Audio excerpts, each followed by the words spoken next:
Hey everybody, welcome to training number 1 of challenge number 31. Just give me one if you can hear me and see my screen okay. Should see the forums on there.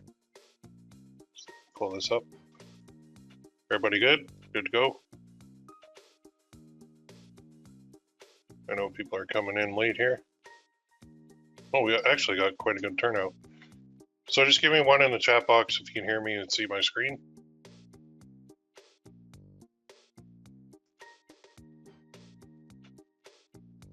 Let's see.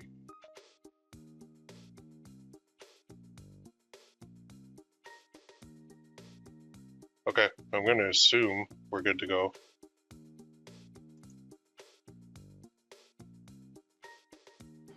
Okay, just moving some stuff around here. All right, and let me know where you're located geographically. Did I mute this by accident?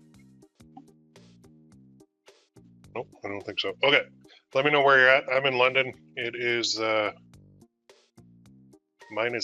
and it snowed last night, so we got a ton of ice and snow on the ground. But anyway, we got a lot to cover. So again, if you guys can hear me and see me, give me 1 in the chat box. Just type 1. It's weird. I'm not getting any response here from people. Try this. Everybody good?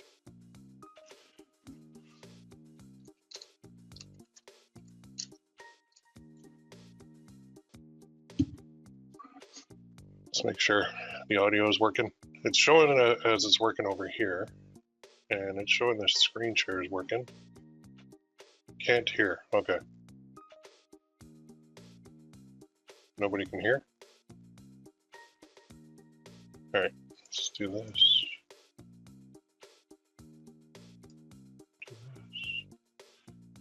Test, testing, testing. Testing, testing. Test 1, 2, 3. Everybody got me? Okay. Yeah, it's showing that it's working here. If your audio is not working, can't see the screen. Oh dear. Back here. Try this again. Okay, can you hear and see the screen now? We're still hearing the nice lady that says webinar will begin shortly. Okay. Something's going on with this. Session being recorded.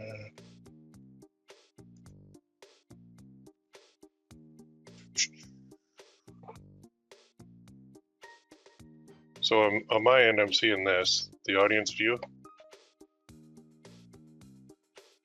And I'm also seeing this for the audio. It's bouncing back and forth. No audio yet. Roxanne, can you hear me? Okay. No audio.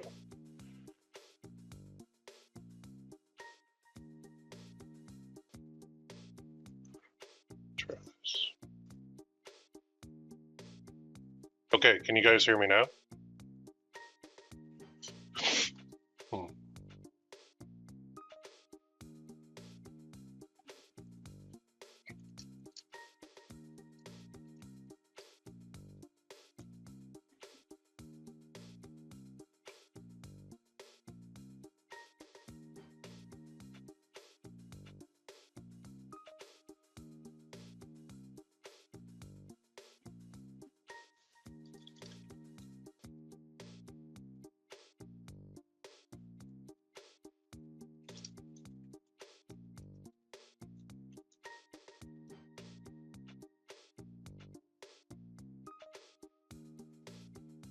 Oh man. So I've got some people that have, they can see it, some people can hear it, some people can't hear it, but they can see it. Let's see. Okay, I'm gonna pause this. So I just stopped showing the screen. And I'm going to show this.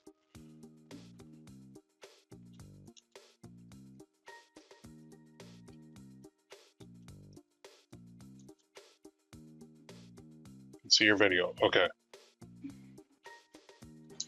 Can you hear me? Can't hear. No audio. Okay. So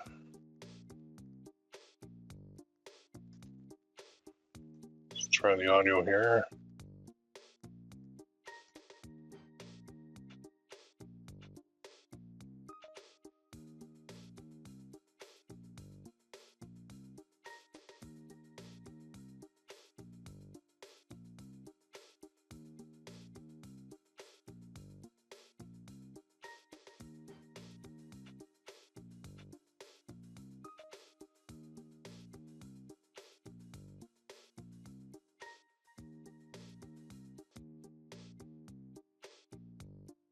Okay, can you guys hear me now and see my screen? All right, I don't know what the heck happened there. I apologize. That was really bizarre. No clue. Super strange. Okay, I'm glad we got it all sorted. I don't even know what I did, but it works, so sorry about that. Just one of those days, I guess. Anyway, thanks for sticking around. Thanks for helping me with that. I apologize for the delay, and we're going to dive right in. So you just give me the old one, just to confirm. I got a lot of yeses. Give me the one that you can hear me and see me. It was so weird when I launched it, and I was like, you guys hear me and see me? And you're like crickets. I was like, oh crap, something's wrong here. Anyway, let me know where you're at too in the world. I'm in London. It is currently, it says -5 and cloudy on my computer, but it's actually like -8. And it snowed last night, and it's super icy, and yeah, it's supposed to be March 3rd. So what is going on in the world? Just crazy times, super crazy. So we got Cambridge, we got Whitby, New Zealand. Nice. What time is it in New Zealand? Let me know. It's 11:10 here. Redding, California, Ohio, UK raining. Yeah, there's a surprise. Edmonton -9 and snowing. Yeah, same here. It's like about -8, -9. UK, Rock Hill, South Carolina, 5 a.m. in New Zealand, and my man is up. That's awesome. Thanks for coming. I appreciate it. California, super warm. Yeah, go figure. London, UK, the real London. I'm in the fake London, where we copied London, UK. We took your, we actually have like Richmond Street, Adelaide Street, Wellington Street. We have Hyde Park. Basically, we took the real London and we copied it in Canada. So I'm in copycat London. Yeah, we have the Thames River. We have everything. It's insane. All right. I'm sorry for keeping you guys. I'm going to dive right in here. We got a lot to cover. Number one is, I'm not going to forget it this time, the draw for 50 bucks. So holy cow, look at this. You guys are rocking. So I'm going to hit reload one time on this, so you know it's live.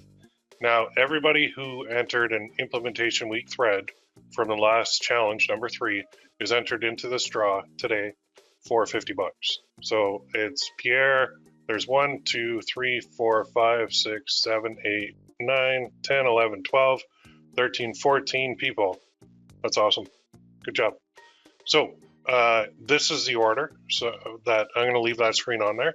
And what I'm going to do is I'm going to go here, and I'm going to go to my random number generator, not between 1 and 4, but I like this one. So I'll go between 1 and 15. Does it include 15? Anyway, I'm going to hit go. Or I'm going to hit, is it go or start? Start? Okay, it's starting. So the way we do this is doing a random number between 1 and 15. Actually, it's 1 and 14. Dummy. Okay, stop. That doesn't count. Start. All right, so now what I need, the first person to say stop, I'm going to hit stop, and that's the winner. So somebody say stop in the chat. Number 2. All right, Mike said stop first. All right, so here we go. 1, 2. Wait, that's me. I won 50 bucks. Okay, I don't count. RG. What? No, that doesn't count. That's 1, 2, 3. Oh, I actually have too many numbers in there. Okay, well, RG is number 2. So you just won $50 for posting this. Congrats. And email me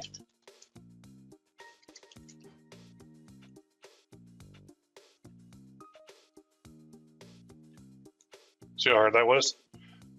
RG started one thread and posted 3 words in it. Kind of wish he did a little bit more, but that's okay.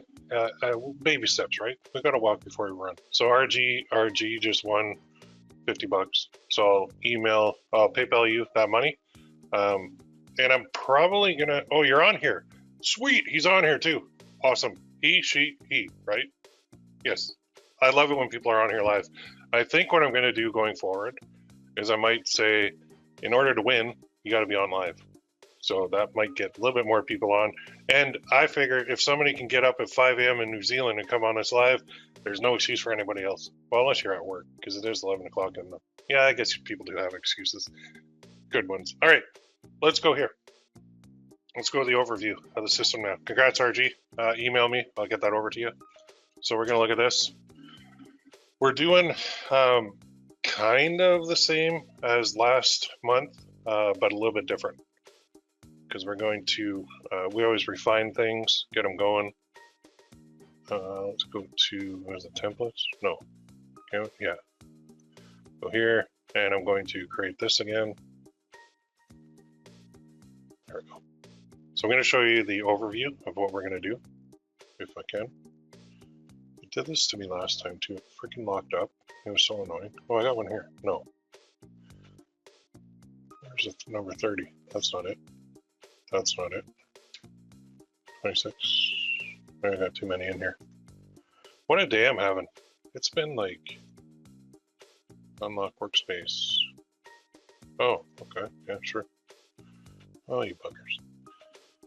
I got one in here somewhere. Well, let's go here. We'll edit one instead. So I'm going to take this.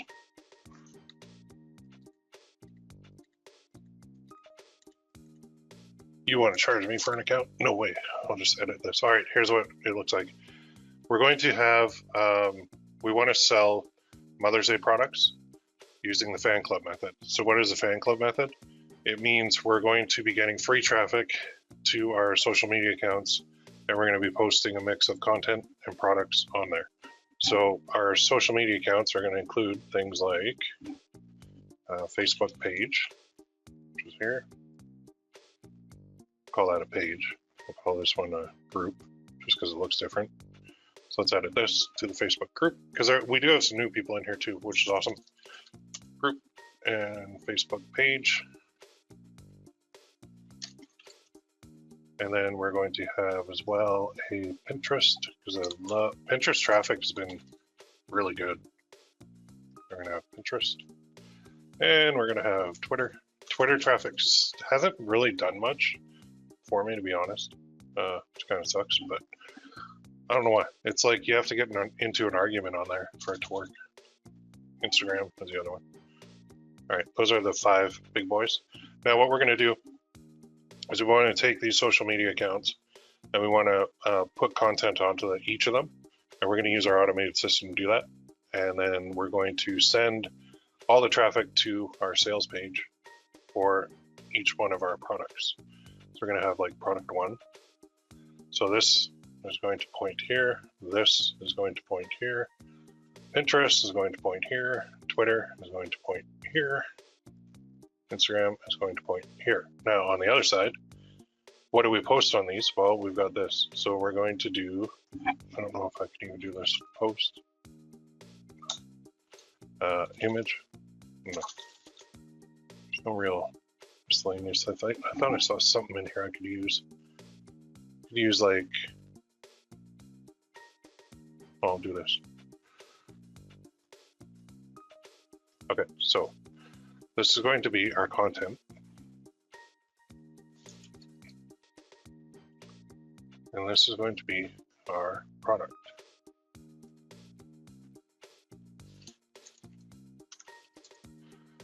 And this is going to be a duplicate, because we're going to have 2 content posts, 1 product post on each one. Content 1, we'll call this content 2. And this is daily, so this goes here, this goes here every day, and this goes here every day. And then this goes here. And this go, see why I'm doing this now? Because it's it will have a nice crisscross pattern going on. And then it will post to Pinterest every day.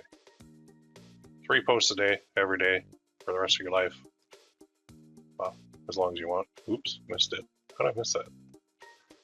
Yeah, I am off today. I actually hurt my back pretty bad.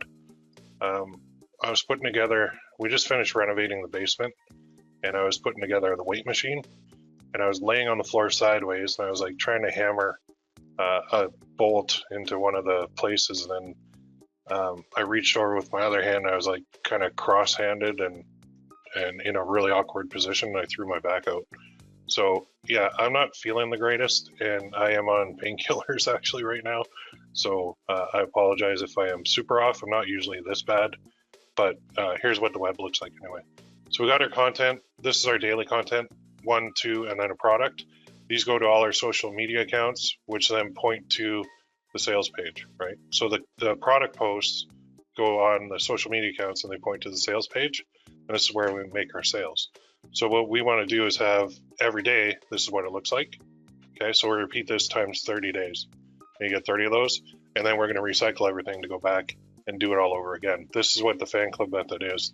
It's basically, the fan club is right here, where we create assets based on, and I'm going to be very specific, a TV show. Well, or a movie, I guess, but I think a TV show is best. And this is all based on my man, Luke, who has this, which I showed before, but I do have a Facebook account open. So his whole thing is Charlie Day quotes. This is what we're talking. So Luke, the owner of FP Traffic, which is what we're going to be using, has this page, and he's getting a ton and ton and ton of engagement. He's got 1.1 million people following this, which is insane. So he posts every day using FP Traffic, basically. And he just posts memes and funny stuff from the show. Look at that, 154 comments, 176 shares, 1.6 thousand, well, 1,600 likes on this one image, because he's got a gigantic page on Facebook. So we're going to take what he's doing and we're going to expand it to not only Facebook. This is just a page. We're going to do a Facebook page, a Facebook group, a Twitter account, Pinterest account, and an Instagram account. So we're going to take those 5 social media assets. We're going to be posting content from a TV show that we want to build up a fan club for. All right. Hope that makes sense. Now, I might cheat a little bit and use one of my existing ones, because I do have one that I kind of abandoned. It's right here, but I love these guys. Trailer Park Boys. This is mine.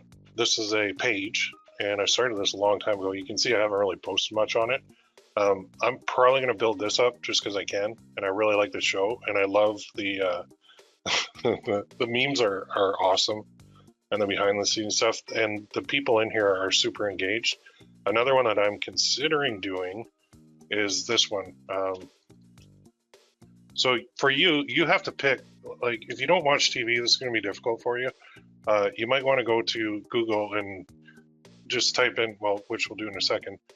You want to type in like your favorite TV show. So this is another one. This is a Canadian one. It's filmed in Sudbury, which is actually about 3-4 hours north of me. And it's hilarious. So they have a huge cult following of like that. This is 1.4 million people follow their page. Now this is their official page. So we have to be careful because we don't want to be getting in trouble for any trademark stuff or anything like that. But, and we can't, like, I can't create a Letterkenny fan club, and I can't post like Letterkenny shirts. Like, this is from them. This is their official licensed shirt. So I can't do that. But I'm actually going to be posting my own. Like, this is where I'm going to be posting, like, for Mother's Day, I'm going to be posting necklaces. Because people who like this page, Letterkenny, they do have moms. And so I'm not really saying, okay, do a like Letterkenny problems or a Letterkenny page and then post Letterkenny products. That's not what I'm saying. I'm not saying do a Star Wars fan club and post Star Wars products. Don't do that. I would say, like, do a Star Wars fan club but post our gifts, like the Mother's Day stuff. So an example, somebody asked, like, what are you going to post on there? This. We're going to be using these lovely message cards from GearBubble because you price them at $79.95 and you make $61 per sale. You can use Shine On if you want. Somebody's already asking. But I like this because they do have an upgrade to another box, this one, which is not, it's cool, it's big. And then they have gift wrapping as an upgrade too, which is super cool. And you can put a custom note in there. So I think this will sell really well. And right from the horse's mouth, I know that this is our best selling message card. And there's even a little video in here of it. I don't think you guys can hear that, but she's picking it up and holding it. And it is, it's real sterling silver. So they had to put the mount on the back so they can make things spin. But I think it's great and it's selling really, really well. So this is what we're going to be using. This is what I'm going to be focusing on. But like I said, you can certainly go with Shine On too if you want, but I'm going to be training you on this because I love it. So anyway, there's one. This one too, I showed it to some people. They're like, you're an idiot because it's kind of crude, but so I said, okay, fine. Here's another one. This one is more emotional. The other one's funny. So this one just says, Happy Mother's Day. Right from the start, you were the one who nurtured me, prayed over me, worried about me, guided me, supported me in every pursuit. Thank you for being there every day. And just the love I needed, I love you. So that's very cool as well. All right. So let's go to my notes here. That's kind of the overview of what we're going to be doing. So we're going to be doing this. The content is going to be funny stuff about the TV show in this case. So the fan club, you have to pick a topic for the fan club, and then we're going to find content for that topic. And then our products are going to be our own products. They're not going to be directly related to the fan club itself. Like, we're not going to sell Disney stuff to a Disney fan club. We're not going to sell Trailer Park Boys stuff, although I did sell one t-shirt. I actually got it taken down about 5 years ago, and it was selling like crazy. But I had to take it down because they got a complaint from Trailer Park Boys or somebody. That was back in the day when I did that. Now I don't do that anymore. So this is how it's going to work, and this is your daily thing. So we are going to automate this too, so it doesn't have to be you going into 5 accounts and posting 3 things. That'd be like 15 posts a day if you did this manually. I guess you could do it manually, but holy cow, that would be a lot of work. So we're going to do this automatically. So I think, like I said, I'm going to go with I want to do this one too. I might do 2. If you're stuck on, what TV show, you don't really watch TV, so you could go like here, popular TV shows, and you can get a whole ton of them. Okay, there's actually that Reacher one, that was pretty good too. I don't know if anybody else saw that. It's on Amazon Prime. It was pretty good. I liked it. So what is the most popular series on TV? Game of Thrones, Stranger Things. Oh man, this one is super popular. So if you're into that, you can make a fan club about Stranger Things, and we could be selling our print-on-demand products to that audience. Walking Dead is huge. Game of Thrones is gigantic. 13 Reasons Why, I don't even know what that is. The 100, never really watched that. Orange is the New Black, I haven't really watched any of these, but the top 100 most watched TV shows of all time. So if you want a fan club, you're stuck, you don't know what to do, here you go, Game of Thrones. And just as a little sidebar here, the second thing we have to do, say I went with Game of Thrones, well then I have to go here, and I have to find things like memes for it. And look at this. There are pages and pages and pages of these. So if you find a fan club you want to do, the second step is you got to see if you can actually find these memes. And as far as using these memes, I have never gotten in trouble, not once, from anybody for using a meme about a show. So you want to do like funny or whatever. Oh, somebody asked, who's Charlie Day? Charlie Day is a character from this show, from It's Always Sunny in California. Man, in Philadelphia. So here's Charlie Day. He's a character on the show. This guy. And he is on It's Always Sunny. Where is it? This guy.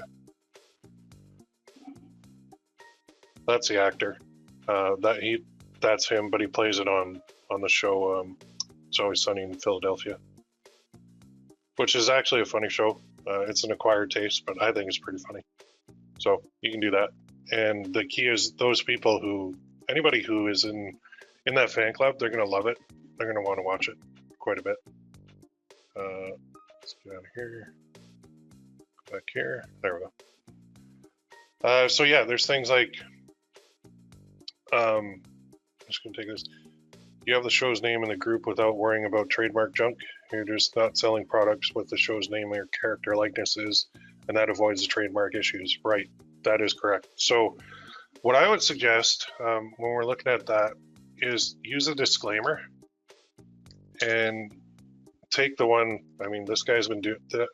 Luke Kling actually owns this one, and he owns FP Traffic, which we're going to be using. He's actually been invited to like premieres for stuff from the FX network. So what I do suggest is in the about section or whatever you have on your page, you're going to put this fan operated blank page, right? This page is not affiliated with the name. So if I do Trailer Park Boys, I'll say fan operated Trailer Park Boys page. This page is not affiliated with Trailer Park Boys or Netflix because that's who they're on now. And then I'll also do this. This page has been created to share and enjoy all the best Charlie Day moments from It's Always Sunny in Philadelphia, Horrible Bosses, Pacific Rim, and the rest of Charlie's great work. They're not even using his real name. Wait, is that it? That's not his real name. That is, oh, that's weird. Anyway, this is a fan-created page. Is in no way affiliated with Charlie Day or anyone at FX Networks, which is the network that owns the show. So you can assume that any post linking outside of Facebook is being made in the hopes of receiving a commission on, so copy this, okay? And switch in your fan club for this. So I know that he's had this for years and he's never gotten in trouble because he has this disclaimer. So he's basically saying, yep, it's him, but it's not him officially. It's just a fan. It's a fan operated page. So when you put that disclaimer up front, there's no confusion. Now, what he's selling on here sometimes is a little sketch. Like he's got a coloring book for the show for one of the characters. I don't know that I would sell any product related to the show on the page because I don't want to risk losing the page, but we're not doing that. All we're trying to do is get an audience together that we can then like market our gift stuff to. So it's just, that's the goal, right? We're not trying to sell, like I said, don't sell Disney stuff to a Disney fan page. You'll be sued. But if you're selling stuff that is not related to Disney, so for Disney as an example, a lot of people, like if you go to Etsy, they're going to be selling stuff like, watch this, they call it Baby Yoda, but his name's, oh, what the heck is his name? Grogu? Grogu, that's it, Grogu. So all of these products, unless they're officially licensed, are illegal. You can't do this. So these Etsy people who are selling these, they're going to get in trouble when Disney knocks on their door, sends them an email, sends them a letter, and says, hey, you know that bestseller you had up on Etsy? I don't know, maybe this crocheted plushy Baby Yoda doll? You can't do that because that's ours. That's our likeness. So you know all that money you made from that? Yeah, hand it over. And here's a lawsuit too, and take that down. You can't do that.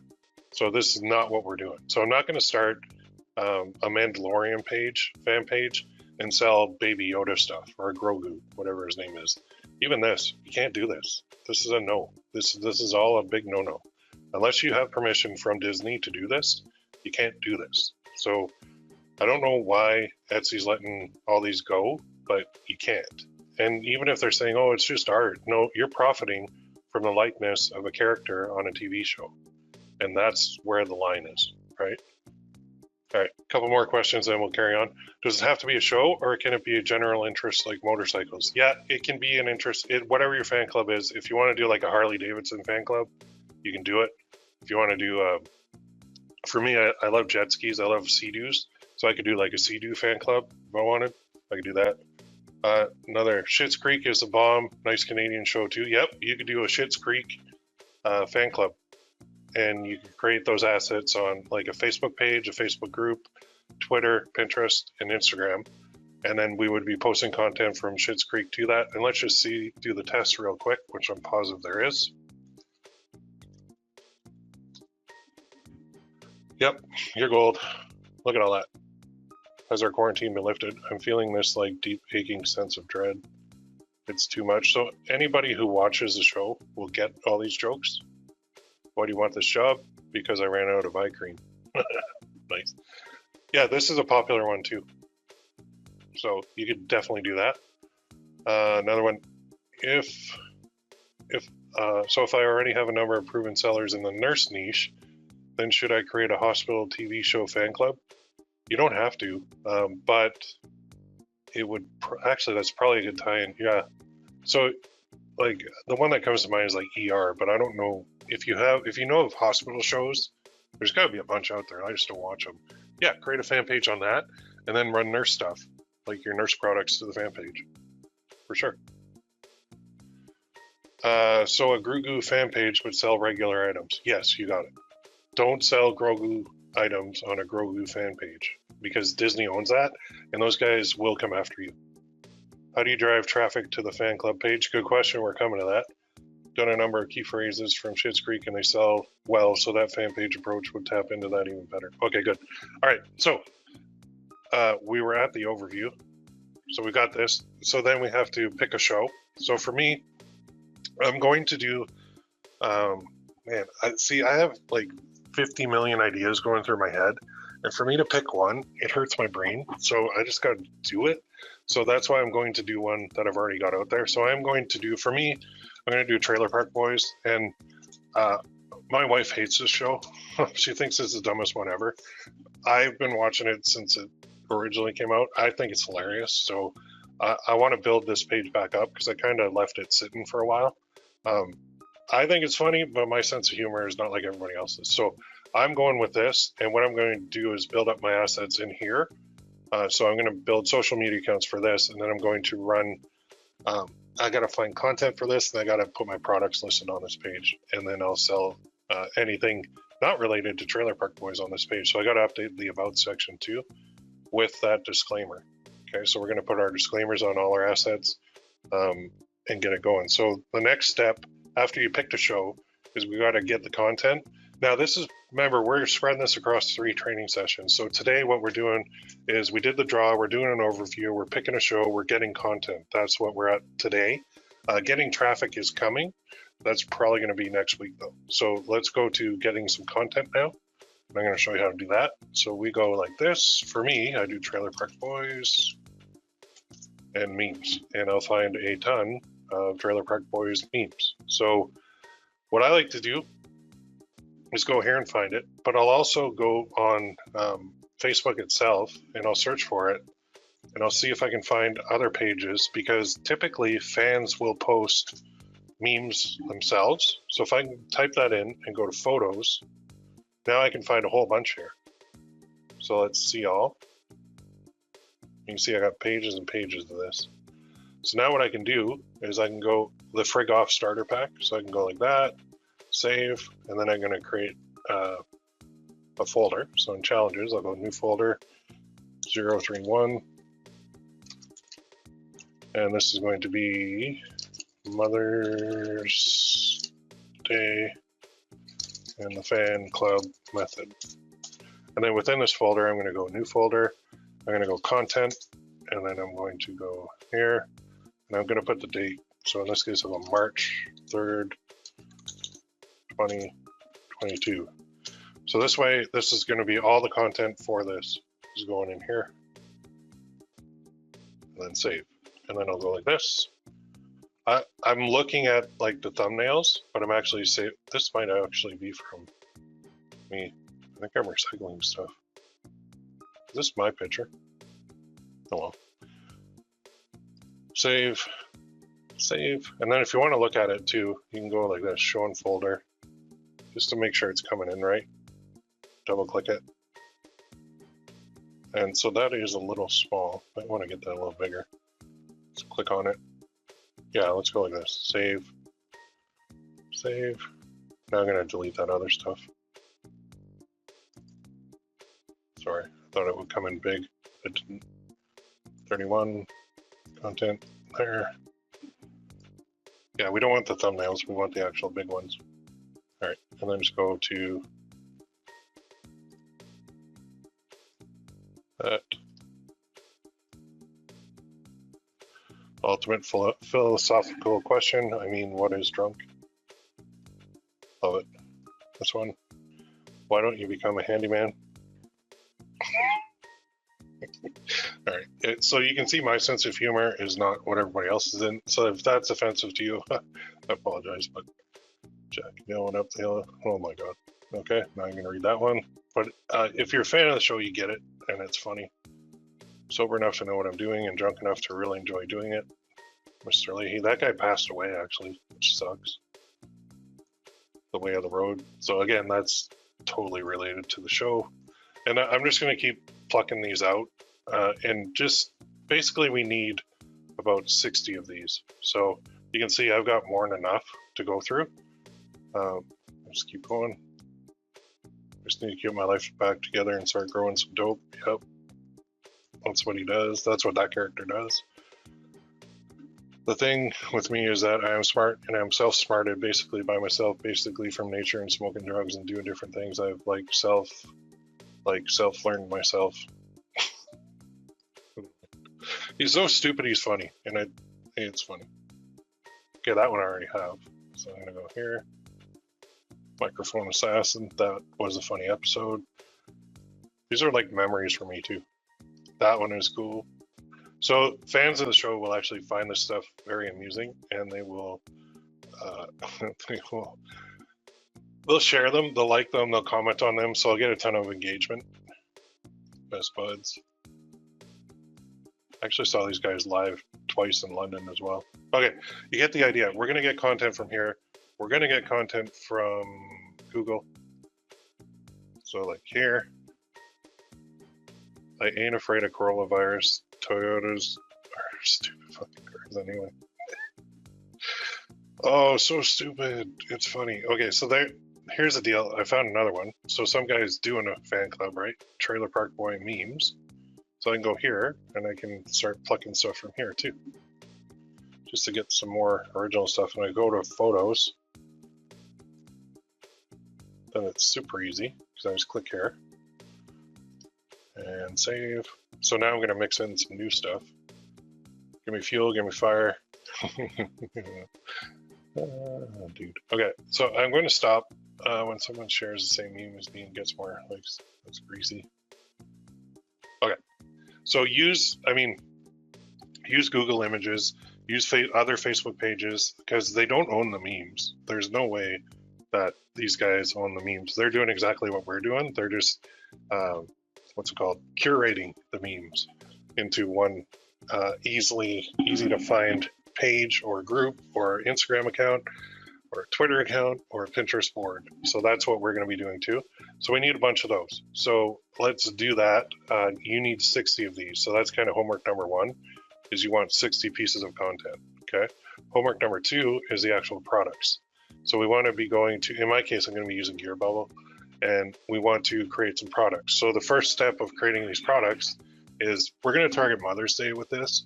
So we want to create Mother's Day products. Now, typically, I'm not going to put Happy Mother's Day on anything. I'm going to put to my mom or something like that. In this case, I am going to go after Mother's Day directly because there's other stuff we can do at other times of the year where we do like to my wife, to my daughter, to my girlfriend, to my whatever it may be, to my husband, to my son. You can do all that going forward, but right now I want you guys to like eliminate the distractions and just keep it simple. So we need a show, we need content, and we need products. And the products are going to be dedicated to Mother's Day because that's how we want to profit from our fan clubs. Okay, I hope this is all making sense. So I'm gonna have to start watching. Yeah, it's funny. It's on Netflix. Netflix bottom. It's funny because Trailer Park Boys went for 8 or 9 seasons on Showcase here in Canada, and then the director / writer / kind of guy who set it all up, he didn't want to do it anymore, Mike Clattenburg. So he said, I'm shutting down the show. But it was at its peak. and we're all of us are like, no, don't do it. And then so Trailer Park Boys ended, and we're like, man, that sucks. 9 seasons. I don't like that. So Netflix came around and said, damn, this is good. So they bought all the episodes, and they bought the rights from Mike Clattenburg, so that the characters, actually, I think they bought equity as well, and they restarted the show. And they restarted it with a movie called SwearNet. So if you're looking for it, this is on Netflix too. If you're looking for now, warning, this movie is very, very, very inappropriate and rude and crude, and I love it. So this is a transition back from the show's canceled. They did this movie, and then at the end of this movie, they start up the show again. So I will give you a warning. If you don't like crude and rude stuff, don't watch it. But if you do, man, this movie, I play this in the background too while I'm working sometimes. It is freaking hilarious. So anyway, then they went back to Netflix, and now they started up again. And now they have an animated series too on Netflix, because I think the guys realize they're getting older, because they've been doing it for like 15 years, and they're getting gray, and they're getting old, and they're getting like chubby. And they decided, well, we can still do the voices. Plus the one main character like passed away, so they wanted to keep going, so they shifted to like an animated one after a while. The animated ones are okay, but they're not as good as the live ones. Anyway, I can talk about that all the time. So who owns the memes? Any problems ever come from using them? No. Guys like you and me just make a meme and we post it on the internet, and yeah, nobody's going to track you down. There's no meme company out there. There's no like Disney for memes that's going to send you a bunch of lawyers after you when you use their memes. So I have never, ever in 15 years gotten in trouble for posting memes. So I don't see how, now knock on wood, and I'm not saying it can never happen, because maybe there's a 0.00001% chance that somebody gets in trouble for using a meme, but I can't see it happening. It's never happened to me. So do you post the source of the images on your content listings? I don't. I just pluck them off the internet and post them. So I'm living on the edge, I guess. Anyway, let's get back here. Where were we? Oh, yeah, products.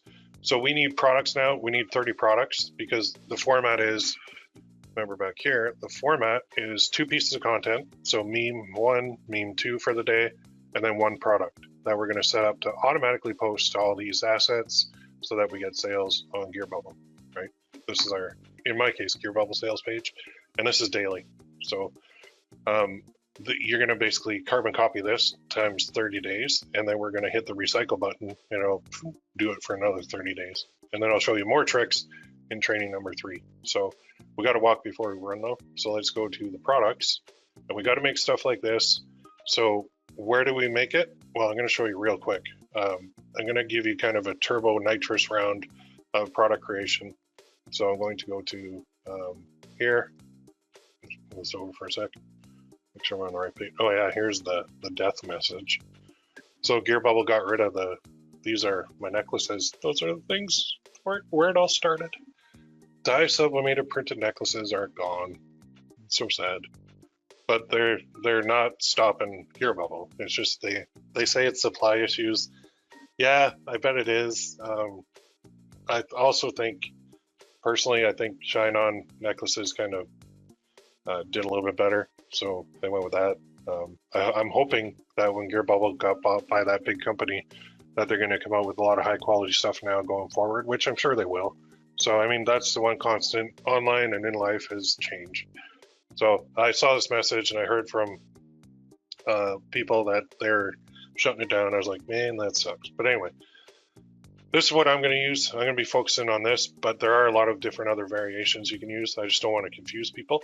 So we need ideas, and then we need to launch it, have it ready to go so that we can use it for our content inside our automation. So step 1 is the research phase when we're doing a product. So what I'm going to do is basically research, create, and then I'm going to give you guys a homework, let you guys go off to the races, because you do have a lot to do. And I'll post the homework more clearly too in the forums so you guys can see it. So let's do this. Good old Google Sheet, which you guys have seen before. Use this so that you can do your research. for your products. So this one is Mother's Day dedicated. So again, I'm going to do the image, and I'm going to go through this real quick. Post. What else would you? URL, where we found it. Status, notes. Okay. Make a sheet, put those headings, highlight them all, make them bold, change the color to white, change background color to black, and then right click, and we'll freeze the one row. Wait, or is it view? Freeze one row. There. Now when we scroll, that'll say at the top. So let's go get some images. Let's go here. Let's go to Mother's Day quotes. And I'm going to go to images. I'm going to start finding some. If love is as sweet as a flower, then my mother is that sweet flower of love. That's weird. A mother is she who can take the place of all others, but no one else can take. Okay. All right. Yeah. All that I am or ever hope to be, I owe to my angel mother. So here's a bunch of quotes. So you can, if any of these are popping out, you can use them. But we can also go like this. Second way is just go to necklaces straight up. And let's see if we can find anything on Google Images. Nothing really, so let's go to all. Necklace spring. Personalize it totally, okay, all right. Well, caught my attention. Oh, yeah, here's the message cards. Necklace spring, cool. And they're using Google search, the old school. Nice, buddy. I don't know who this is, but I'm proud of you. Yeah, see, you don't have to just rely on Facebook ads. This is a Google old school Google AdWords ad. And he's probably making sales too. So I'm going to bookmark this page because there's a whole bunch in here. Maybe they have best selling. Oh, they do. Good. Always click best selling, and we're going to look at, no, I don't like the price. Oh man. Why do people do that? Why? You're just like not making any money. All right, so to my amazing mom, when I was a little boy, you taught me right from wrong, no matter what I chose to do. Okay, that's good enough, long enough. So I'm gonna take a screenshot, like so, save, and then I'm gonna go here. I'm gonna go File, Save As, D drive, Challenges, 31. So that's content. So I'm gonna do a new folder called Research, and I'm gonna plug that baby in there. Go. And then I'll go back here and I'll look at the second one. To my boyfriend's mom. Interesting.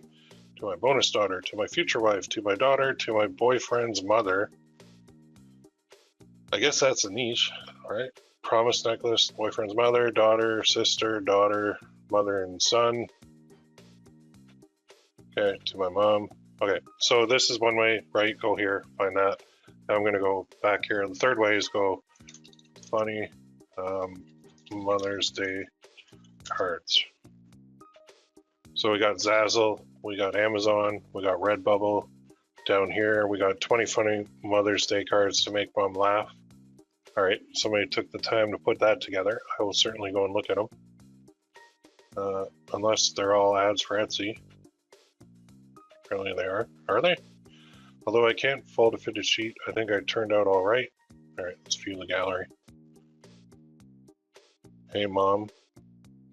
Weird. No matter what life throws at you, at least you don't have ugly children. All right, I've seen that one around a lot, so I could make a funny one out of that. I'll save that one. File, save as. This just, research is fun because you have no limits on what you can put in there. Cheers, it's Mother's Day, 100% mom. Yeah, too complicated. Happy Mother's Day. I couldn't get the Duke, so this card will have to do. Okay. Good moms let you lick the beaters. Great moms turn them off first. Oh, that's kind of funny. I like that. I'll take it. Get a chuckle out of that one. Save it to my folder. If at first you don't succeed, try again. Happy Mother's Day from your second born. That's good. You're obviously the world's best mom. Cool. Mom, thanks for loving me almost as much as the dog. Okay, that's funny. A lot of people have dogs, so that would be a good one.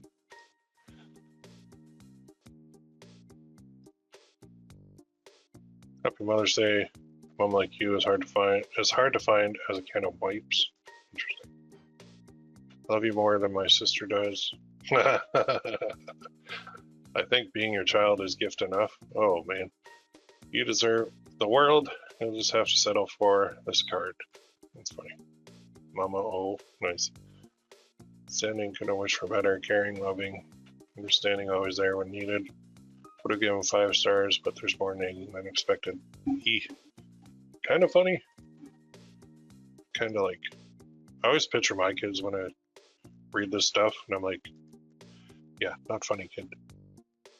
But you can't really put your own personal taste on it.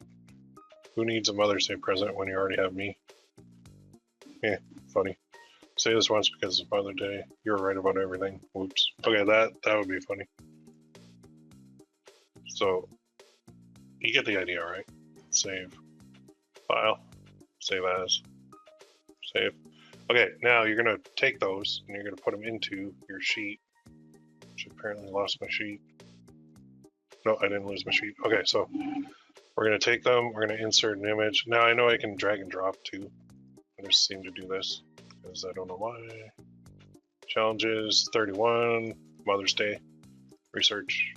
That one. That's a big one. This one would be like a mushy one. Then just drag your columns and your row size, make it bigger so you can read it. Still can't really read that.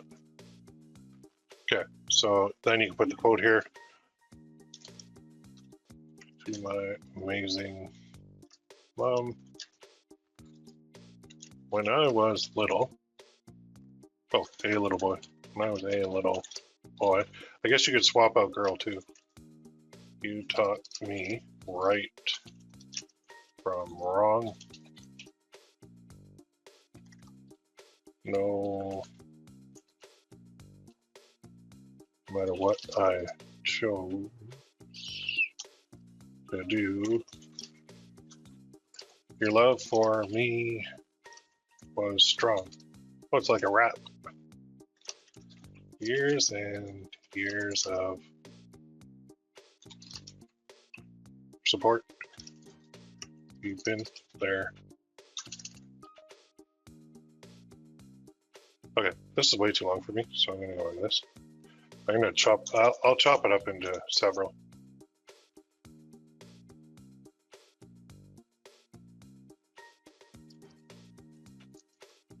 I'm gonna do my own thank you for being.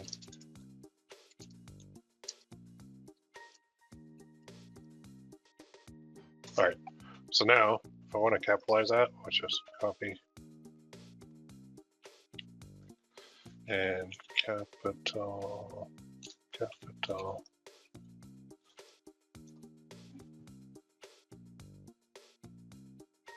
Capitalize my title. Okay. Paste this.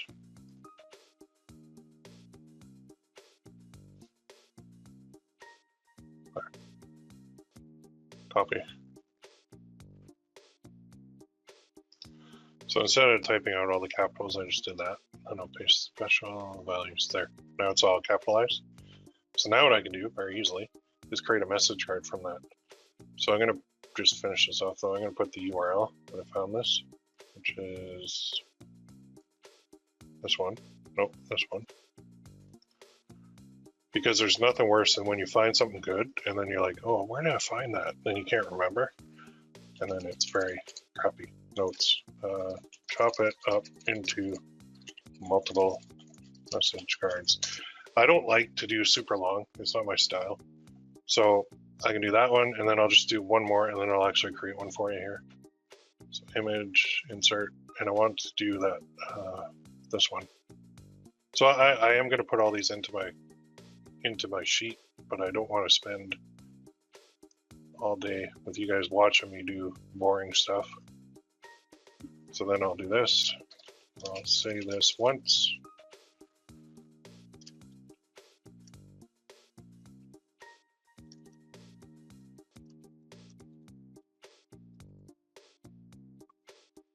No, I'll do LOL. Okay, now I'll just copy that. I'll go back to my title thing.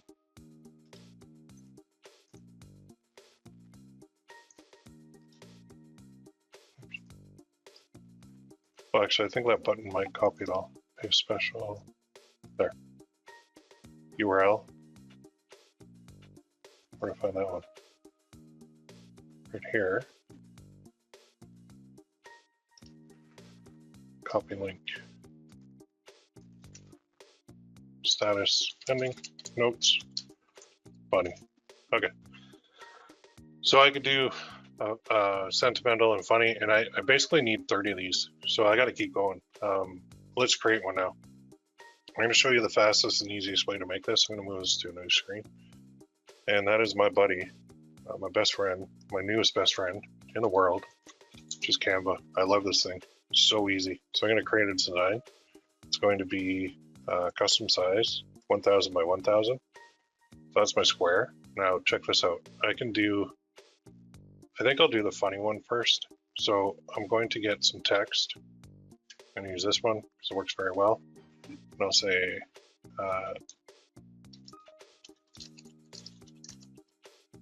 Happy Mother's Day, and then click on, delete that one, move this up to the top. I'm going to center it, and I'm going to select it all. I'm going to make that way smaller. So let's be kind of at the top. I like it like that. And you can see that it is looking, it's kind of overlapping. So you can go to this thing and go to line spacing and change it. That's good. You do not have to be perfect on these, okay? So don't think for a second that you do. And then down here, I'm going to do, I'll just do a copy of this. No, I want something different. So let's find a different text.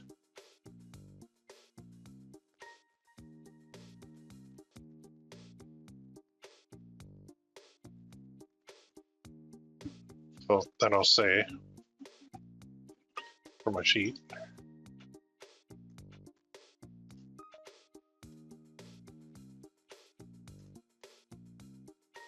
so, and then I can fold this too if I want.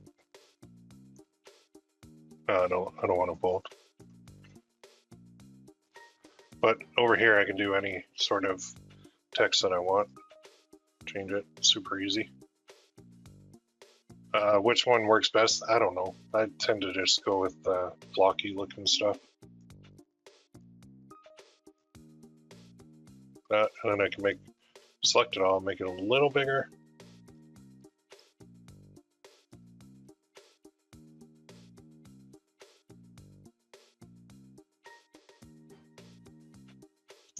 Go like that. There we go. That's nice.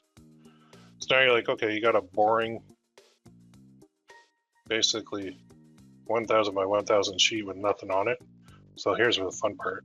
So if I go here and I type in Mother's Day, and I go to photos, I can get a ton of this, and then I go right click, set image as background, then move that down a bit, then move that up again. Now that says Happy Mother's Day, so I might say this. Dearest Mom. So, and then I put that up. Then you might think, well, I can't really read that well. Yeah, you're right. So let's go to Effects. Let's go to Background. This is a new one. We can actually change the color to a gray or something like that if we want. Maybe a black even. And then I can go to Transparency. Make that a little less transparent. Or I can make it more. I can change this font color to white.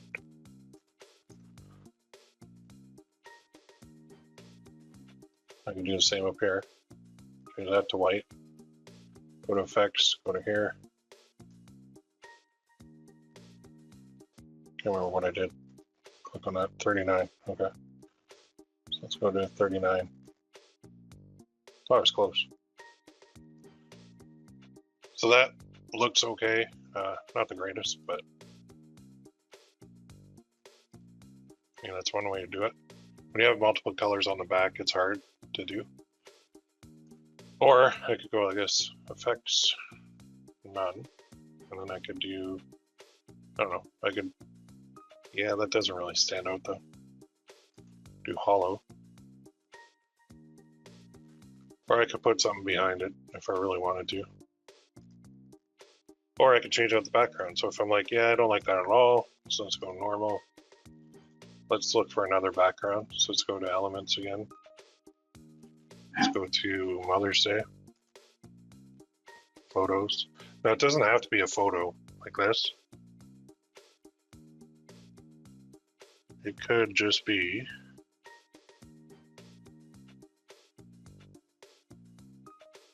see, that's one I actually used already. It could be like a pattern. Let's see what they have for patterns in their photos.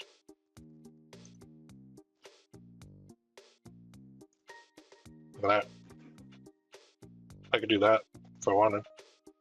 Or I could say, well, this one might look cool. That's cool too. Or I might want to go a little more colorful. That looks a little washed, but you can find a million different patterns in here that you can use.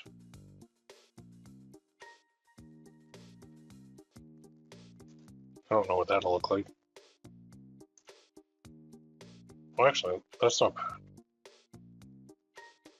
I could sell that. Or this one. Okay, let's go with that one. So now I'm going to save this as design number 1.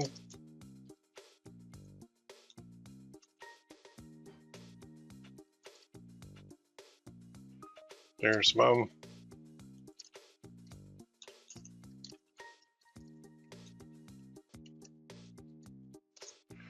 Okay, so actually I'm going to fix the spacing on this.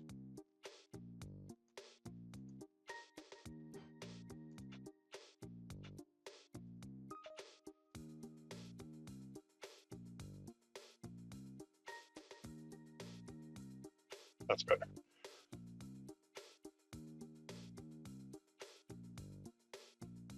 Okay, so there we go. I'm going to download that. Not my best work, but I actually think simple sometimes works best. I want to put something more ornamental on that. Hang on. I want to put a graphic. I want to put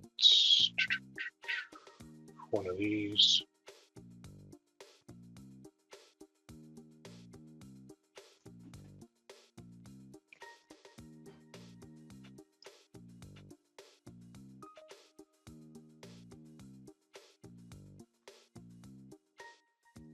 And then that's it. So let's move that up a hair more. Maybe move that down a hair more. There. So you can see how I made, I like that one better. I just added a background and a little tiny ornamental thing. I'm going to go show in folder.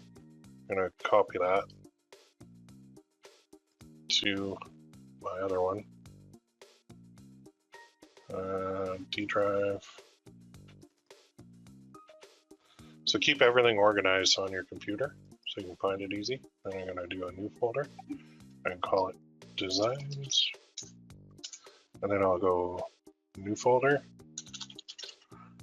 dearest mom. I'll say this once, then I'll paste it. Okay, so I've got that ready to go. So now, see we're motoring here. I'm gonna move that over here. And I'm gonna go to GearBubble. And I'm going to go launch, traditional. Now you've got a lot of options in here, right? That you can do, but it's down here, precious jewelry. Man, that is sad. Man, my necklace is gone. Ugh. I have launched like probably 2,000 necklaces on this interface, and it's gone. I'm gonna cry. All right, next step. Well, I'm not really gonna cry. So they have this sunflower, necklace, love dancing. That's a good one too. Cross dancing, this is the one we're going to use. Wishbone dancing, so that actually spins that little thing in the middle. Rising Phoenix, that's another one. Crown. Opal Turtle. So we're going to do this one. Then we're going to upload. So I'm just going to drag and drop this from my folder.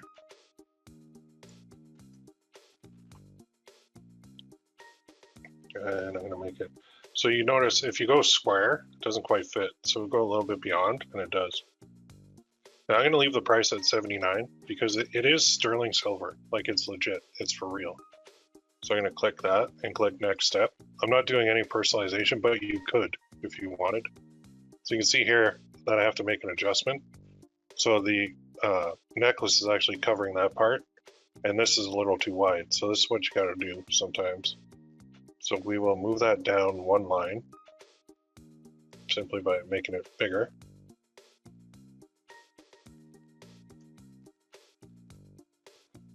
And then, well, actually, I'll just go and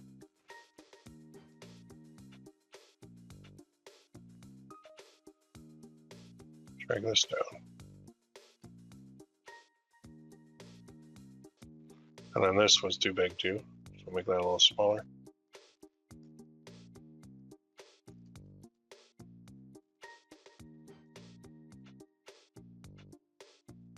And maybe we'll get rid of the LOL. No, we'll leave it in there.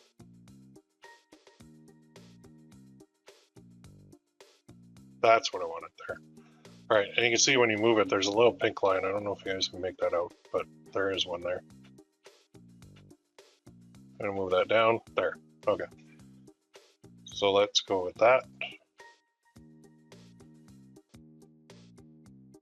And then once you make a bunch of these, you'll start knowing exactly where these fit and where they don't fit. So let's go back to GearBubble, which is here. Somewhere. All the joys of having too many windows open.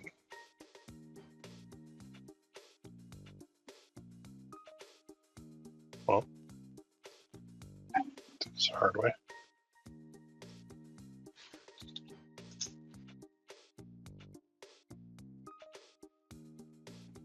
So we'll launch another one.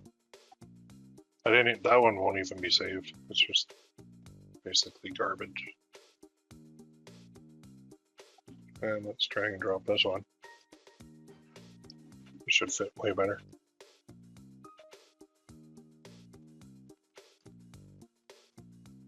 Yes, much better. I could even move that up, but anyway, you tinker with it. Now this, I'm going to say, dearest mom, I'll say this once because it's Mother's Day. Necklace. We'll call it necklace. That's what people call them, even though it is a message card. And then we'll say, what mom would not want to hear this from their kid? I don't mind one. Go ahead and get her this now. She will love it.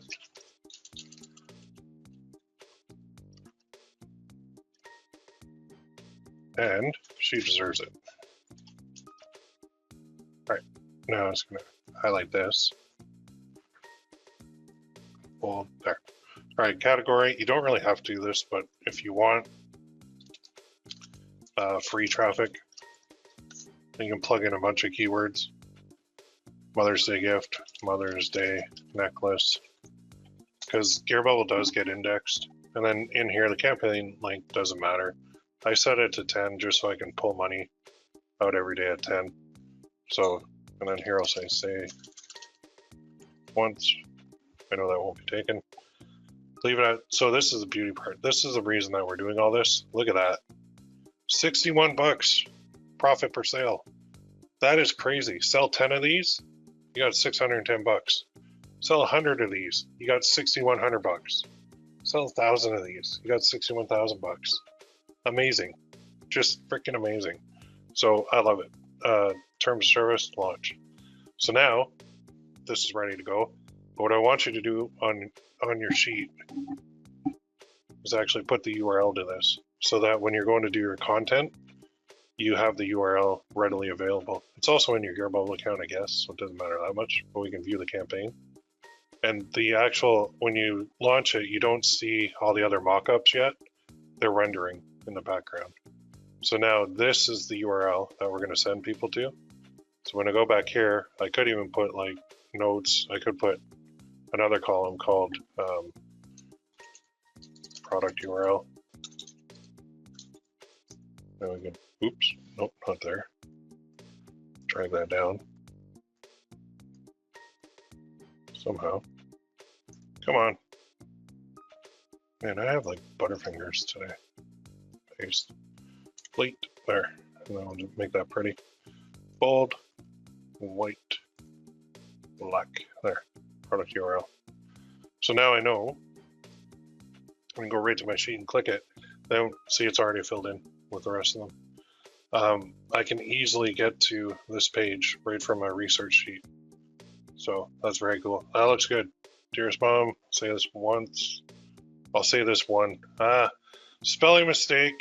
Dumbass, I should have looked at the comments. Okay, I told you I'm on like painkillers for my back. So now I gotta fix this and do another listing. But the cool part is you're allowed to make mistakes. You're human. Don't worry about it. You watch me do it, and then I notice stuff, and then I fix it. So I could actually leave that in there, but I don't think it would sell. I wouldn't buy it with that spelling mistake. So I gotta fix that. I'll say this once because it's Mother's Day. You're right about everything. LOL. I love you. So I will fix that, get it going, but you can see how nice that looks, eh? That's a beauty. And it is sterling silver. And there's the dimensions. There's the other one. There's the upgraded box. And there's the video. So their GearBubble's sales pages have always been the highest converting I've ever used. I love them. Don's got it right. He knows what he's doing. And these extra upsells are cool. So I think this will convert like crazy. Now this one isn't going to because it's got a spelling error, but when I fix it, it will. Okay, so let's recap real quick because I know you guys are like, Will, get on with it. So I'm going to tell you what we did today. Did the draw, we did the overview, we picked a show, we have content, we need 60 pieces of content, we created a product, we need 30 products. Okay, now your homework is to pick a show, get content, 60 pieces, and get 30 products up in the next week. Now, it doesn't have to be 30 or 60, as long as you're starting and you've got like a good chunk of it done. So even if you get 25% of those numbers done, that's a good start. And you will be ready to go next week when we start actually implementing the marketing side of it and the account creation side. I'll walk you through it all, so you don't have to worry about that. If you want to skip ahead, go to challenge 30 and start looking through there and you'll see. But if you want to watch me do it live, and come back on live next week and we'll do it. So you've got a lot of homework to do. There are some questions in here and I'm pretty sure you guys probably caught the spelling mistake and I didn't notice. So I'm going to go through these real quick and then we're going to wrap it up. So yeah, so there's a comment, memes are created to be shared. So I believe the only way to get in trouble might be is if you copied the meme right to a mug or something. Yeah, true. What does GearBubble mean by lower quality message cards that they are canceling from their products?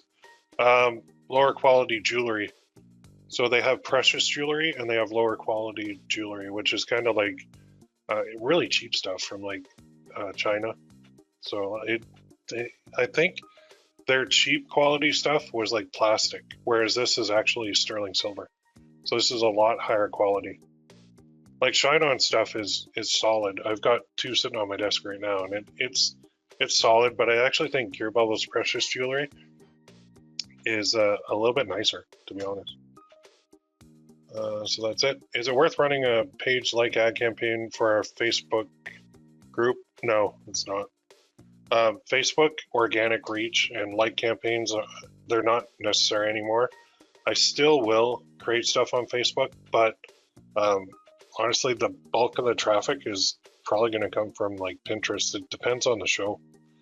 But Pinterest is a beast for traffic. Facebook really wants you to pay to buy ads. So if anything, I would be, I don't even want to say it, but running ads to fill your group, you could do that.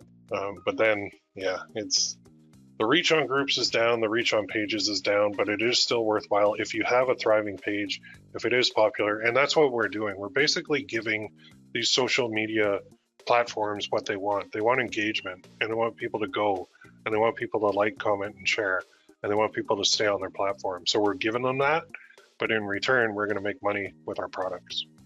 So. Okay. Doesn't the content need to be related to the fan page niche, like Trailer Park Moms? No, that's the thing. Good question. It doesn't at all. So all I want to use my fan club stuff for is to get a group of people together. Okay, get an audience together, get an engaged audience together, and the whole goal of that is to sell them stuff. So I'm going to give the audience too what they want. They want funny memes, you got it. But you're also going to see products. And the products don't have to be related to the page. I know back in the day, even when I taught Facebook ads, I would say, okay, create a page, and that page is your niche. So if you're selling mum necklaces, well, you got to create a mum necklace page. And then all your products have to be mum necklaces for the mum necklace page, because that ties in all nice together. That's not what we're doing here though. We know that even on my Trailer Park Boy page, what are the odds that those people have a mom? Pretty damn good, right? So if I sell a Mother's Day product to that fan club, will they buy it? Probably. Even if you think about when you ran ads on Facebook, you can't say guys with a mom. That can't be your interest targeting. It can't be. In fact, my best ads on Facebook were always no interest.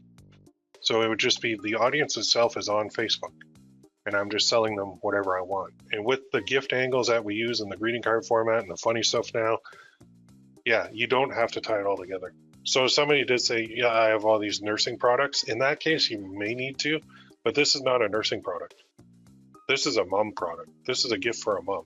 So it's a totally different ballgame. Can you upload your own fonts to Canva? Good question. I do not know. All 30 products targeting moms. Yep. So laser focus on Mother's Day. Don't get distracted right now. In the future, absolutely, we'll go to other areas, but don't get distracted right now. Spelling error, there it is. You caught me, and I didn't notice, and I apologize now, like 20 minutes ago. I knew you guys would. I wish I would have got that. All I had to do was glance to my right. For the headers, is it okay to use an image from the show or movie, or are they all copyrighted? Good question. I would use one, and if somebody says something, remove it. Because the header itself, you're not really selling anything. And I mean, when you get into trouble with trademarks, it's when you're selling a product with a trademark on it. That's when you get into trouble. When you create a fan club in one area using memes that are not trademarked, but they're related to the product, I think it's a very gray area, and I don't think you're going to get into trouble at all. And then the products itself are not going to have like Baby Yoda on them, so you're not going to have Disney knocking on your door. So the header for it, I think you're good. Yeah, everybody caught the typo, except me. So $79.95 is the actual price you sell them for. Do you provide sales discount, coupon codes, etc.?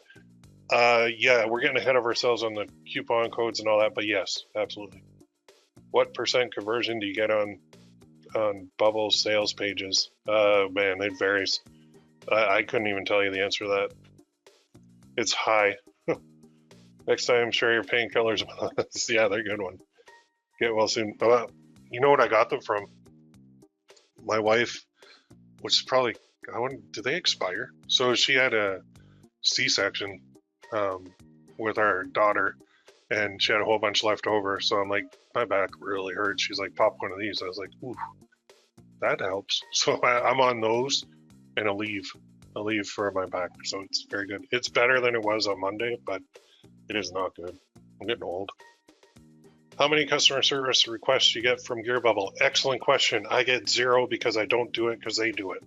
So this is why I'm showing you this way. This is on the GearBubble platform. We don't do customer service. Excellent. Glad you brought that up. That means I can just scale I can just worry about marketing. I can just worry about creating good products. They can handle all the people who are like, I ordered yesterday, where is it? I'm not even going to hear a peep about that at all. And customer service is 100% handed off.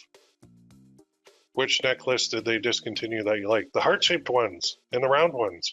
My top seller, they discontinued it. So I got to move that to like Shine On now. That sucks. How often do they pay you? Good question. You can withdraw funds every single day to your PayPal account or your Payoneer account.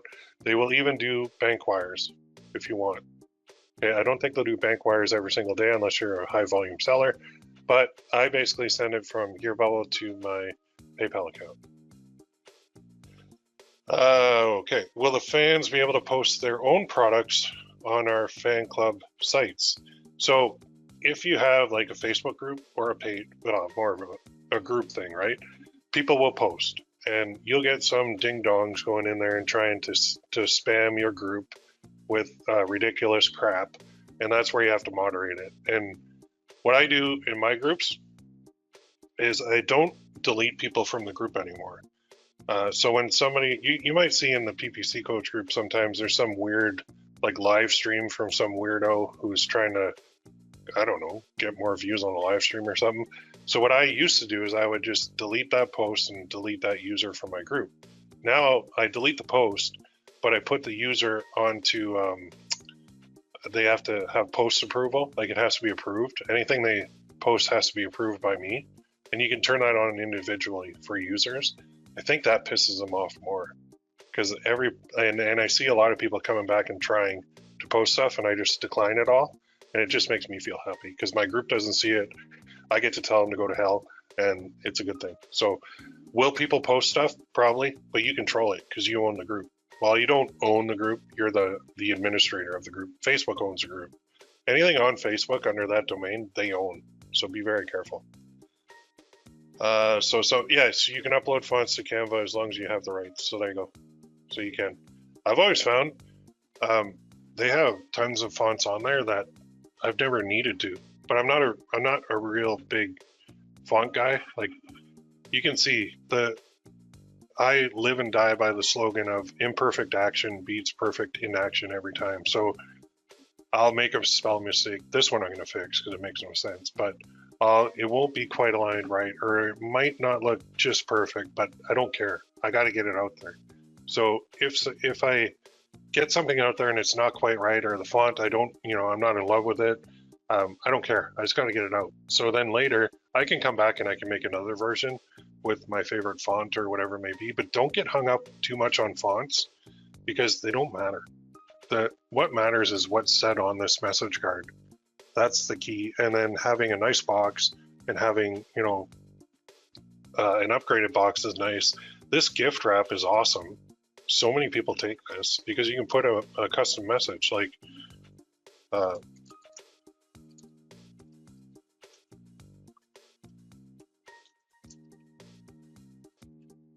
that's awesome. My mom's name is Charlene, but everybody calls her Chuck. So I could put that, and then they'll get that message with a gift wrap box. Man, I'm loving it because I don't have to do anything else for Mother's Day. Maybe take her out for lunch or something or dinner, but that's it. I'm done. Like that's perfect for a guy like me. Gift wrapping, whew. Anytime when I'm Christmas shopping at the mall, which doesn't have much anymore, or Amazon if they have the gift wrap option. It was mainly the mall though. I would go to the mall, and they had those tables set up in the middle with ladies and guys that would just gift wrap all your products. I would do that 100% of the time. I will go to a store called Mastermind for birthday gifts when my kids go to birthday parties, and I'll go to that store specifically. It costs more. All the stuff in it costs more, but they offer free gift wrapping. So me, as a dad who hates wrapping gifts, I go there and I spend more money on the gift because it's free gift wrapping. And I'm like, I probably bought, I don't know, 50 to 80 gifts there over the years for kids for the birthday parties and all that. But I got 5 kids and I've got 4 nieces. So I've got a ton of kids. Anyway, I uploaded a chiller font for Halloween. That's it. Oh, right on. Okay. So I am going to close off with that. So to recap your homework, you need content, you need products. Okay, that's the main gist. Get started on those. The goal is 60 pieces of content, 30 products. Okay, if you don't get them all done in the next 7 days, that's okay. You continue working as we implement the rest of the training, which is coming up next week. And next week, we are going to be basically, we haven't created more products, we'll create more. But the key is we're going to create those social media accounts, and then we're going to automate the posting to those accounts. And then week 3, I'm going to show you a couple other like little tips and tricks that you can do too. So you have a ton of work to do. This stuff, it goes kind of slow at first, and it can take a while for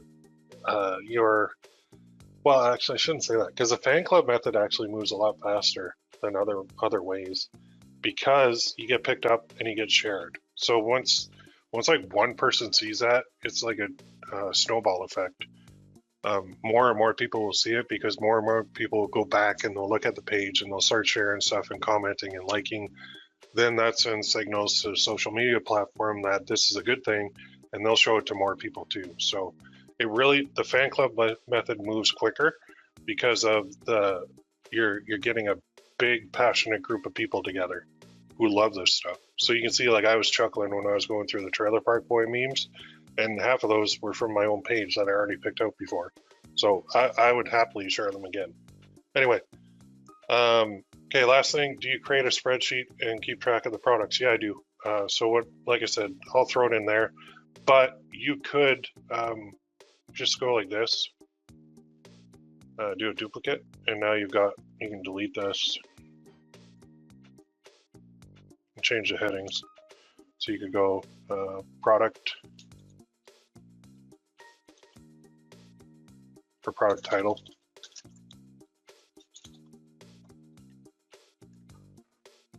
Status, notes, whatever you want to do, price, where it is, platform maybe, I don't know. So then I could come in here, I could do a screenshot, but I could just leave it too. So I could go like, dude, and then I could go here. Oops, don't like that. Paste values only, there we go. Then the URL. It's here.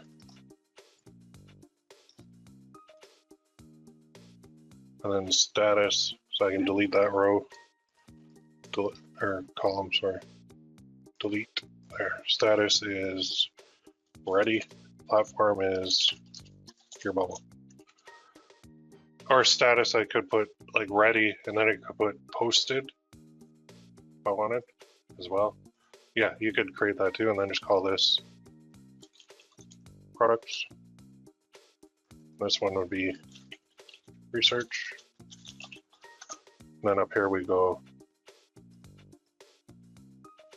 research and products. Good idea. I like it. There you go. So you need 30 of these, and you need a bunch of these for your research. You could even put your content in here too if you want, but it's a little bit extra work. So I would just leave it in a folder for the content. All right, I'll keep you organized.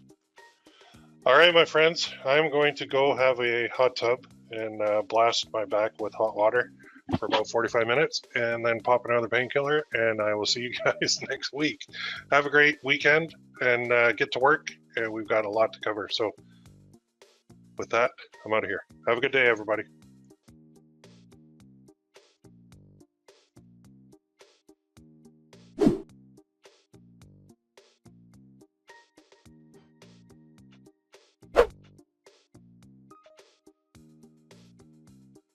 Hey everybody, welcome to training number 2 of 3 and challenge number 31, the Mother's Day and the fan club method.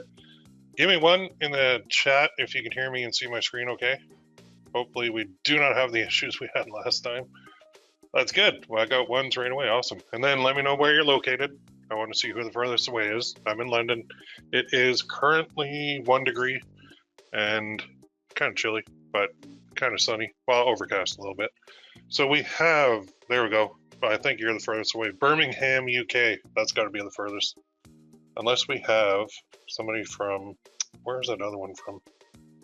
There's Sweden and there's India. Oh, New Zealand. Is my New Zealand guy here? Are you here? There you are. Right on. Like 5 in the morning, I think you told us from the last one. New Zealand, furthest away. Other side of the world. Rock Hill, South Carolina, 60 and foggy. New York City. How about closest? Cambridge? Yep, you are the closest. Edmonton, sunny, windy, and minus 13. Bummer. Enfield, UK. Nice. Enfield. I know where that is. I can't. I'm trying to picture that on the map. Enfield. Nice. Sunny, Margate, UK. 16. Whopping. What? It's 16 in the UK. Nice. Ohio, not too far. Redding, California. North London, that's why. Yeah, okay, cool. I knew I recognized that. I couldn't picture why. Yeah, it was 16 degrees here the other day, and all the snow just melted. And so now we have wet grass and mud and everything everywhere, so not fun. Anyway, alrighty, my friends. I'm going to dive in since we're not having technical issues this time, which is awesome. I got a lot to cover today, and I'm going to go through it all step by step, just so we can reinforce exactly what you need to do with the fan club method to get this thing up and running. So last week we kind of did the intro and the 60 pieces of content and the 30 products. I'm hoping you guys got a good chunk of that done. If you didn't get all 60 gathered or all 30 products ready to go, don't worry about that. It's okay, you're human, you know, you have other things that you're doing too. So you're going to need them because you're gonna have to be adding them constantly to these pages.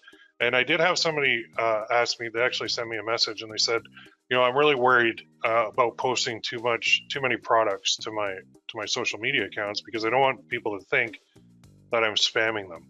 So what I want to show you guys right now is how that kind of doesn't exist. So I'm going to go to my Facebook group and I'm going to show you something, especially Facebook. Now the other social media accounts are a little bit better, but I'm going to show you this. So I have a group here, okay, 9,700 members in a private Facebook group. And you would think that owning this asset, I have a ton of reach and a ton of potential. And like if I start spamming everybody in this group with products all day long, they're going to get upset, right? Well, check this out. So here's a post that went up 15 hours ago. Notice FB traffic, 55 post reach out of 9,700.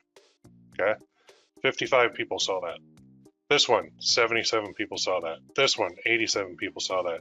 This one, I actually made a post just to see if people were actually seeing my post. And I said, what can I give you for free to help you? Like you would think that out of 9,700 people, I would get a huge response. 37 people saw that. So here's my point. 37 divided by 9,700 equates to peanuts.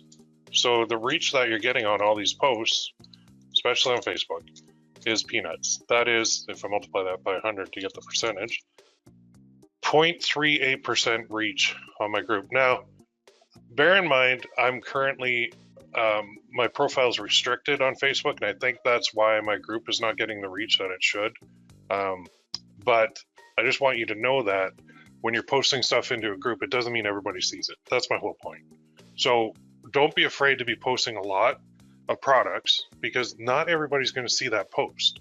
In fact, a tiny percentage of the entire group or the entire Facebook page is actually going to see that post. So if I go to my page too, I'll show you what I mean. This is mainly Facebook, but even on the other assets, it just doesn't have the reach that it used to.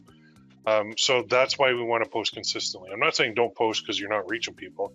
I'm saying post, but I'm saying it's not going to reach as many. So look at this. There's that coffee mug, same one, right? 11 people reached. Look at this page. I have, how many people like this? Can't remember. Like 25,000 people like this page. And my reach is pathetic, 21, 42. Now this could be because I am currently, my profile is restricted from advertising, but I'm just saying that I could literally post a product every single post. Look at that one, 92, 3 engagements, and still like nothing. So don't worry about offending people because you're not going to, especially on Facebook because they want you to pay for ads. So that's why I don't just use Facebook. That's why we've got Instagram and Twitter and Pinterest and even LinkedIn and places like that. And then in the third one, I can show you a couple other places you can go to post stuff that you probably haven't even thought about yet. So, yeah, question coming in. Does the seller even know which individual person or company is selling an item on GearBubble? I mean, can they find out my name or company, or do they just think it's GearBubble? They just think it's GearBubble. So we're just sending them right to the GearBubble domain. So as far as they're concerned, it's GearBubble selling it, which is fine. So FB dummy here. What do you mean by your profile is restricted? Oh, so back in December 20, I think it was the 26th of 2020, my profile got restricted on Facebook. And it happened 9 times before that. And what that means is you can't advertise on Facebook anymore. So if you haven't noticed, that's why I haven't been running anything with you guys on Facebook anymore, because I'm not alone. There's thousands and thousands of other marketers too who are in the same situation. But when they restrict your profile, it basically means you can't run the ad accounts, which is BS, complete BS. I was doing everything right. I had like a 4.9% quality score, nothing wrong at all. And so I appealed. I think my appeal got lost in the system somewhere. Talked to multiple people. I have a rep. The rep was useless. The rep has since moved on. Got another rep. That rep was useless. They still message me and say, hey, why aren't you running any ads? I'm like, dude, look at my ad account. Look at my profile's restricted. You want to lift that, I'll be fine. But when your profile's restricted, it doesn't mean your ad account's banned. It just means your profile is like from ads. But I think what's happening with my other assets on Facebook is it's affecting the reach on my pages and my groups as well. So that's why, bottom line, don't rely on one social media platform ever. Always expand, always have multiple, because if I just relied on Facebook, I'd be screwed. Okay, so don't do that. I don't want any of you to ever be in that position. So you can learn from my mistakes. Now, I can still advertise on Facebook. I just can't advertise white hat, call it that. So there are programs out there where you can still advertise. It's just a pain in the butt. You got to create fake profiles and you got to log in through fake IP generating systems that will kind of fake who you are, and then you have to get like fake profiles and use credit cards that aren't with your name on it, and it's a huge pain in the butt, and honestly not worth it. So at this point, I put it up on the shelf and I said, yeah, if you guys want to give me my account back, that's fine. You don't, so whatever. I actually just shot a video for my YouTube channel too, and I think it was yesterday or the day before I shot it. It's been 432 days since I requested a review, and I haven't heard back. So bottom line, Facebook sucks for that. I'm just a bitter man, but it's okay. I can still advertise if I want. I just don't want to, because I talk to a lot of people too. I know a lot of big sellers, and I know they're not having much success with it. So you can go into all the groups too, and you'll see the only guys who are still high on Facebook are the agency guys who run Facebook agencies. So they run ads for people on Facebook because their business is about to be pulled out from under them. And a lot of them are fighting it hard. So I don't fight it. I just go with the flow, adapt, adjust, and move forward. That's what we got to do. All right. How many different message cards, necklaces will you list for Mother's Day? Hundreds, dozens? I will do, when's Mother's Day? So in the UK, I believe it happened. Wait, let's see. UK Mother's Day 2022. You guys are March 27th, so you're coming up quick. But you can target that, but we can also target like North America. We're May 8th.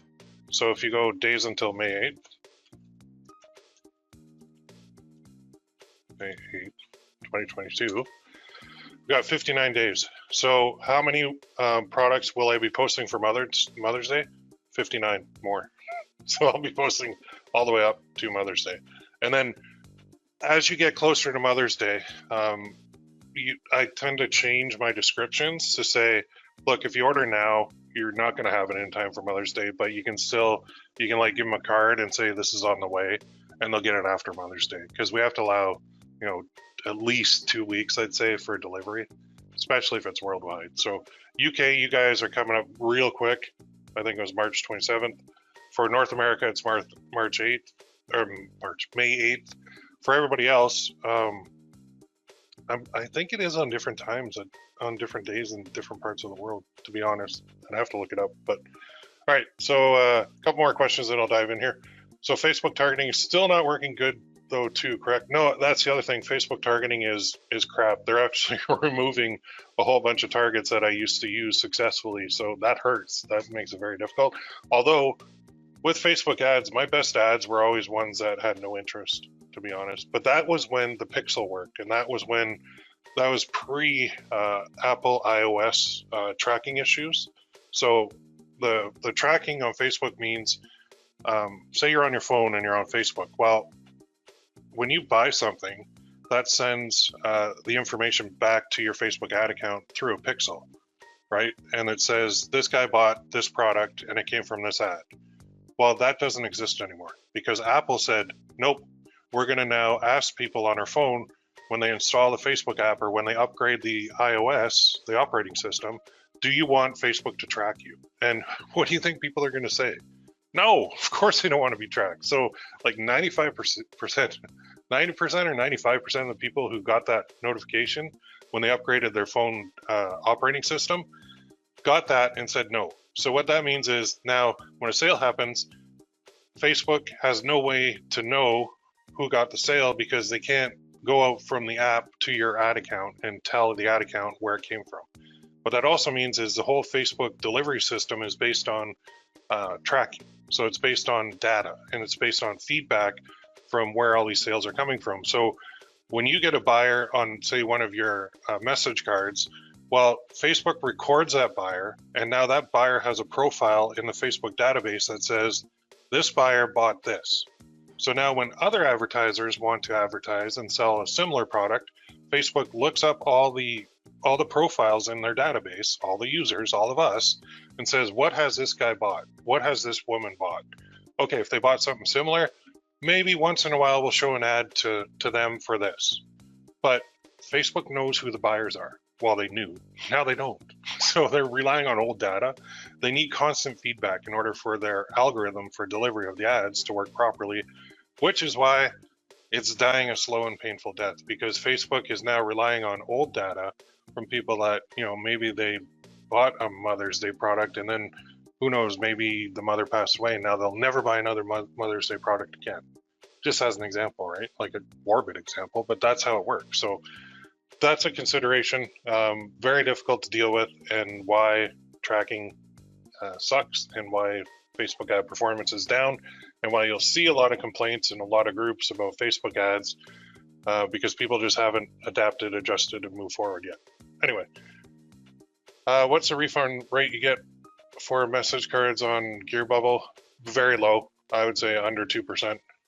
Do people ever not buy from GearBubble link when you send them there and then go look at other people's products on GearBubble instead, like how traffic leaks on Etsy? Good question. Don't know, because I can't really track where they go and what they buy unless it's my thing on GearBubble. But I would venture that somebody going to GearBubble, looking at my product, they don't really have an escape. So if you look here, so I'm going to be marketing this one, right? With this landing page, if you look at it, now actually I should look at it in incognito mode because I'm logged into my account. So let's go to incognito.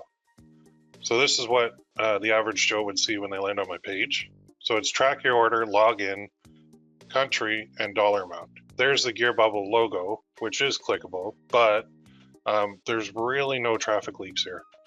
Now there's this, all rights reserved, contact us, about us, FAQ, terms, track order. Now, let's go to Etsy and watch the traffic leaks. So Etsy, let's do Mother's Day. I don't know if people even list them as message cards. I think they do them as necklace. Anyway, here's one. That's mother-in-law. No, people are putting them as necklaces, I'm pretty sure. Yeah, to my beautiful, okay. So here's the landing page for Etsy, okay? Holy crap. Home and favorites, jeweler, oh my God. All of these are not your products. All of these are not your products. All of these are not your products. All of these are not your products. This whole menu is a leak, a gigantic leak. So when somebody lands here, they could certainly start sniffing around to other areas of the site. They can scroll down too, and they can go, oh, more from this shop. Oh, that's cool. Wait, you may also like, damn, these aren't from my shop. These are all competitors. So yeah, Etsy, and then down here, explore related. This landing page from Etsy is a huge traffic leak. It's awful because when people go here, if they don't like it, or if they see something else that catches their eye, or if they get distracted for even a second and don't hit that, I don't know why it says add to basket. We do add to cart in Canada, but anyway, it's a massive, massive traffic leak. That's why you don't want to really send your stuff here, because you're probably going to lose them. Whereas if you send your stuff here, I mean, where else are they going to go? They're going to hit buy it now. They might hit this, the odd chance. And if they do hit this, they're going to be taken here. In this case, yeah, I mean, they see a couple others, but they're seeing top sellers, which I guess is the competition too, and then want to start. So it's a little bit different. I would say this one traffic leak versus a million on the Etsy landing page means that I want to send my traffic here instead. Okay, good question though. All right, let's close this up. Okay, so I don't have to worry about people price comparing on GearBubble. Not really, not as much. So a question: after setting up Pinterest business accounts, I keep getting calls from Pinterest ad reps asking if I need assistance with ads. What do you suggest? I don't know, take the call. see what they say. I've been on those calls. It's kind of hard to explain what you do to them, like what your business model is. I've told them it's print on demand and I'm selling these message cards, and they don't really get it. But I mean, more knowledge is more power in my mind. So if you can go on a free call with someone and maybe they plead a good case and they say, you know, just give it a shot with like $5 a day, whatever. And you say, okay, help me set it up. And then they set it up and it actually works, and that's a win. So it's up to you if you want to take the call. I find in general, reps from companies on ad platforms that I deal with don't really know what they're doing, like in general. Maybe that's because I feel like I know a little bit more than them.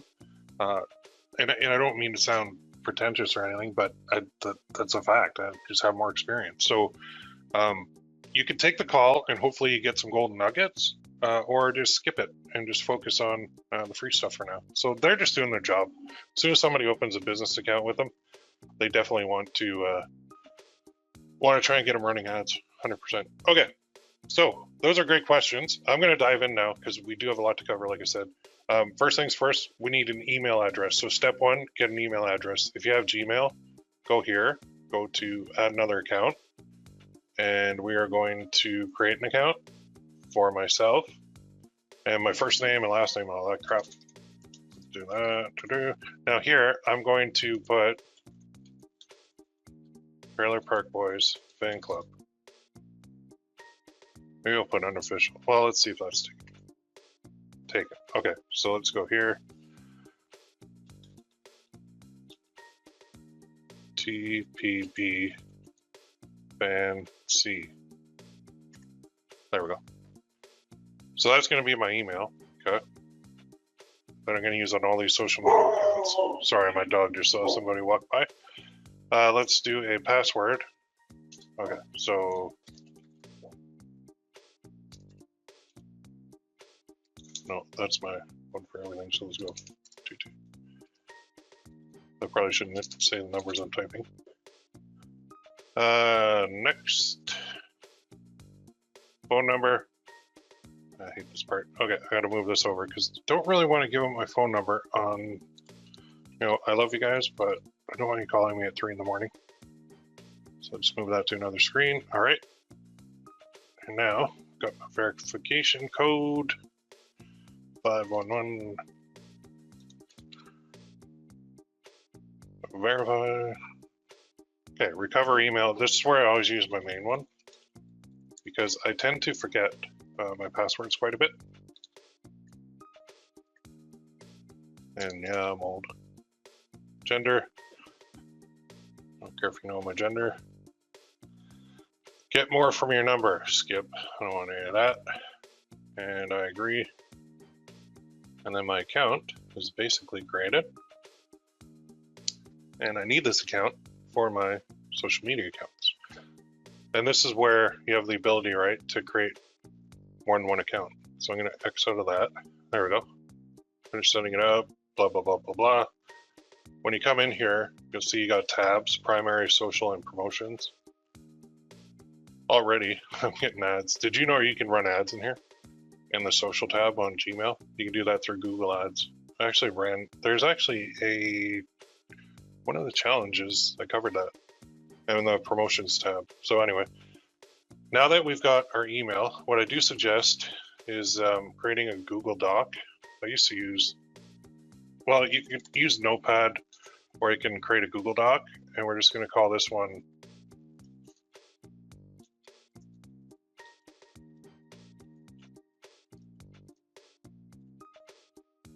and in here I'm going to put like the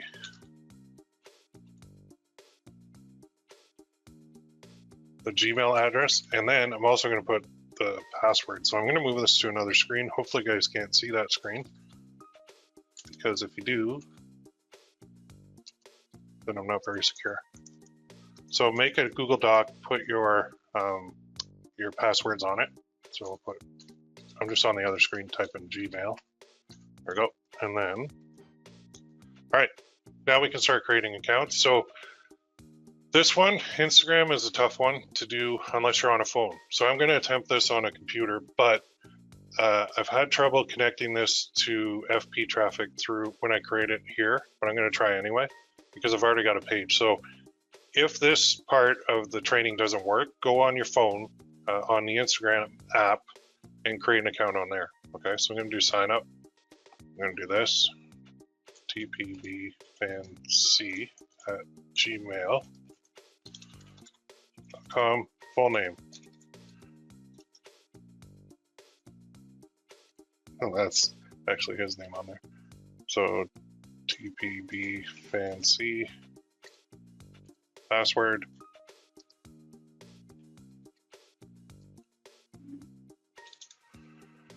Super secure since I use the same one. All right, so let's try this. Date of birth. I always use the same because you know what? I like getting emails on my birthday. So Twitter, you can send me an email. That's fine. Confirmation code went there. Okay. Did it though? There it is. 987206. 987206. Next. Okay, so this is actually why I did this too. When you get this message, it means that you got to go on your phone and do it. Okay. So what they noticed is that this IP address that I'm using on my computer, it already has like multiple accounts. So basically they blocked me. So the solution is go on your computer to create your Instagram account. And I can't really do that live on a call, on a training session, but I think I did put a training in there in last month, doing it on Instagram, but I can do it again if you guys need it. So the point of all that is you're going to run into that on a desktop, so you got to do it on your phone. Don't worry, don't panic, don't freak out. It's not the end of the world. In fact, I wouldn't worry about it at all. Sometimes the account is actually created, and this is just an error from Instagram, which I'll show you how we can check to see in a second. But let's move on, create the second one. So go to Instagram on your phone, create the account. So let us create here, sign up with a phone number, name, phone. Oh, I want to use email instead. And use that email. It's actually a short email. That's good. 21.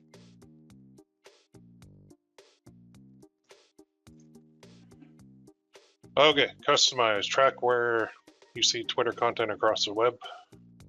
Okay, sure.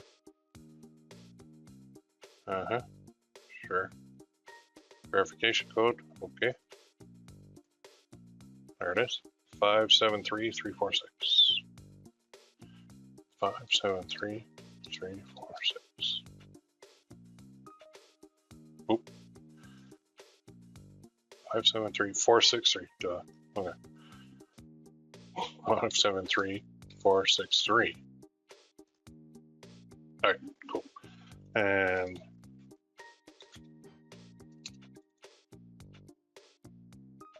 next. Didn't like that one either. So we got that. Let's go to incognito window. I think they're seeing cookies on there too. So let's go here, try that again. I have noticed sometimes that it throws me an error, but it's actually not an error. So let's go tppfancy@gmail. Already taken. Okay. See, this is a case too where I go in here. Yeah. If I try and log in now, let's try and sign in. So tppfancy.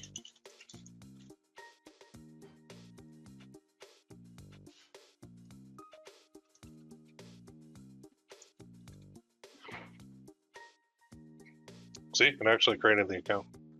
Stupid, right? Like, dumb. I wonder if I log in here, it'll let me. Let's go. No, it didn't create it. Nope. Okay. So that didn't do it, but Twitter actually did. Now let's go to Pinterest and let us sign up. Email.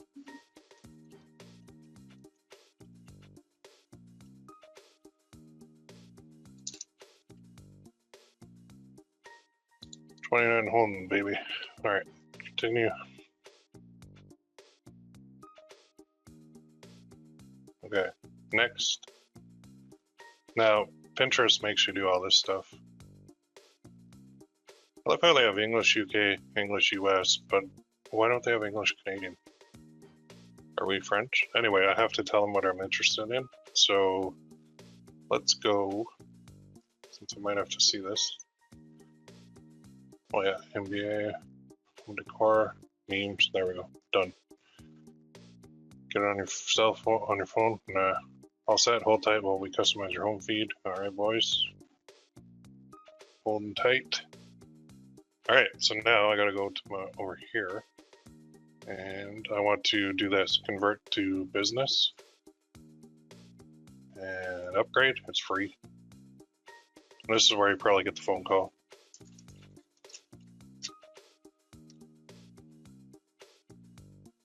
Don't have a website, I'm in Canada. Next. Focus of your brand, other. Put fan club. What are your goals? I want to sell products, I want to generate leads, I want to drive, no, I don't want to drive traffic. Create content. There, next. Describe your business. I'm not sure. I don't know what I do. Would you ever be interested in running ads? I'm pretty sure here, whatever you say, they're going to call you. So, no, I'll put no and see if they contact me anyway. Now, where would I like to start? Share ideas, grow your audience, showcase your brand. So I'm actually going to create a pin because I've found this is the only way I can seem to create a board, and the board is what's connected to my FB traffic account, which I'll show you in a second. All right, so I need to, done. I need a picture, I need a title, I need a description, and I need a link. Fortunately, I have all of that. So let's go here. Well, actually, let's just create one kind of without. I'll go here and I'll go, let's just get a meme and put it up here.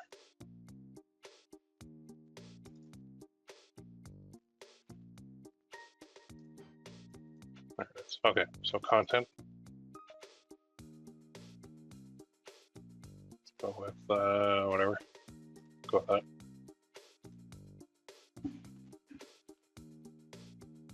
Not sure why it's doing this. Am I caught in a loop?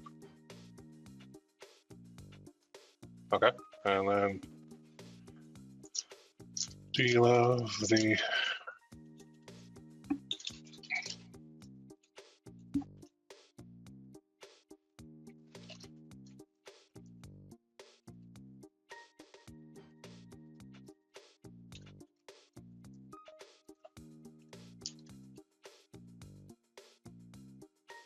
So I'm going to publish this immediately, but right here, when you hit this, or sorry, you hit publish, right here on the bottom, it's create a board. So here's where I gotta create it.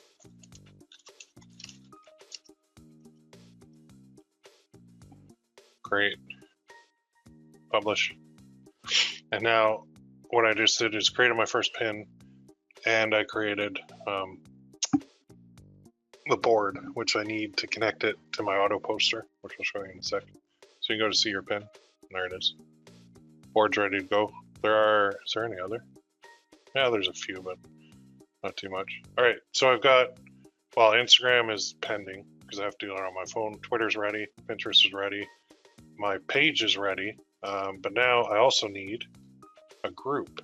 So I haven't started a group for this, so I'm going to show you that, which will be helpful because when you have to hook this up, it's not easy. So, well, it's easy, but it's different than the instructions that you'll see in the auto poster FAQ. So, oh, if I went too fast, here, go to Facebook, go to the main page, go to groups, go to create new, and then we'll just call this.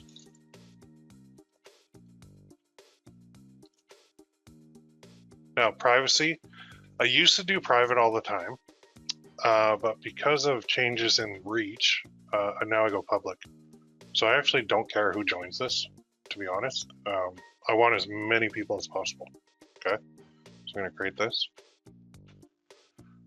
And then what it should do is update this kind of cover.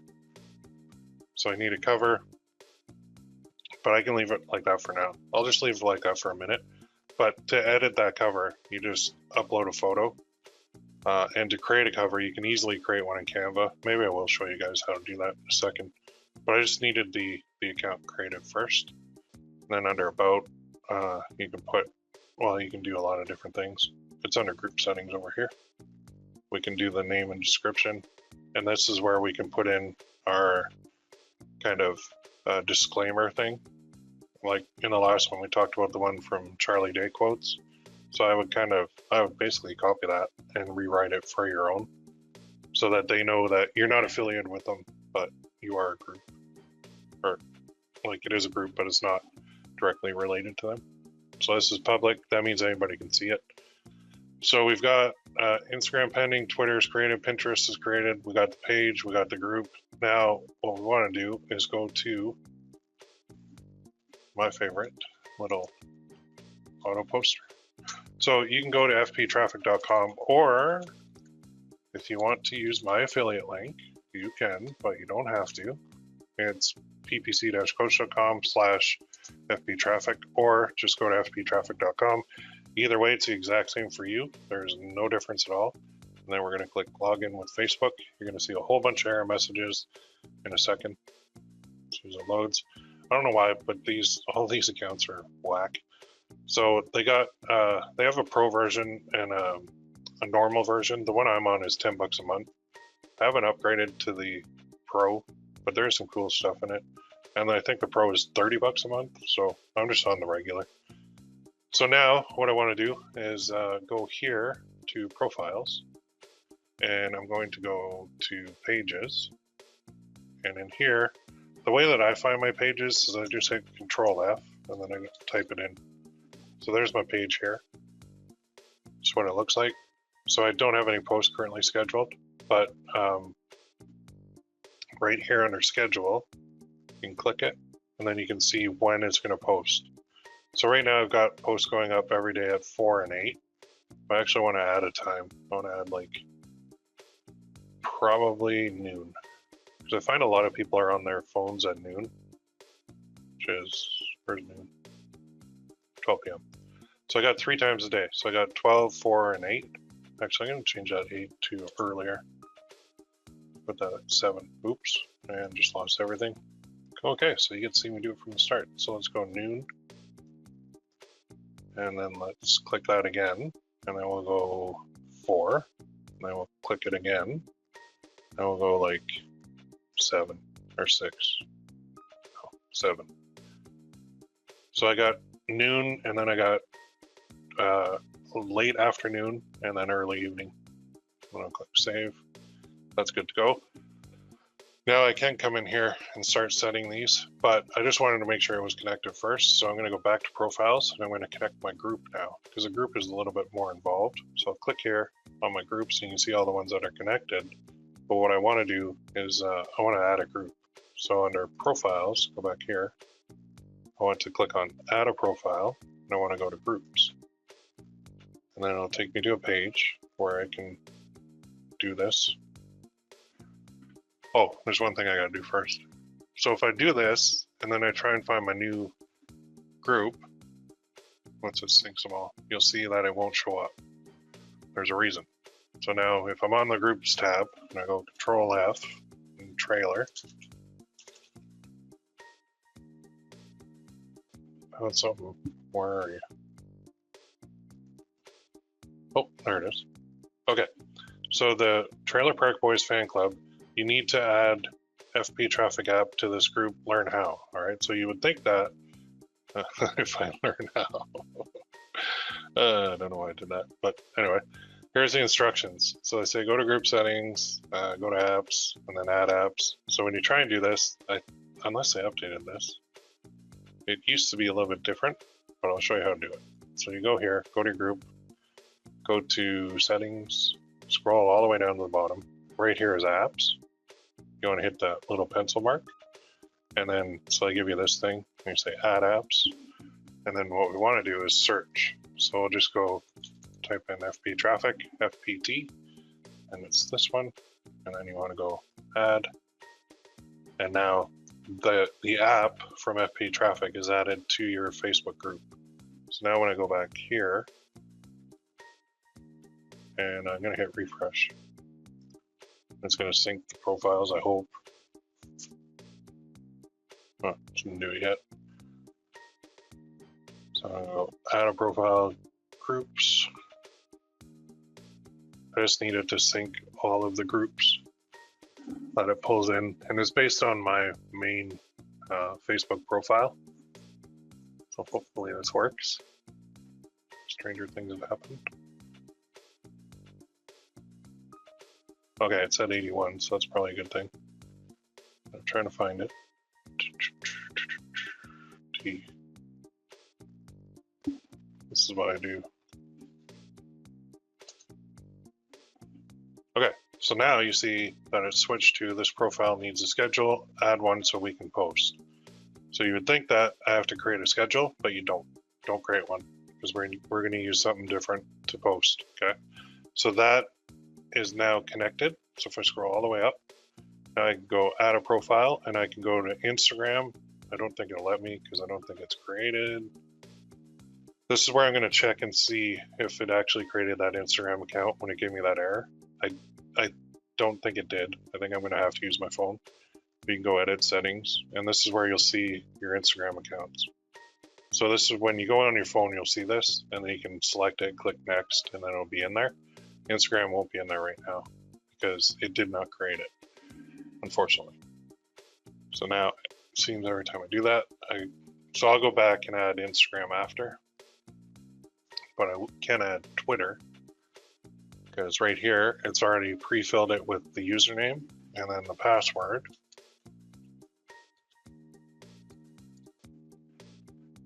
And then I'm just going to authorize the app, redirecting you back to the application. So that is now added. So if I go to profiles on the left, go to Twitter, you can ignore all that red stuff. Which is here. We'll see, it is right here, Ricky, whatever, 69. There must be a lot of Rickies. So again, this one is saying it's connected, but we need a schedule, but we're not going to do that. Okay. I'm just going to leave it. You can do LinkedIn too, by the way, if you want, which I do use for my PPC coach one. But I don't think I'm really going to do that for the fan club. So let's go to this one. Let's go to add a profile. So we need to do Pinterest now. So click on Pinterest. And the key to this is make sure you're logged in to your Pinterest account for the one that you want to connect. All right. Give access. And when I go to Pinterest boards, it is right there. So again, this is asking me for a schedule, but I'm not going to do that. because now I'm going to go here to chains and I'm going to create one. So I'm going to select a profile. This is going to be Trailer Park Boys Fan Club. Continue. And now anytime something is posted here, it's going to automatically be posted to these other profiles. So let's go to that. So I'll post it to the group automatically. And then that, and I'll go to the Pinterest board, and then that. I gotta do the Twitter account like that. And then once I get the Instagram, I'll come back here and add it as well. So I'll click save. So now one post to my profile, to my Facebook page, right here, is going to go to the rest of them automatically. So it's going to go to this page, which already has a schedule, automatically. So now what I need to do is I need to set up some posts. So what I like to do is you can upload these in bulk, or you can do them like you can compose as well. So if I'm doing pictures, I can do this over here, upload content, and I'll show you how to get the content in bulk. Then we can come back and edit this. So select your page and then drag files here. So this is where you open up your folder, go to D drive, go to that challenges 31 content, and let's say I want to get all this, so I'll just highlight all this. Then I'll drag it here. And you can see it's uploading everything all at once. And it's going to put those into the slots like for the schedule. So you can see where that's what it looks like. I could add descriptions if I wanted, but the beauty of these memes is I don't really need a description at all. So that's a good thing. So now when I go back to my profiles, and then I go to pages, and then I go to that again, and I click on it, you can see now today at noon, that one's going up. Today at 4, that one's going up. Today at 7, that one's going up. Okay, and it goes all the way out till March 15th at 4 p.m. So there's no product posts in here though. So what I want to do now is come back in and add my product posts. So this is where you do it like this. You go compose, and you select your profile, which is again the Facebook page. Select, and now we're going to drag an image there. We're going to do a description. Schedule is we're just going to leave that, and we're going to click save post once we fill this in. So let's grab a product. So go to your page, open that in a new tab. Oh, actually, I already have it there. And we're just going to save this. Let's go save image as, and let's go to our folder. I think we already did this. Oh, nope. So let's go 002. And this one is right from start. Save that one. I just need one mockup. And then I'm going to grab that URL. So highlight and copy. And then go back here. Oops, don't need that. Go back here. And then we can click on this. Go here. We go to designs, number 2, there. Open. It's going to upload that. And then here, we can, I like to use an emoji because they tend to stand out.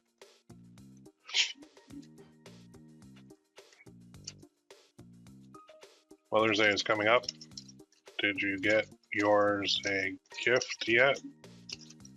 Get her one of these. And then tags we can put.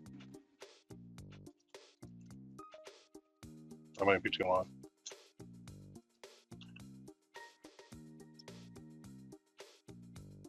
Mother's Day. Then hashtag. Something funny. Ricky will get her this, so he's a character on the show. Then you can do first comment.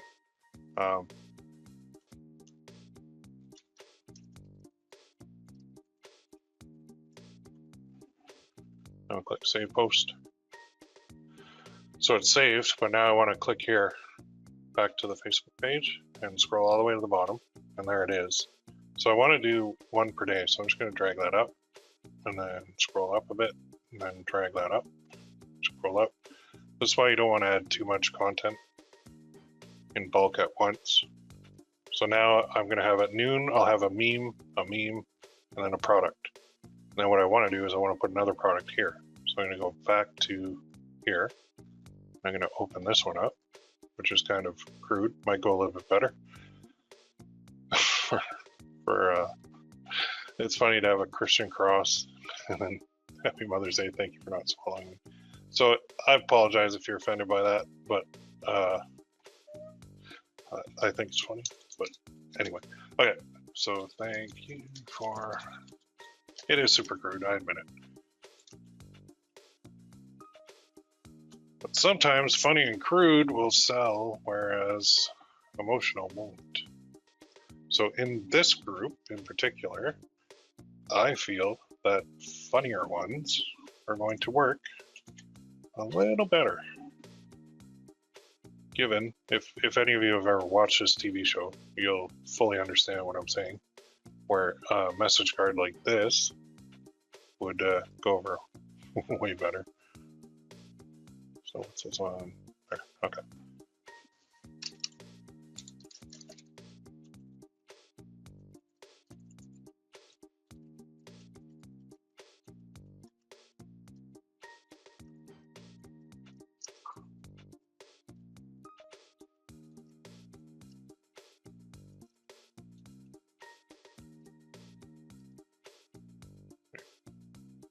And tags.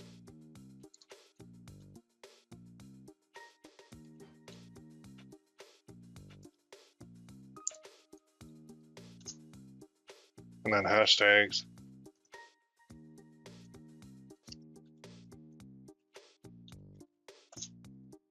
Then first comment.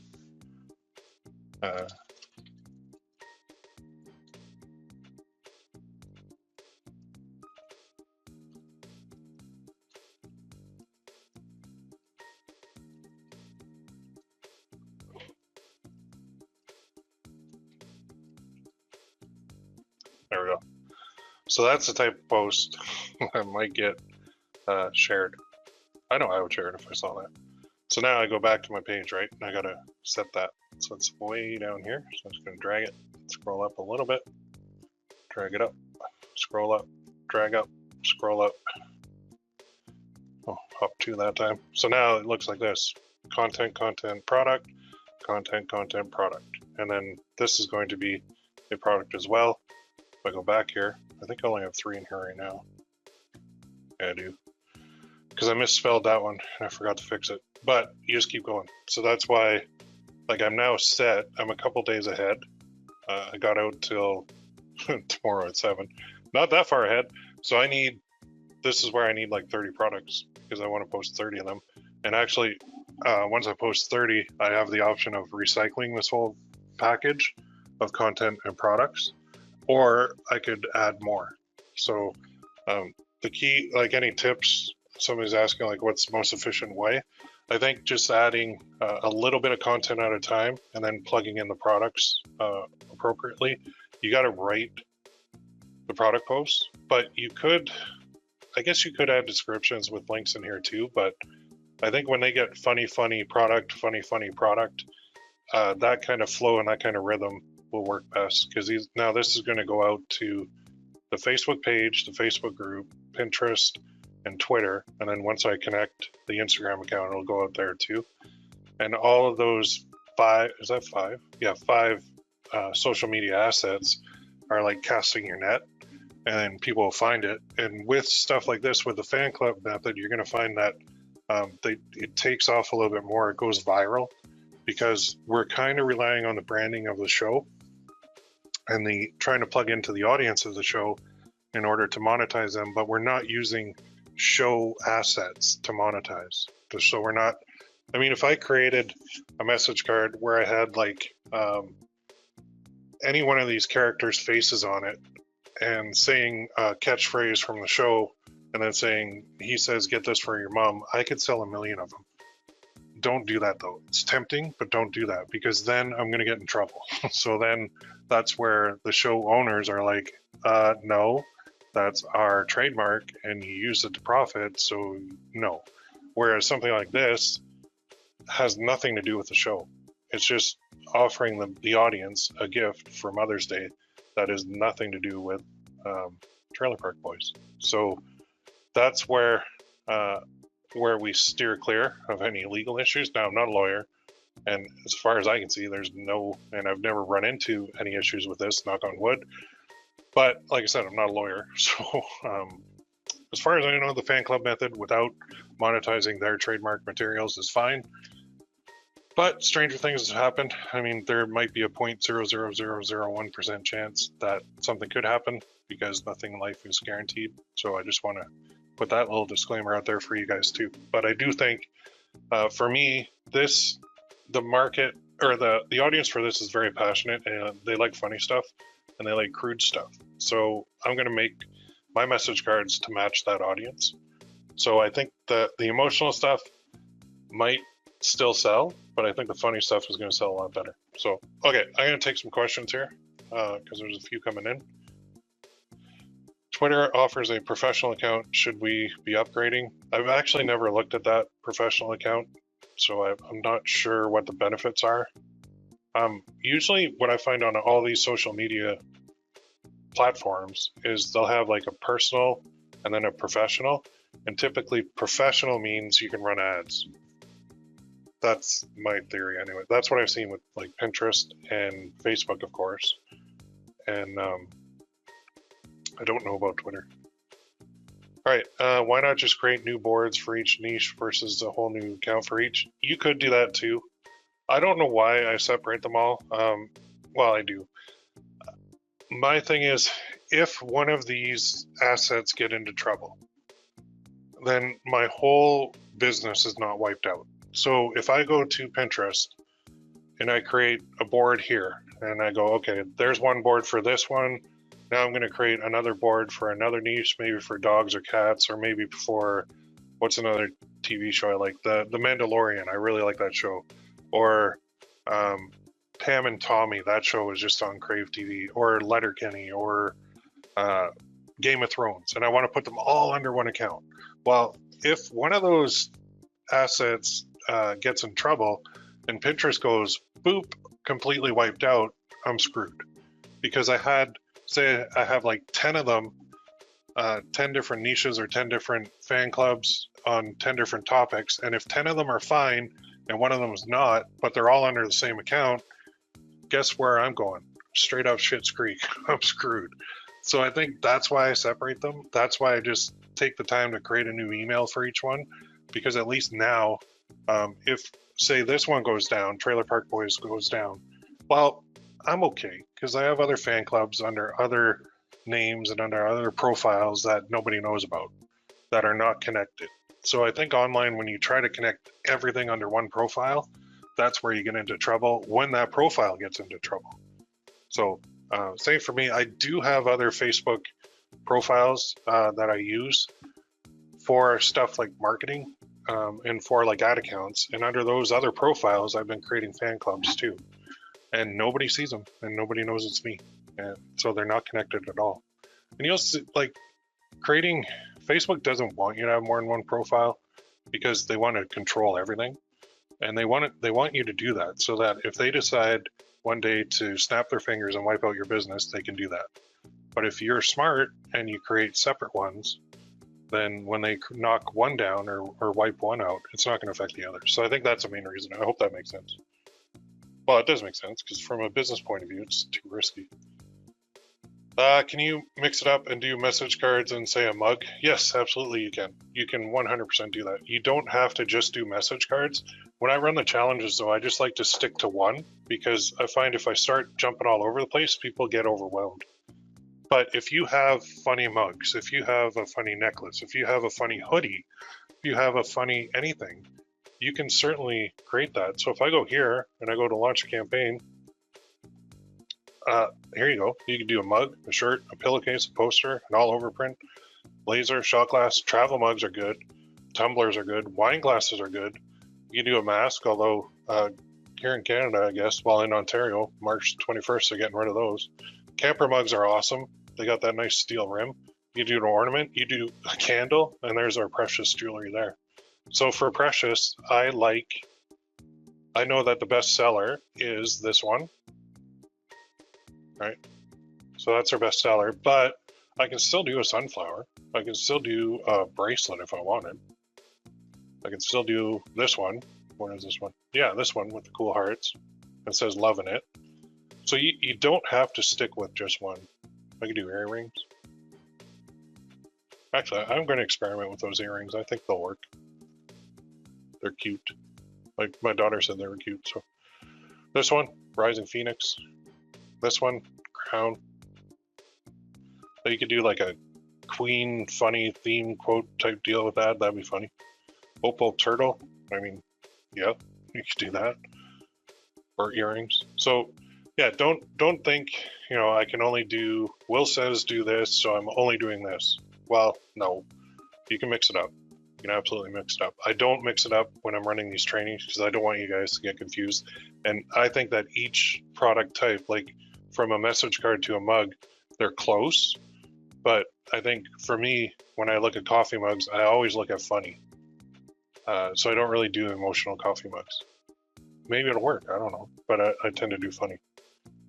Okay, so let's go. Oh man, lots of questions. Good.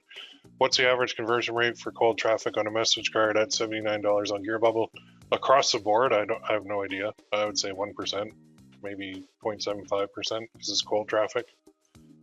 How many message card necklaces would you guess have been sold on GearBubble? That is a great question. I have no idea. I can ask. Yeah, good question. Do we have to worry about other GearBubble users jacking our designs and reposting it themselves at a lower price? Yep, you do. Because you're going to get copied. There are pricks out there that are going to copy your stuff and they're going to undercut you. It's going to happen. Prepare for it.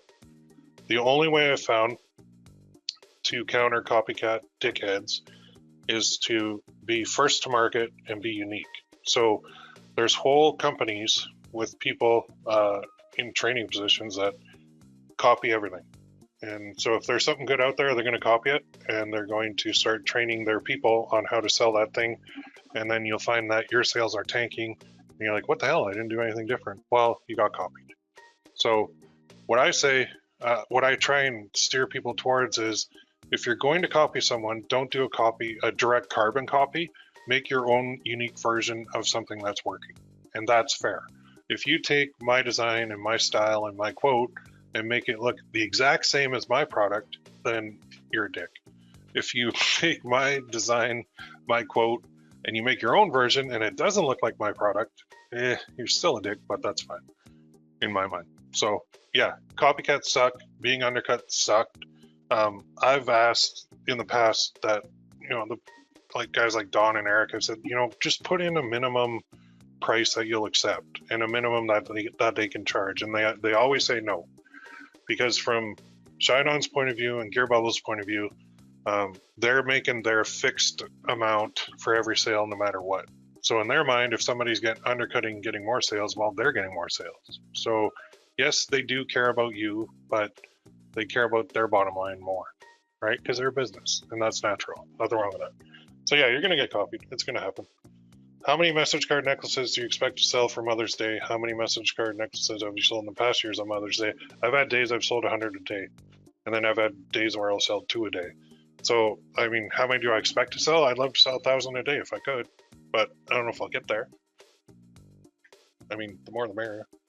Are you looking to only sell the cross and heart for Mother's Day message card necklaces? So we just covered that. No, we can expand. Have you ever tried ranking SEO for GearBubble items since you can put the keyword in the URL? Yes, I have, and it does work. When do people start buying necklaces for Mother's Day, like April 1st or sooner? They start buying now. Do you have these different profiles on the same IP? I do, unfortunately. That's the one drawback, because they can see my IP. If they really wanted to dig, they could find all of them. I mean, if you want to get super ninja, yeah, get a program like this one. I'll show it to you. This is the one that guys use. for their fake Facebook accounts.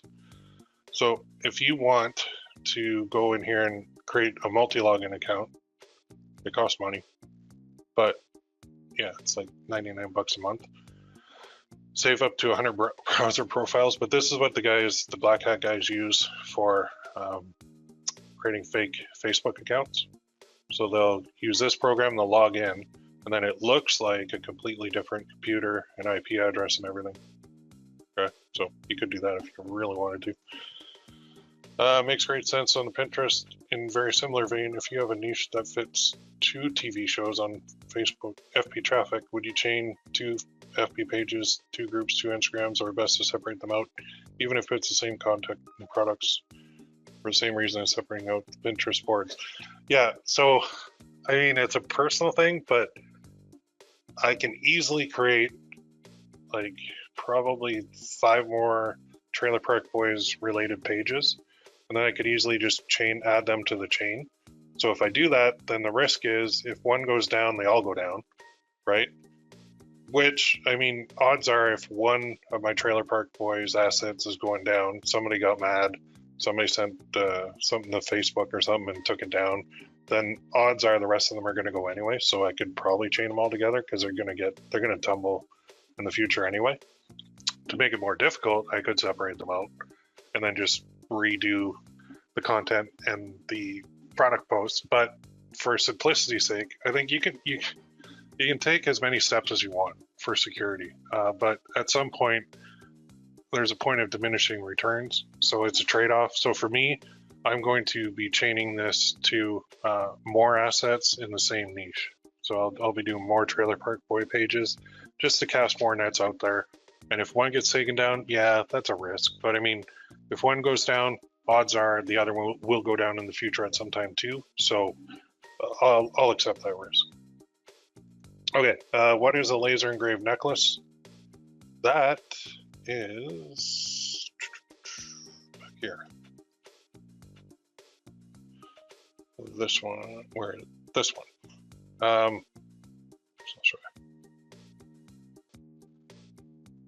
So it's like a piece that they just, instead of doing the die thing, or the, like, basically, well, they used to, now they don't anymore, only Shinon does. You would create an image, and then they would print the image, and they would like stick it onto a necklace and then put a coating over it. But with the laser engraved, they just have blanks like this, and they take a laser and they engrave it. So I haven't had much success with these because they don't really look very good, to be honest. I don't even know if these are still in the rotation or not. I think they are. Can't remember. Yeah, it is so weird to come in here and not see my necklaces. Like, it's like one of my dogs died, honestly. It's sad. It's crazy. I gotta go to Shinon now for all my necklaces. Alright, have you sold a lot of message cards on GearBubble? How many? I'd have to look it up. There's quite a few. If they copy and modify, they're just being a smaller dick, which is a personal problem. Exactly. Will message card necklaces convert better at a lower price? If so, what price? Anything will convert better at a lower price. But if you're going to price things lower, that's fine. But then when somebody undercuts you in the future, don't get mad. Okay, is that fair? I think they should have a minimum price on all these that they accept through their system, but they won't do it. So yeah, you could say, I'm pricing, if he's listing it at $79.95, I'm going to definitely undercut that and go down to like $29.95. Well, if you do $29.95 on one of these, I'll just show you, you will make $13 per sale. So okay, you're probably going to sell more, but you're not making it as much versus this, where you make $63 per sale. So what do you want to make? Like, how much do you think you should discount what you do in order to make less per sale? Like, how much do you think you're worth? Do you think you're worth more or less? I think I'm worth more. I think my products are worth more. I think these are good products to have, and they're worth more. So I'm not going to play the undercut game. A lot of people will. At the same time, when something's priced cheaper, you attract a different market to that cheaper price. So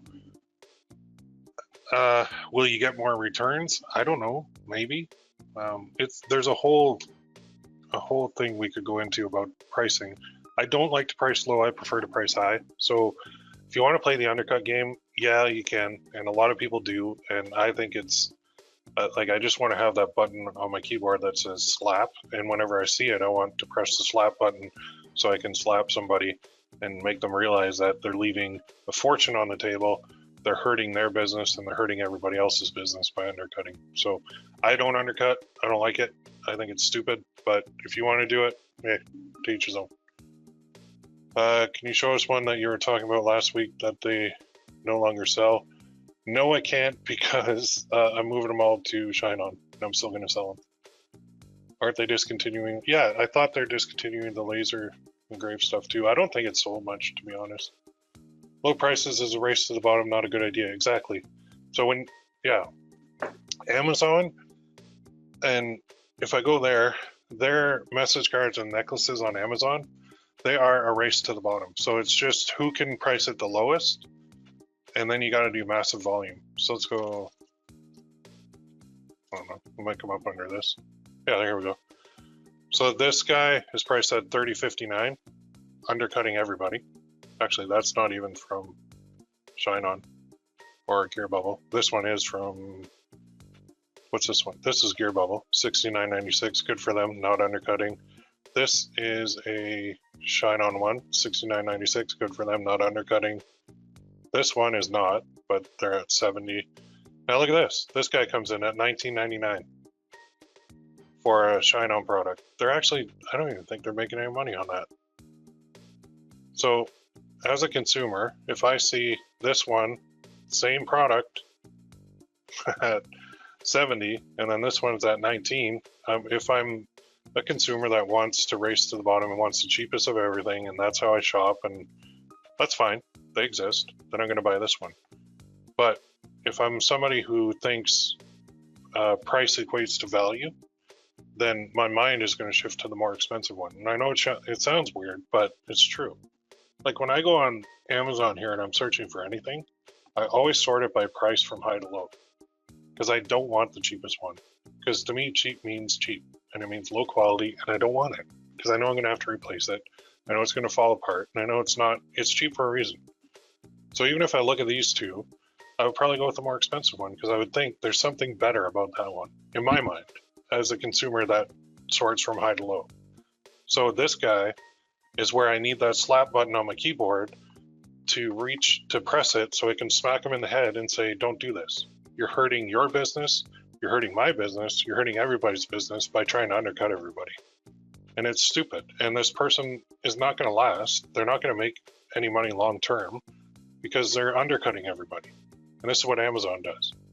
So yeah, people can find your product and they can go Google it, and then they can go search for the cheapest one. And some might do that, but a lot of them won't, right? So the ones I see at 57, that's good. This one, again, I need the slap button so I can reach through and tell them knock it off. This one is like, it just screams cheap. It screams low quality. It screams bad customer experience. It's just, I don't get it. I don't know why people race to the bottom. I don't know of anyone ever who did this kind of crap and survive long term in this business. It's a short-term money grab, in my opinion. So I won't do it. I don't like it when I see it, but I can't stop people from doing it at all. So if you want to race to the bottom, go for it. All right. So you'll never post card prices lower than $79.95. I might go $69.95, but yeah, I like higher. Like I said, to me, perception is reality. So if I have something, if I'm competing with all these undercutters here on Amazon, the cheap consumer who only wants the cheapest price on everything is going to buy theirs. But there's always a percentage of the audience who refuses to buy the cheapest thing. And I know it sounds weird, but it's true. It's absolutely true. So there's like maybe 5-10% of people out there that will only buy the most expensive thing.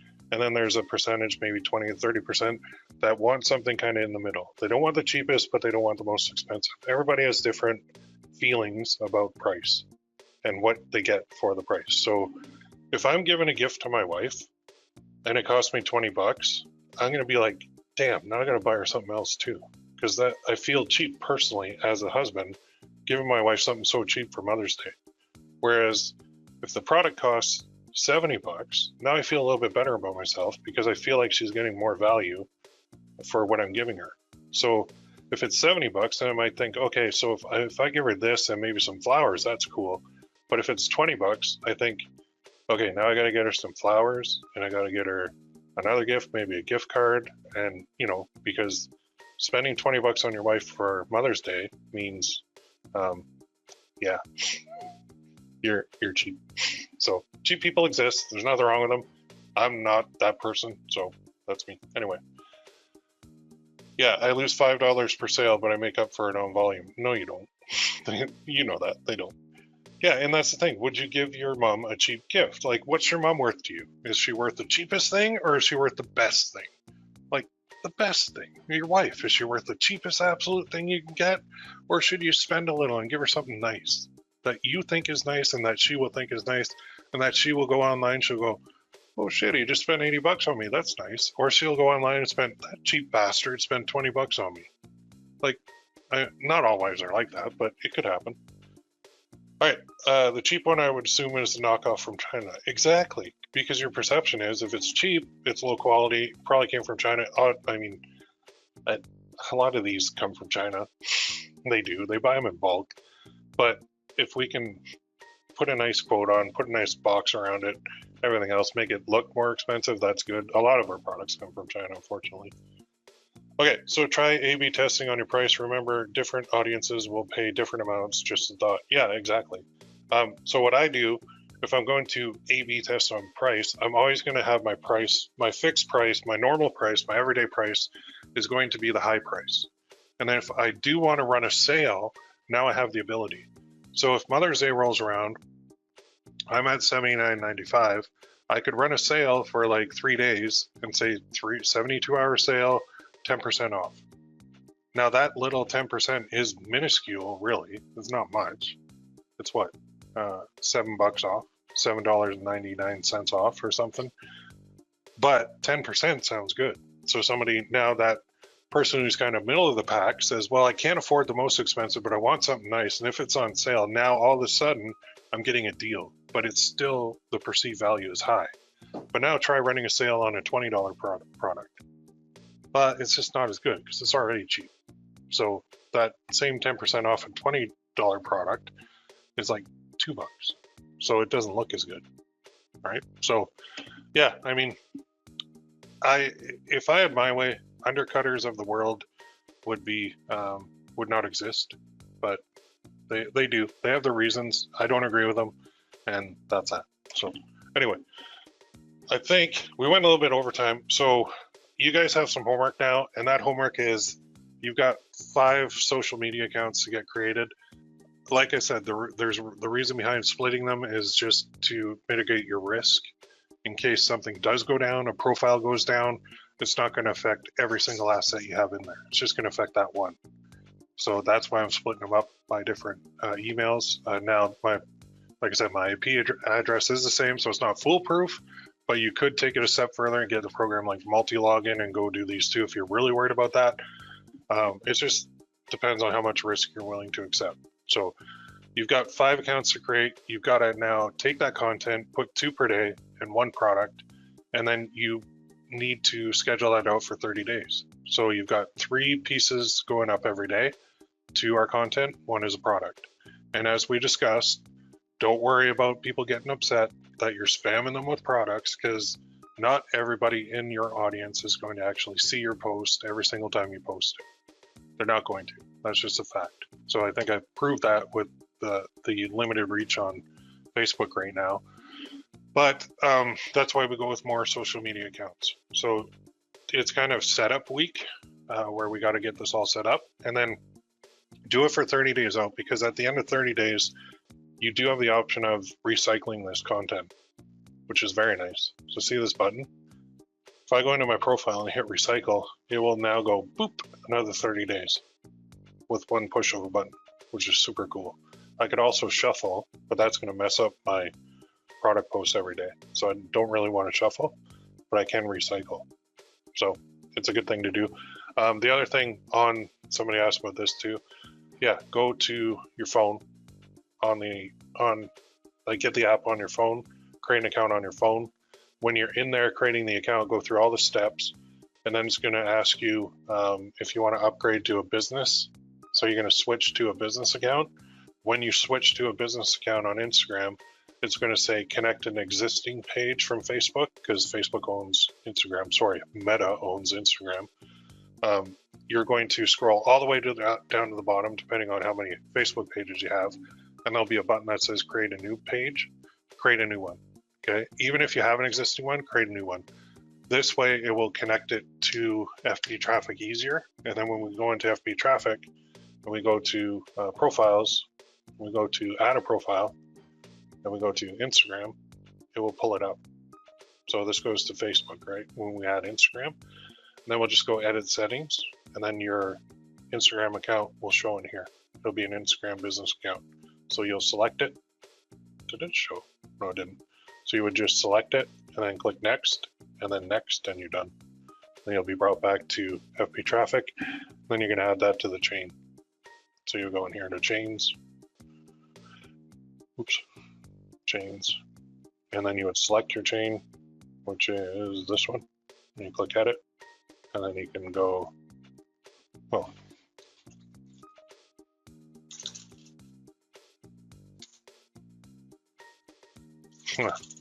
editing. Okay, so chained, and this is where I'd add my Instagram one, I guess. Yeah, back in here. I click save. So if you need help with that, let me know. I can help you. All right, well, I'm gonna close it with that. Next week, I do have some cool stuff planned that I don't want to give away, because I kind of like to leave you guys hanging like a cliffhanger at the end of a TV show. But it is something neat, something cool that you may not have thought of that you can do with this. And I'll give you a hint. There are other social media places we can go that we haven't gone yet.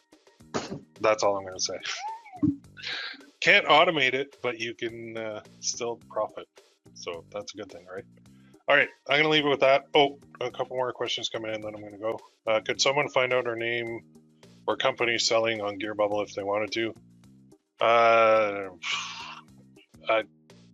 Dawn is not going to give that information away unless it's a subpoena, I guess, from like a federal agency. I don't. There's no real way to tell. Like if you go here, go here, you don't know it's me, right? So no, I would say you're safe. Oh, Eric, okay. I always start optimistic in each training, but everything then turns into serious over my head tech for me. Great ideas you have though in this training for free traffic. Thanks for another great training, Will. Yeah, the tech overwhelm is a real thing. That's why you're going over my shoulder, because I want you to go through, watch the replay and pause it at every step. And then when you get stuck, I want you to post in the forum and say, I'm stuck, and tell me where you're stuck.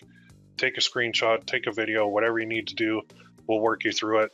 The tech side is like learning to ride a bike. When you've never ridden a bike before, you're going to fall off, you'll probably scrape your knee, you'll probably be pissed off, you'll probably swear, you probably need a band-aid. But eventually, when you keep trying to ride that bike, you're going to get it. And then the day comes where you just hop on the bike and go, and you don't even think about it. That's what tech is. It's like learning to ride a bike. Once you do it, once you go through that initial pain, it's not going to be painful anymore. Okay, so that's my advice. All right, 79 price point is the most optimal that you have tested. Yes, for these it is. I like it. I've gone as high as 119 on a message card, and it didn't really sell. Then I dropped it down to 99 and it sold. Then I went to 89, it sold. Then I went to 79, it sold better. Then I went to 69, it sold, but I didn't like it because I felt like I was leaving money on the table. Then I bumped it back up to 79 and it felt better. So, I mean, to each his own. You can price, if you're gonna go do anything with a test, go higher, in my opinion. Like we already discussed the undercut route at length and my feelings on it, but my feelings don't matter. It's what matters to you. and what you want to do. All right, my friends, I'm going to leave you with that. Next week, hopefully we got some sales coming in, because these fan card things, the fan club method, sorry, it's supposed to go viral. Your stuff is supposed to go viral. It's supposed to get spread. People are supposed to join, follow you on Instagram and follow you on Pinterest and follow you on Twitter. And then when you post more and more and more, then they see all that funny stuff and they share it, and then more people find it and share it, and then they don't even know that they're being marketed to with these products, and then they see the product and they go, oh shit, I need a Mother's Day gift. That one's cool. He's got 3 other ones. Let's pick one I like. Boom, that one, go and buy it. That's the way this works. So it is like slow and steady wins the race. It's not instant results. It's not instant gratification. It's not paid ads. So you don't instantly see sales. Okay, it takes time for these things. They have to like percolate. They have to sit there. Sometimes it can be weeks. Sometimes it can be months. Sometimes it can be days. It just depends on who sees it, who they share it with, how fast it grows. And I'll tell you, social media platforms love viral stuff. So the funnier your stuff is, the more viral it goes, the better it's going to be for them and the platform, and the better it's going to be for you as the marketer who's trying to profit from all this stuff. So keep that in mind. It's slow and steady. We're running a marathon here. We're not running a sprint. Okay, sprinting is paid ads. Marathons, and this is like a walking marathon. Like you're walking the Boston Marathon, or 26, what is it, 26.2 miles? That's what you're doing, but you're walking. Okay. All right. I'm going to close with that. You guys have a great day, and we'll see you next week in the next one. Thanks, everybody.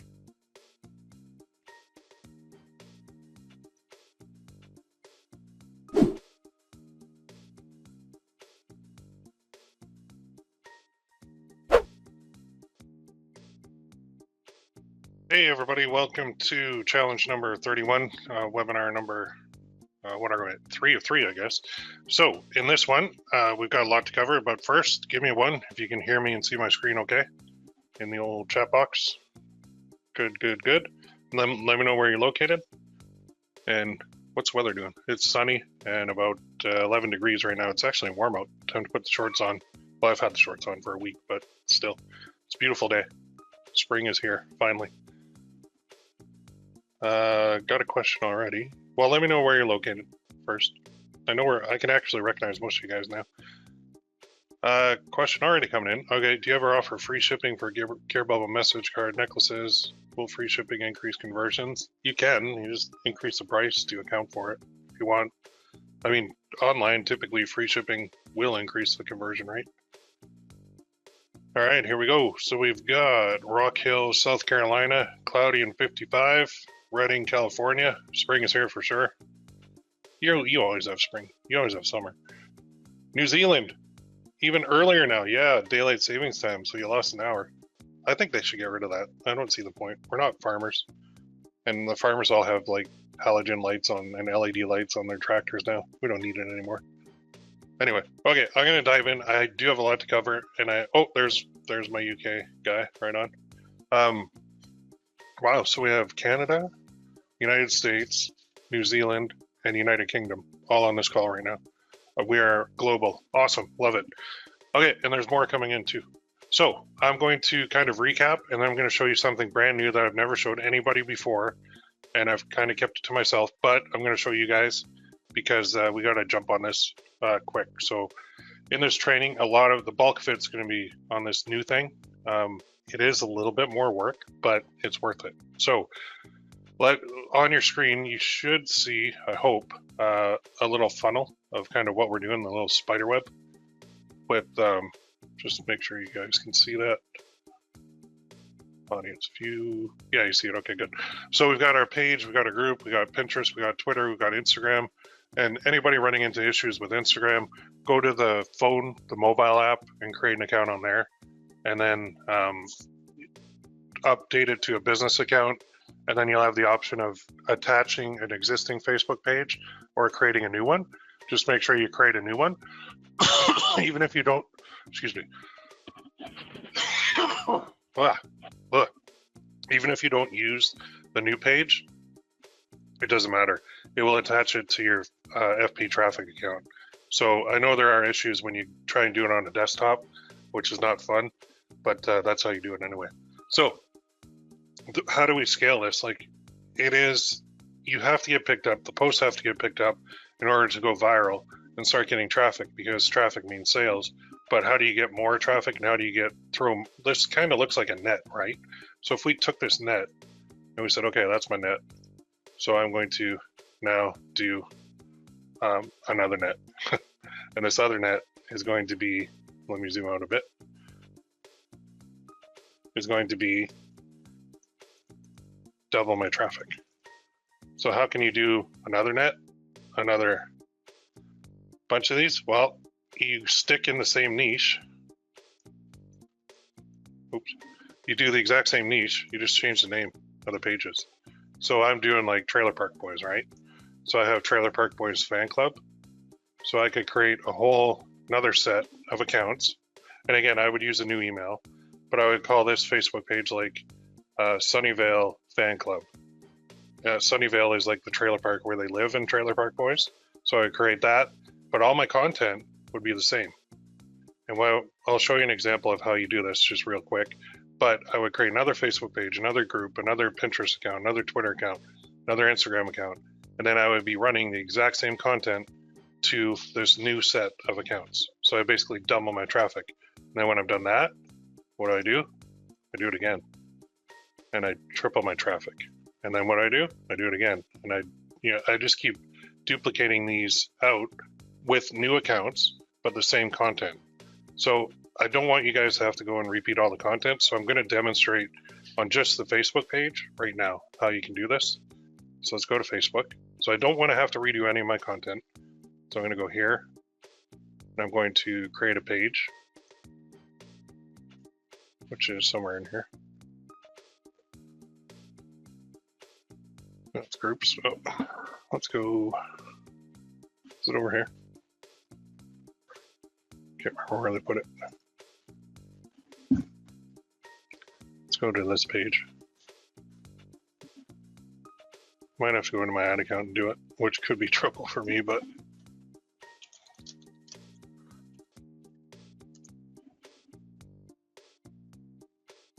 there's a page.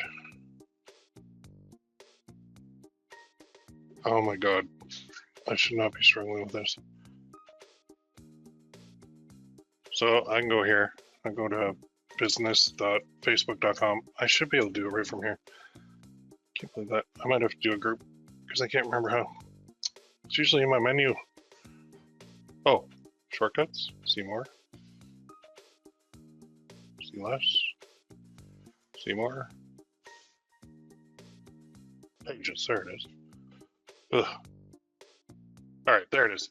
Pages, so it's facebook.com/pages, which will bring you there. I'm going to create a new one, and I'm just going to call this one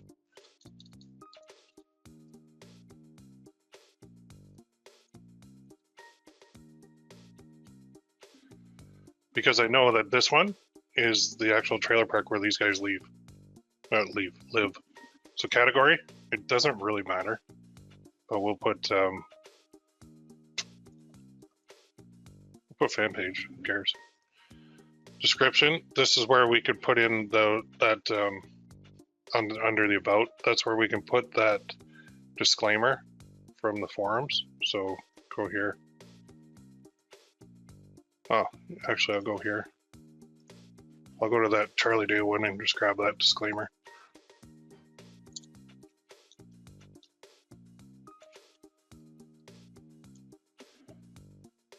This one. And I think it's right here.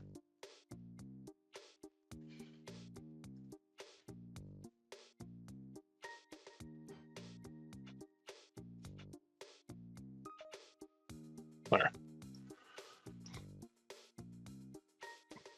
That figures. Copy.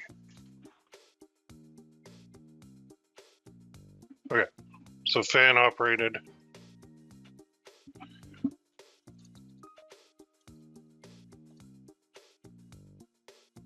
Oh, won't give me much. Okay. Just remove some of that from Sunnyvale. Fan operated Sunnyvale trailer.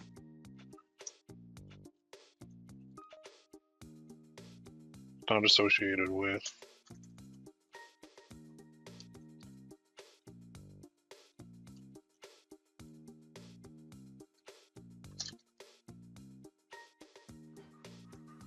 All the best.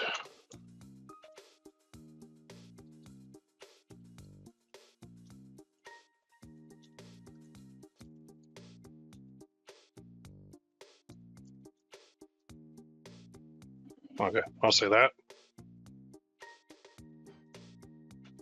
Create the page. And then I can come back in and I can do the cover and I can do the profile pic. Was created, and now you can add images and all that stuff. So I could have my profile picture and my cover photo, or I can do it over here. So if I want a profile pic, pick anything. Take that one. Actually, let's find a picture real quick of Sunnyvale. Go to images. And there's one in the opening scene with the tree. There it is. Okay, so I'll save that to my image file. I'll go here.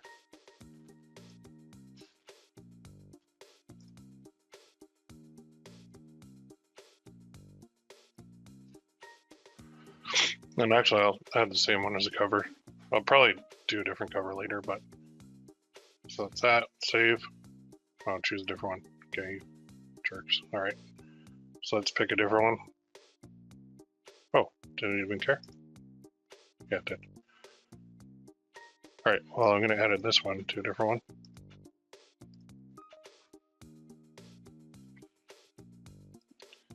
Just go back here and get a different one.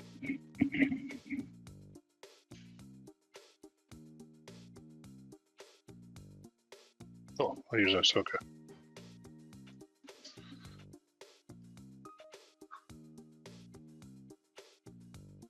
That will be that.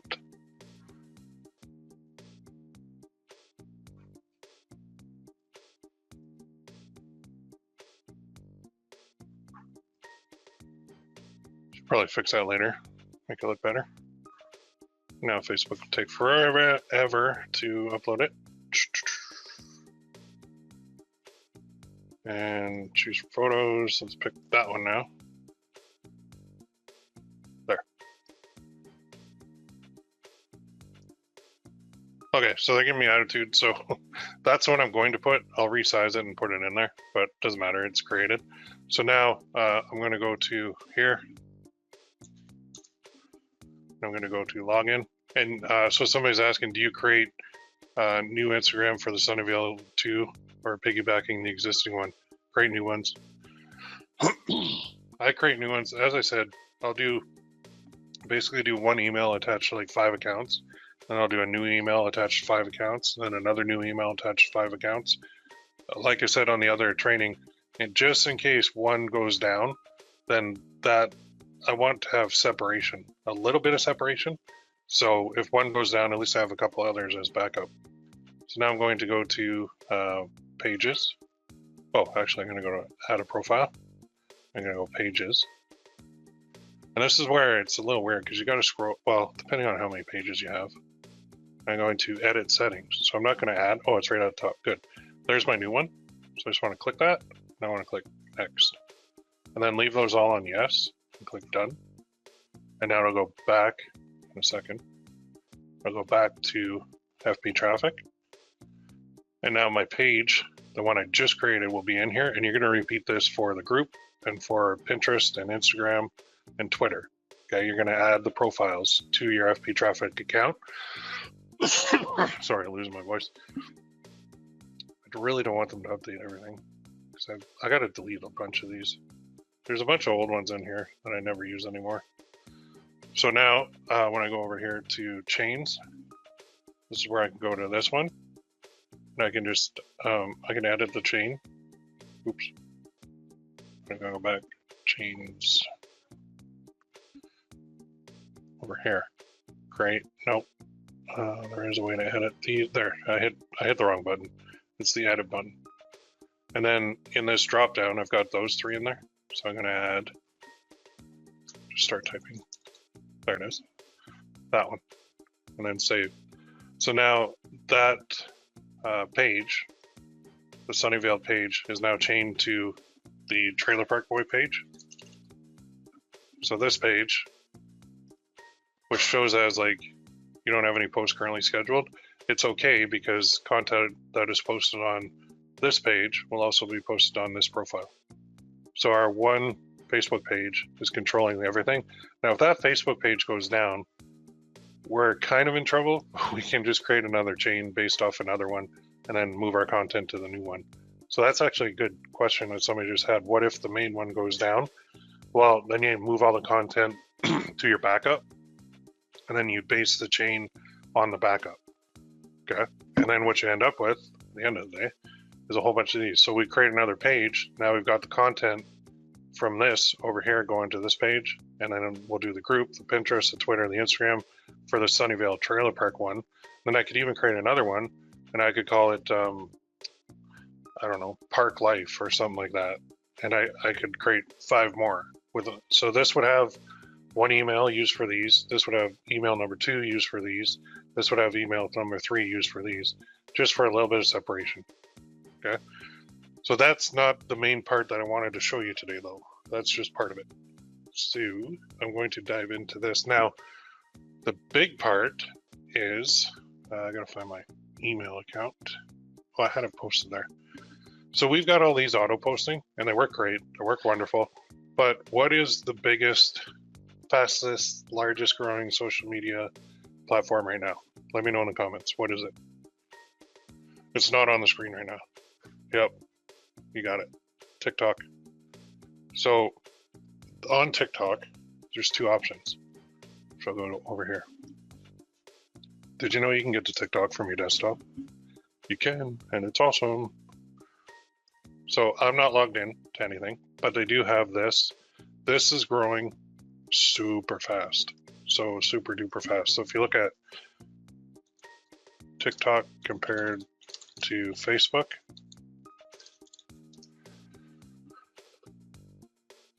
there was some stats I found. Here's one. This is old too. Is TikTok a threat to Facebook social media dominance? Other social media giants, especially Facebook, have underestimated the huge threat of the Chinese video sharing app. Facebook is finding it harder to emulate TikTok than it did with Snapchat. TikTok is beating out both Instagram and Facebook. It's the only app that was downloaded more than, and only second to, Facebook owns WhatsApp. Experts and figures underscore just how big of a threat TikTok is to Facebook dominance. So yeah, this is the new one.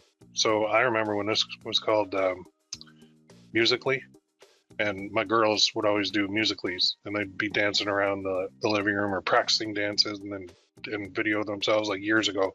Then they changed the name to TikTok, and the girls were like, why did they change the name? But they're still on it, and they still use it. So if my young girls are using this, that means it's growing, and all their friends are using it, and even I'm using it now because I find it hilarious.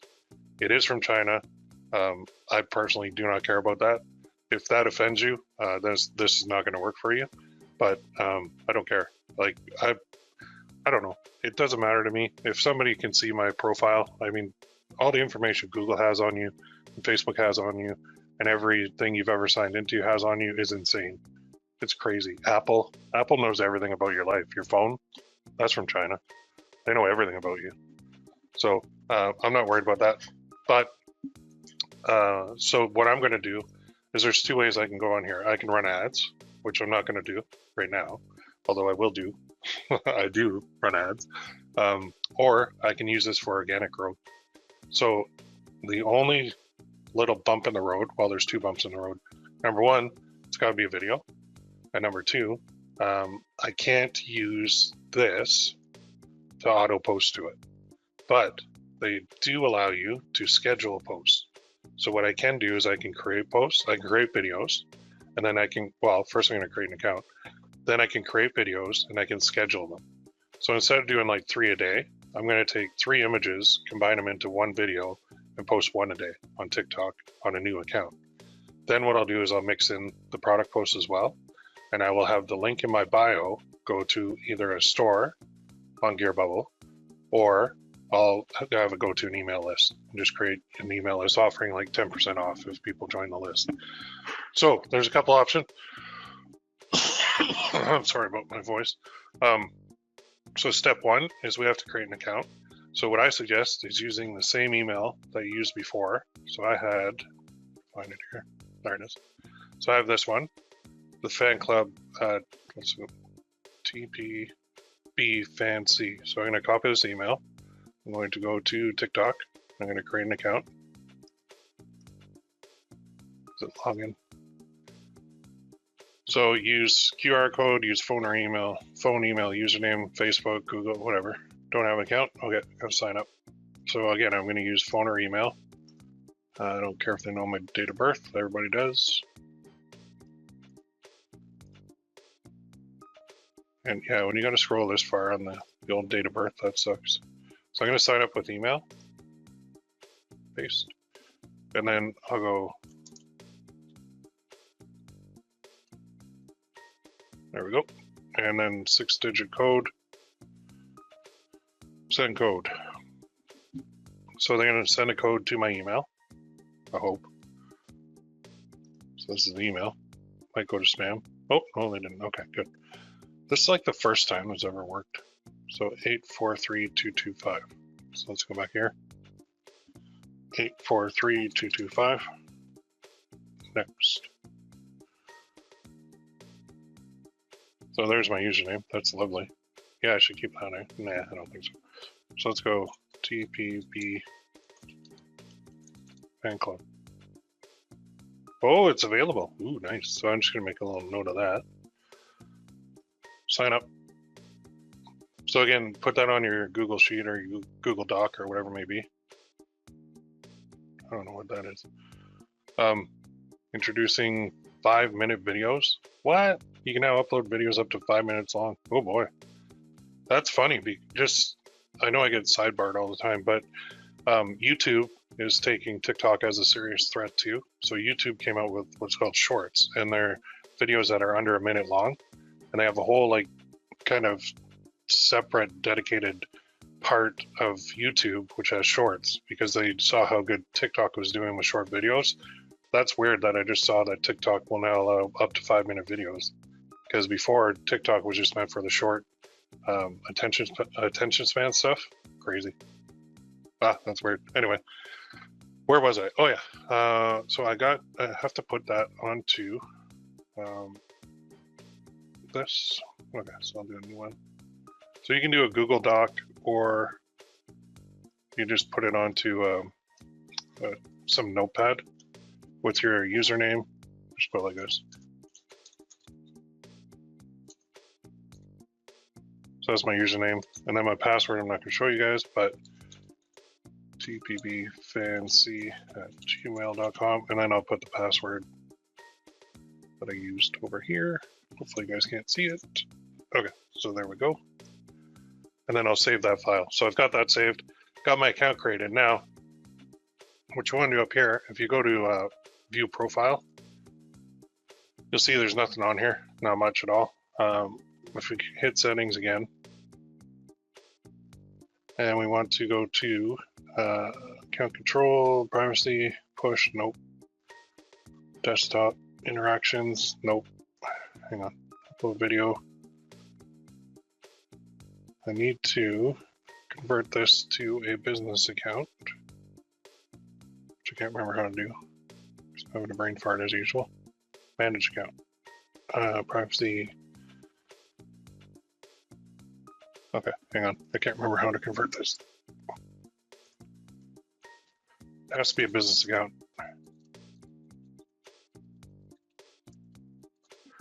Because that will give me the thing. On your TikTok, tap to 3 dots, manage account, switch to pro. Next. Well, I don't have that. I might have to go on my phone and do this. Box message. Settings. Or is it over here? Okay, I'm gonna log into my phone. Where's my phone? Let me log into my phone and convert this to a business account. It's usually the case where the, no, I already have that. Where one thing is not connected to the other. So I'm going to talk you through this for a sec. So go on your phone, go to TikTok, go to home, oops, profile. So I'm going to log out of this.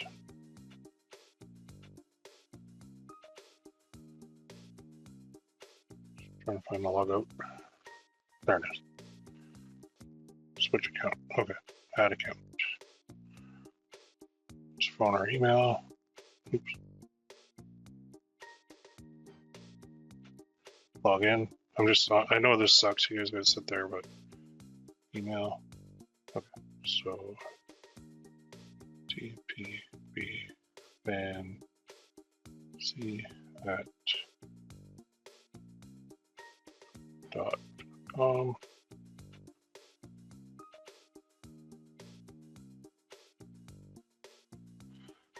Okay, hold on.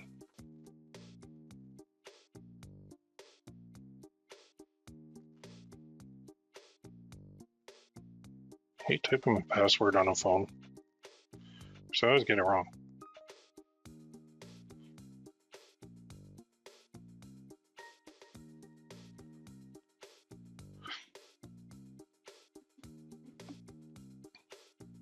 What did I do? Oh, maybe it's this.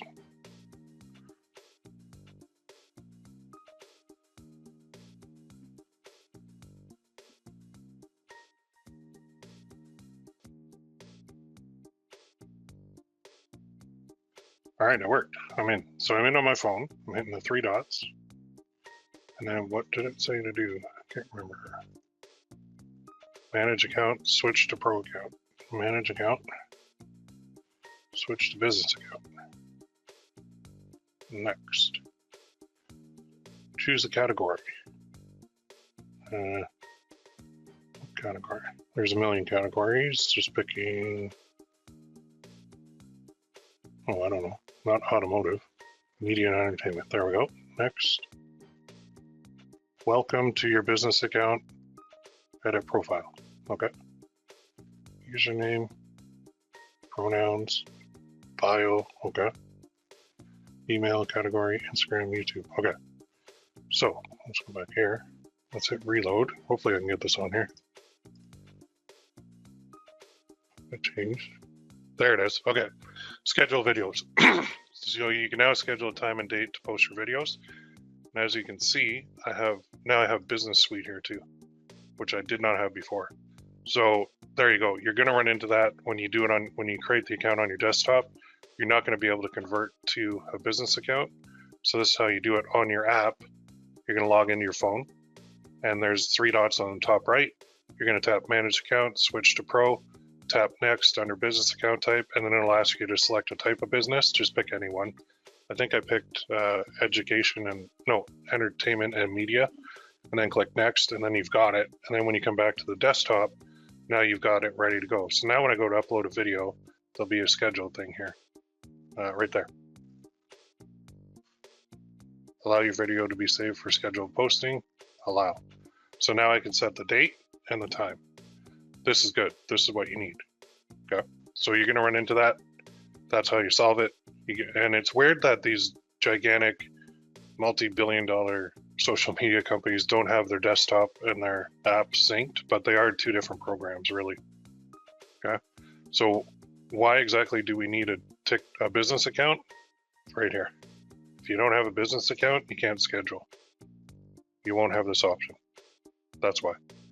All right, so now we've got that set up. Now what we need is videos. So this is where it's honestly a lot more work, but there is no way to automate this. So I can't automate video creation.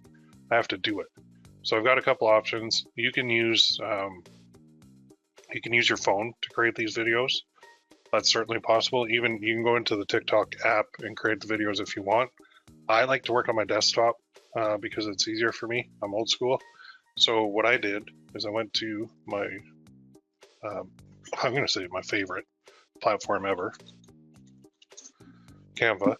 And what I did is I typed in TikTok And you'll see that you have all of these templates that you can use. So you're thinking, okay, that's great, but what am I going to do here for content? So what I want to do is I want to take 3 of my memes and I want to combine them into one video. And then I'm going to add some sound, which I can with Canva. And then I'm going to upload that video. And then I'm going to create another one and schedule that for tomorrow. And I'm going to create a third one and schedule that for 3 days from now. And then I'm going to also create a product video in here. I'm going to upload that to the account. So before we get into the video though, we need somewhere to send these people. So what you want to do is go in here. If we look at our account, or I think it's settings or profile. We want to edit our bio so we have somewhere to send people. Might be business suite.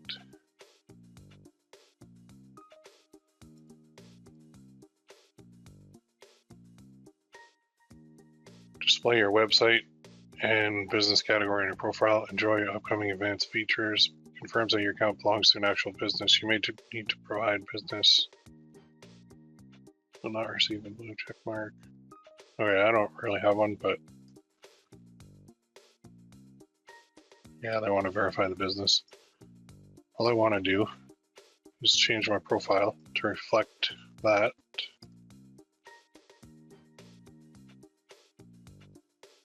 Sorry, they change these things all the time. Okay, we'll come back to that. But let's go to here and let's make our first one. So we want some content, so I'm going to create a video, content video. I'm going to schedule it on TikTok on my new account. So what I like to do is I'll create, I'll find one that I like in here. And you can use any one you want. So say this one. I'm going to just pick this. So it's 10 seconds long, but that doesn't matter. First thing I'm going to do is right click and detach the video from the background because I don't want that. Okay, now if I play this, you'll see it'll type that out. But what I can do is I can actually get rid of that. And I've got a blank slate here. And then I'm going to import some images. So I'm going to go to uploads. There's one. I'm going to go like so, make that a little bigger. So all I'm doing is taking my memes and I'm creating videos from them. I'm going to go to text. I'm going to go to add a heading. And I'm going to call this.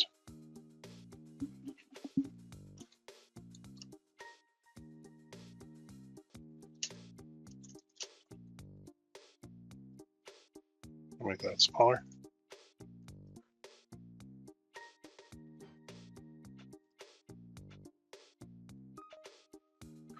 And then I'm going to add a subheading.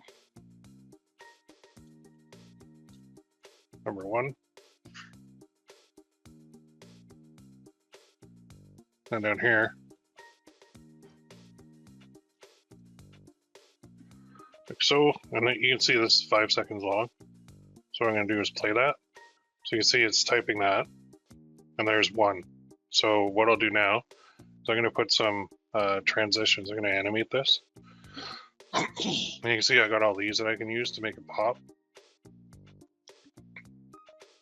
A whole bunch of different ones I can do.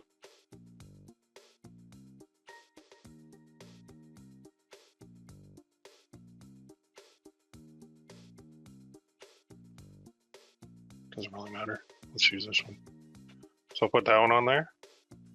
Then when I play it, oops, I didn't take it. Element actions replaced. There. So there's 1. Now I'm just going to set the duration of that to like 3 seconds. And I'm going to right click. I'm going to do a duplicate. So they call it a page, but it's actually a clip. And I'll go to this next one. And I'll remove this. And I'll change this to number 2. And then I'm going to upload the next one. So you can upload them from your computer. And then I'll just back that up a bit. I'm going to play it. Okay. And I can even put a transition in here. So there's add a page or a transition. I'll put transition. Then I can put dissolve, or I can put slide, or I can put line, or I can put circle. So let's do dissolve. So now let's play that. So I got everything moving around. Okay. And then I'm going to do a duplicate of this. And I'm going to go to upload. I'm going to grab another one. So this is where you can use the content you already got.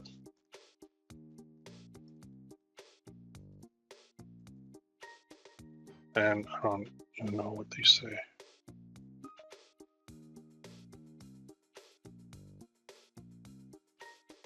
It's got to be something that's easy to read. There we go. That's funny. All right, so I will delete that one, that image, and I'll click this one, drag it down. And then down here I'll put, because this guy's name's Randy with the gut, and this guy's name is Bubbles.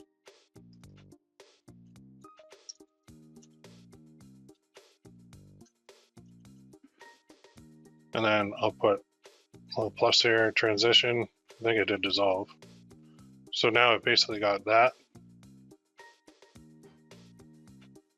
2, 3. Oop, I forgot to change the time on that, the number. Let's go 3. And now, if I want, I can click this. Or I can go here. So it's changing to 2 seconds. Maybe I want to put that at 3.5. Oops. There. So I just set them all to 3.5 now. So that gives it a bit more time on the screen. I might even go to 4.5.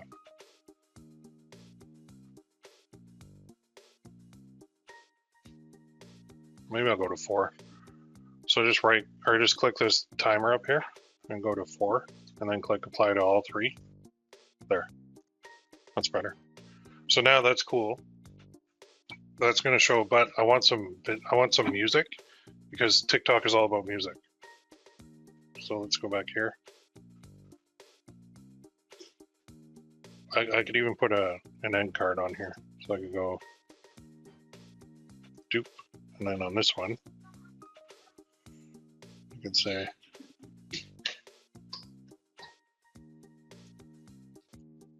oops, add subheading.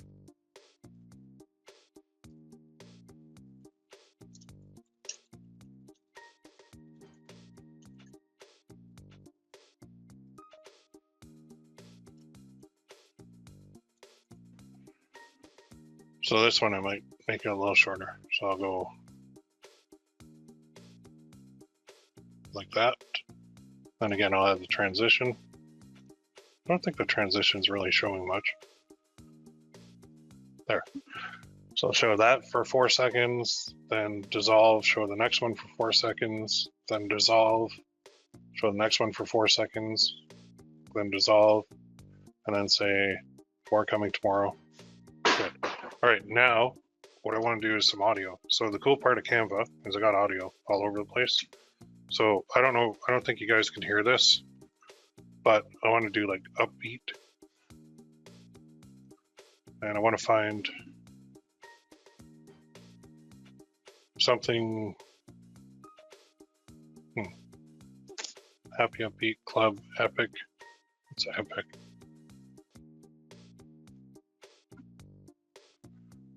Or we could do club.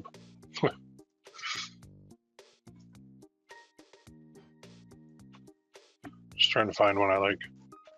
You could spend all day looking for music.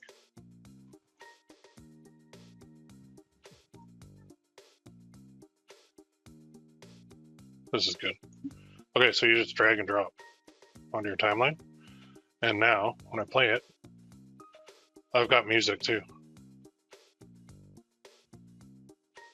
Which is awesome. So I basically created a very simple video. You notice I left the bottom, not quite third, but I tried to leave the bottom third blank because all that stuff from TikTok is going to overlay this. All right. So, I see a bunch of questions coming in. I'm going to come back to that. So now I've got a 14.5 second one. If I really wanted to make it 15 seconds, I can just simply go to this, make that 3. So now I've got a 15-second video that's going to loop on there. And all it is memes of the day. So Trailer Park Boys memes of the day, more coming tomorrow. So now I can save this as TikTok TPB 001. I'll call this content. All right. And then if I do share, I don't want to share it. I want to download it. There it is. Download. That's weird. They changed that. So I want to download this video. All pages, an MP4. Download. So it might take them a minute to render that. And then it'll go to my computer where I can then take it from my computer and I can post it onto there. So give that a second. And here, I think it is, somebody mentioned you need a certain number of followers before you can change your profile. TikTok. You put link in bio. There we go. Link in bio is the only way Instagram and TikTok creators with fewer than 10,000 followers can send people off platform. Accounts with more than 10,000 followers are allowed to add links to their stories. So I can't add a link. The only way to have a customized clickable link in your bio is with a business account. You can read more about how to convert your account later in the article. You're not totally allowed if you don't. So there are ways around this. Right here, social apps, how to add it. The only way to get a customized link, you can read how to convert later. What links can you add? Tap profile, edit, tap Instagram or YouTube, log in. Link in your bio with a business account. Profile, top right. Next, see what category your business falls under. I guess I was supposed to do that. Convert it to a business, you need to add a personal link in your bio. Oh, it might only be on the phone. I apologize if you can hear my daughter. She's leaving the house, so that's what they do. So actually, I think I have to go onto my phone and follow these steps. Yep. So add bio. Edit profile. There's YouTube, Instagram. Yeah, so you have to go into your phone again. I don't know why they change it from desktop to mobile, but you're going to go to your profile tab, edit profile, and add your website. Type in the URL and click save. So it looks like this. The website is edit profile, and then website, and then save. So this is where we can send people. So with TikTok, we can't, they're not going to click on our video to go to a link. They're going to check out our profile, view the link, and then go to the page wherever we send them. This page that we send them to can either be a store or it can be an email list. So I kind of lean towards email list, but I think when you're starting, send them to a store. So what we can do real quick while that other video is uploading is go to like GearBubble. And we're just going to create a store real quick. So go to stores, you can create a free one. Or if you have a Shopify store, you can do this too. So we'll just do create. And then we'll do a store with a cart. Next, and then we'll call this. We don't want to put Trailer Park Boys in this. So we'll put something like TPB Fan Club Store. Check out all our awesome gift products. Okay, so in here it's going to be called, we don't want to put Trailer Park Boys in this URL. We'll put instead like TPB FC store. That way it looks nothing like Trailer Park Boys at all. And then we can put t-shirts, hoodies, whatever we want, mugs, hats, beanies, custom categories like message cards, add, and then necklaces, add, and then next step. And what we'll do is actually add some stuff. So we're going to add like this, select a category, put in, add it. All right, it's weird. And then we'll add this. If we do mugs, we can do those too. Then we can edit them. I don't know why my category drop down isn't working. That's weird. And then campaign has been added. So now if I go back to my my store, oh, I should grab that URL. I'll just drag this over for a sec. Go back, stores. There it is. Okay, so there's my store that I just created. So I can send, this could be the link in my bio for a store. So on TikTok, they'll go, when they click my link in the bio, they'll go here. So if I want to shorten that too, I can. I could go with the bit.ly link. So I go here.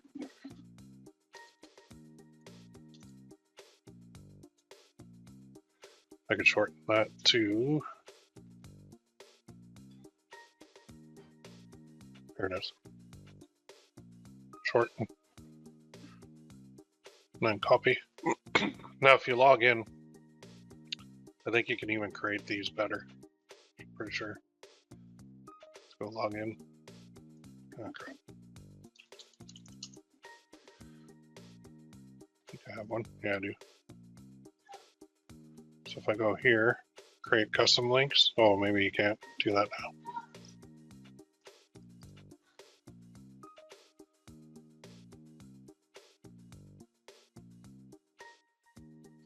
They changed it. It used to be that you could easily put like bit.ly and then what you wanted. Yeah, now I gotta use that. That's fine. Fine for now. So let's go back here. Well, let's create that.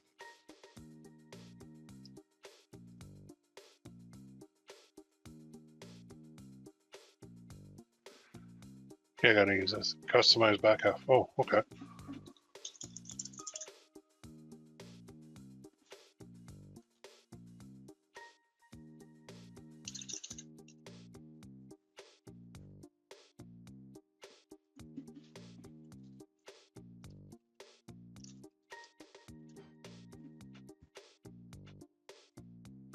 There. So now this link, oops, this link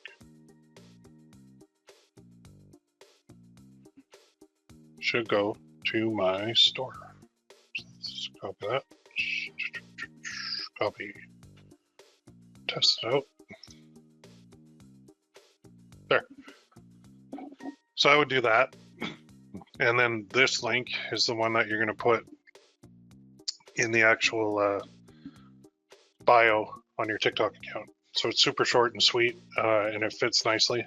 And then when people click that, they'll go to the store. Now, if you wanted to as well, you could create an email list, which I think I showed in, was it number 29? Challenge number 29 or 30? I think I showed that, how to create the email. Basically, you would use MailChimp, and they offer landing pages. So you could create your entry into your email list would be a landing page for MailChimp, which would be like an opt-in form. And it would say like, hey, thanks for your interest in the TPB fan club. Enter your name and email, or enter your email now, and we'll send you over to our store with a 10% off coupon. And then you go to GearBubble, create a 10% off coupon, go to MailChimp, and as soon as they enter their email, they get on your list, and then they'll get the 10% coupon to go to the store and buy whatever they want. Okay, so when we're posting, yeah, somebody's saying when you're posting products on TikTok, they're not going to be able to click it and go to it, but we can put like link in bio, right? We can put that text on the actual, I'll show you. I'll create another one for a product. And we'll put link in bio, and then they'll click the link and it'll go right to the store and they can see it. They can buy that. And they will see all the other ones we offer too, which is not a bad thing, really. So, all right, let's move this over. Let's go back to good old Canva, see if it's done. Okay, it's done. So let's go show in folder. And I'll move this over for a sec. Yeah, there it is. So let me just double click this. Yep, so this is how it's going to look.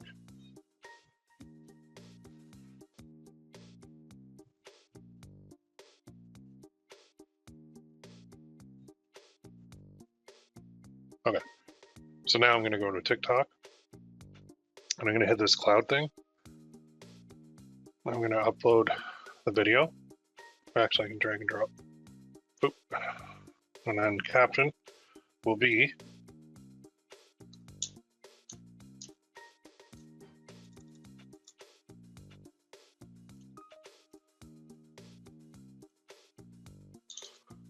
Trailer Park Boys. Hashtag. There it is. Trailer Park Boys. And then hashtag. See if there's any others.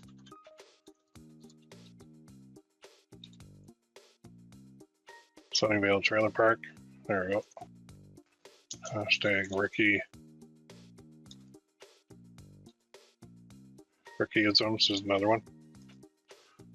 Hashtag. No, bubbles might be something else, but those are like hashtags I can use. The cover I can pick, who can view it, public, they can comment, they can duet, they can stitch, but here's the key, schedule. So I want to put this up today, and maybe I want to run these in the afternoon. So I'll just go down here. Just scroll down. So we're on a 24-hour clock, so that's noon. 1, 2, 3, 4, 5. Maybe I want to do like 6 o'clock. Or let's make it 6:05. Okay, so 6:05 at night. I'll schedule this to go, and then I can run everything. So we'll check your video for potential copyright infringement or use sounds. If infringements are found, you can edit the video before posting. Yeah, go ahead and check it. I don't think there's anything. No issues. Okay, so then we click schedule. And then we're going to view profile. There we go. So when you view your profile, you're going to see everything in here. That's going to be set to go. No bio yet because I haven't entered that from my phone. But you can enter this in your phone. I don't know why. This is so weird that you can't enter that on here on the desktop. Kind of annoying. All right. So real quick, I got to create a bunch of these. Like, I can now take this one that I have. So number 1, I can go File, make a copy. And I can rename it to number 2. So I'll go number 2. And then all I'm going to do is I'm going to edit this. So it's going to be super simple. Actually, I'll do this now so you guys can see. Delete and upload. I'm going to grab another one. So let's grab this one.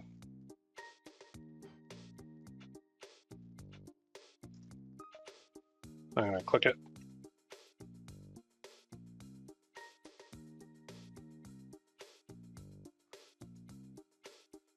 This guy's name is Leahy. And then I'll go to the next one. And then I'll delete that one. And then I'll go upload.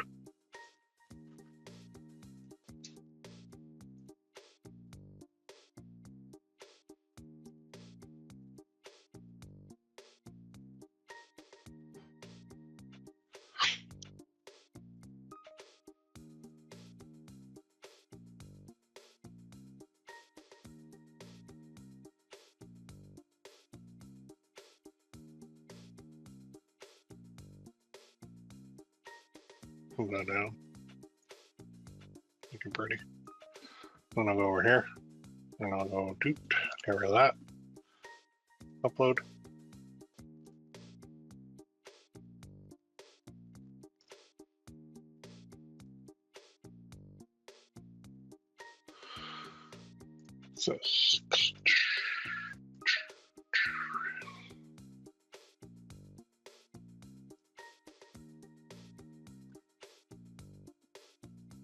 So with these, one little tip is the less text you have on the meme, probably the better, because I don't have much time to view them. But the good part is they will they'll rotate through. So now, even if I want to change this, so say that music, I don't like it, I can delete it. I can go to audio. I can find something else. I can do upbeat. Go to, I don't know. Should add that. And if you want to extend this and you can't, go to this zoom. No, not that one. This one. Crap. where to go? Click off there.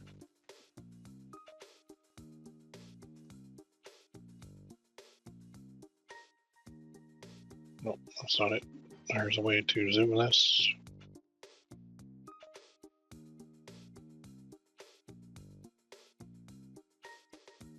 There it is.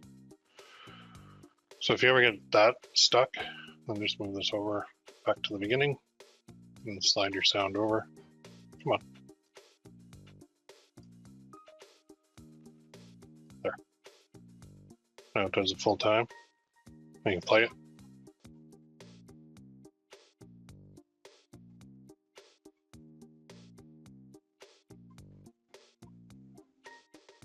There. Then I can download that one. So I got number 2. Now what I want to do is a product one. So I'll go here and grab my product images from my store. Where'd my store go? Over here. Let's go to your store, grab some product images. Just click it. And we'll download that.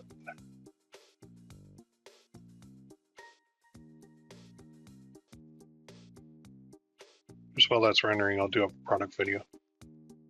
Designs. It's already got that one, I think. And let's go with this.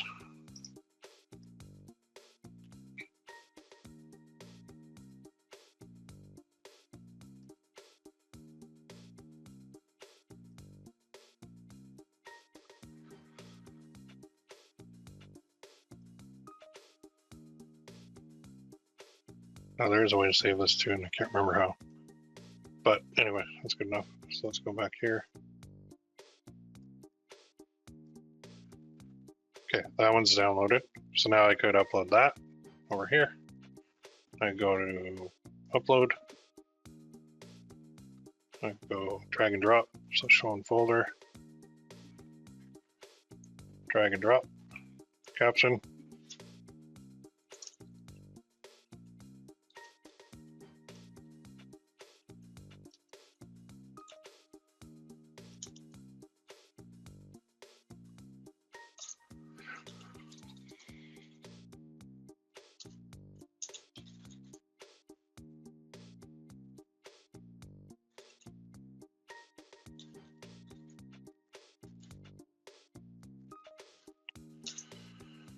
Like so. And I can schedule it out for tomorrow at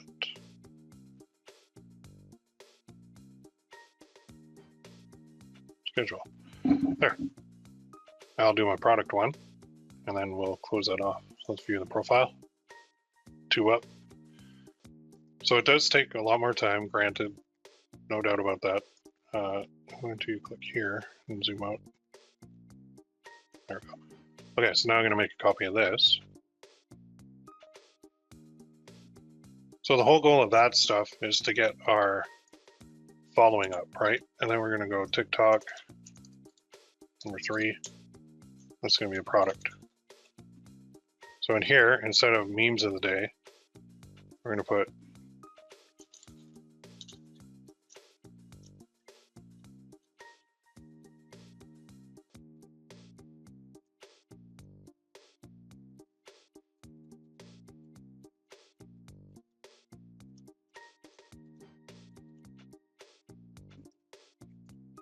and then we'll just go upload.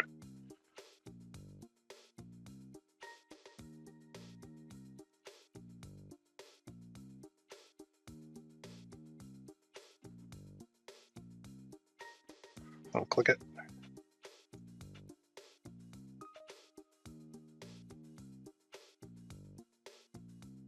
So you can use the same format, or you can have a different one for products.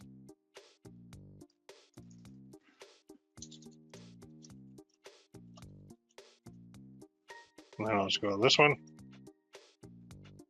And actually, I could go delete, delete that. I can do a duplicate. And then over here, I can change the image out, delete, upload, upload. I'm doing this quickly, but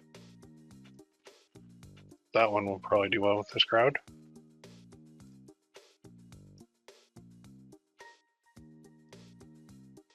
So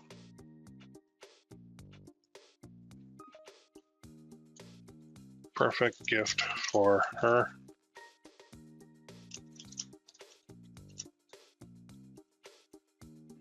Get one now, and then here, let's do a duplicate. Here. Now there is a way to do that video too, I just can't remember how to download them off the GearBubble site. So upload, and we'll do this one.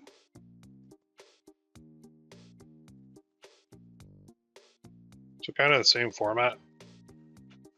Even better is if you can get user-generated content, which means you'd actually order this and then shoot a video of it.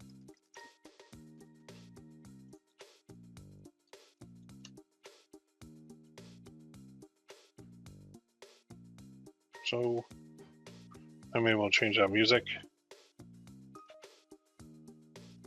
Well, actually, let's finish this one.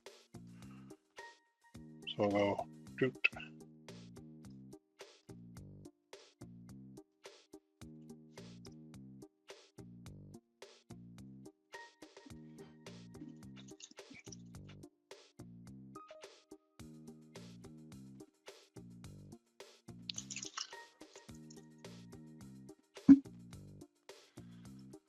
Okay, and then let's add some music. So you could use the same music if you want all the time, but let's go happy. Enough. So we've got 4. All right, so let's click that, and then apply to all 4. And then let's see what that looks like. You know, you guys can't hear the music, I don't think.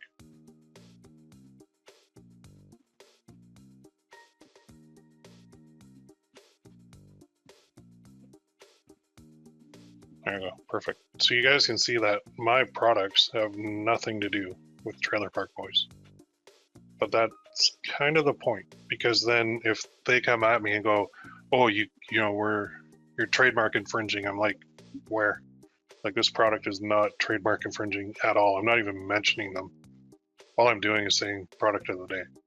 So technically I could do a whole bunch, like 30 of these product videos, and then I could run them across multiple TikTok accounts.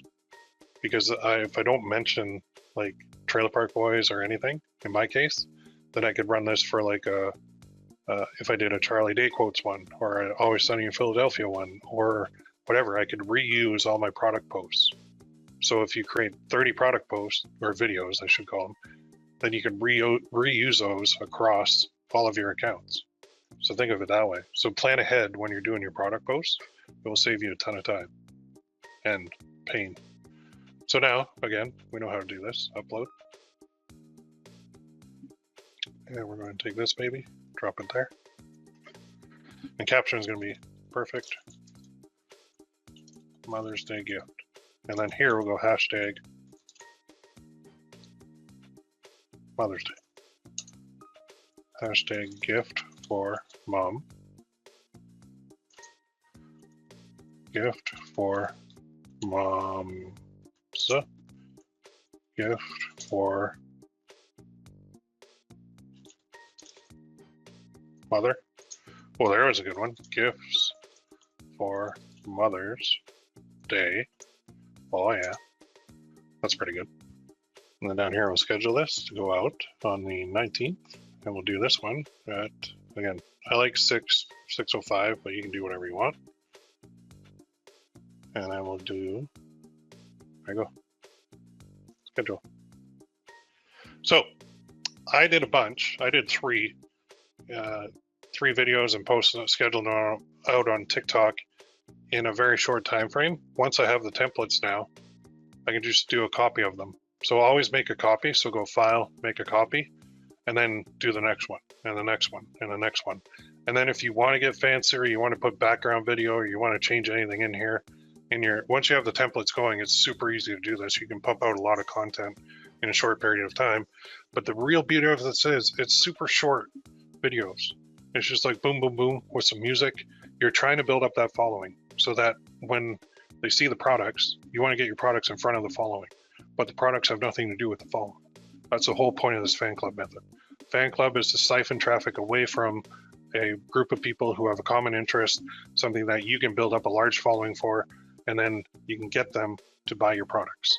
That's what we want to do, without them even really knowing that they're being marketed to, because they'll see meme of the day, and then they'll see a product, and then they'll see meme, product, meme, product. And then eventually, unless a product really catches their eye, they won't even notice that it's from you, to be honest. I mean, they'll see the account, but they won't notice that it's your account. So it's just a very cool, I'll call it slick way to take advantage of the fastest growing platform out there. And if you're older like me, like I'm 46 right now, and I thought TikTok was a joke, I was wrong.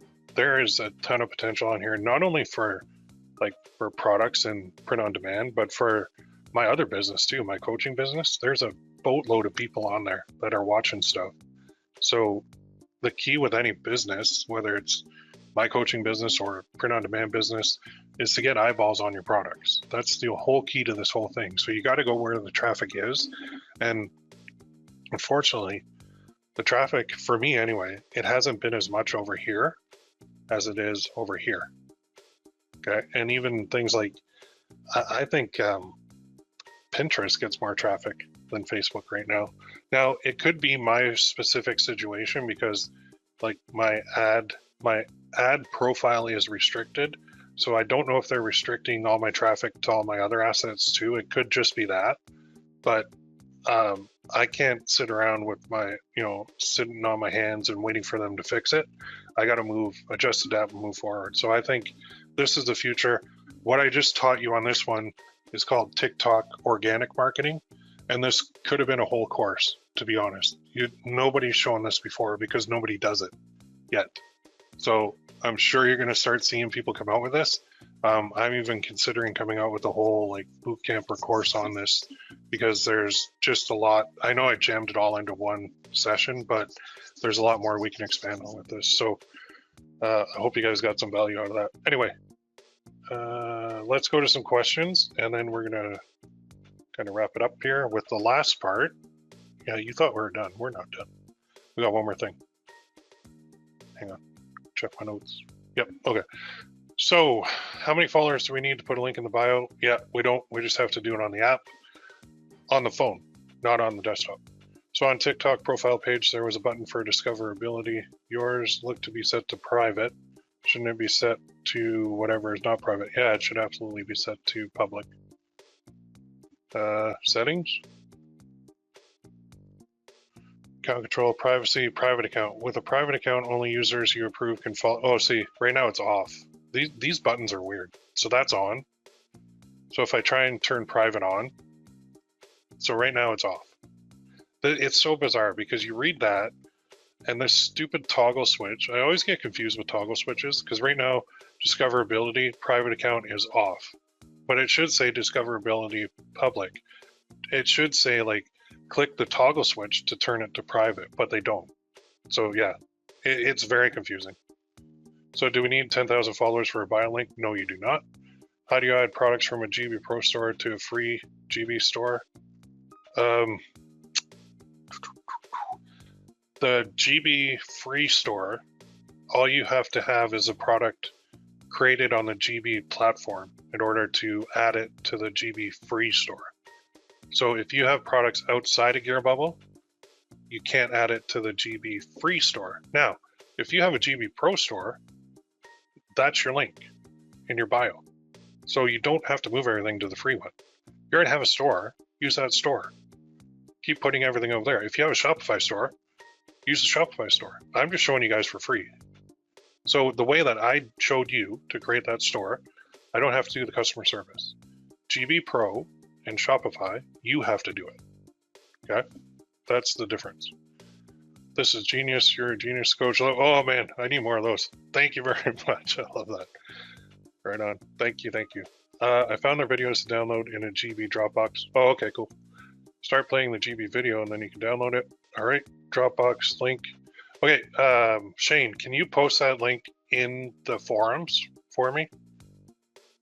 I'm having trouble copying and pasting it here. So yeah, please post that link in the forums. Thanks, man. So can we get a link in the bio with 0 followers if we're brand new? Yes, but you have to do it through your phone. What is the average click-through rate to the bio link? I don't know, man. I honestly don't know. I don't even know how to get that metric at all on the organic side. Can't help you with that. Did I miss a part of doing TikTok to FP traffic? No, you did not. Good question. I can't hook up this to TikTok. There's no way. They don't have it.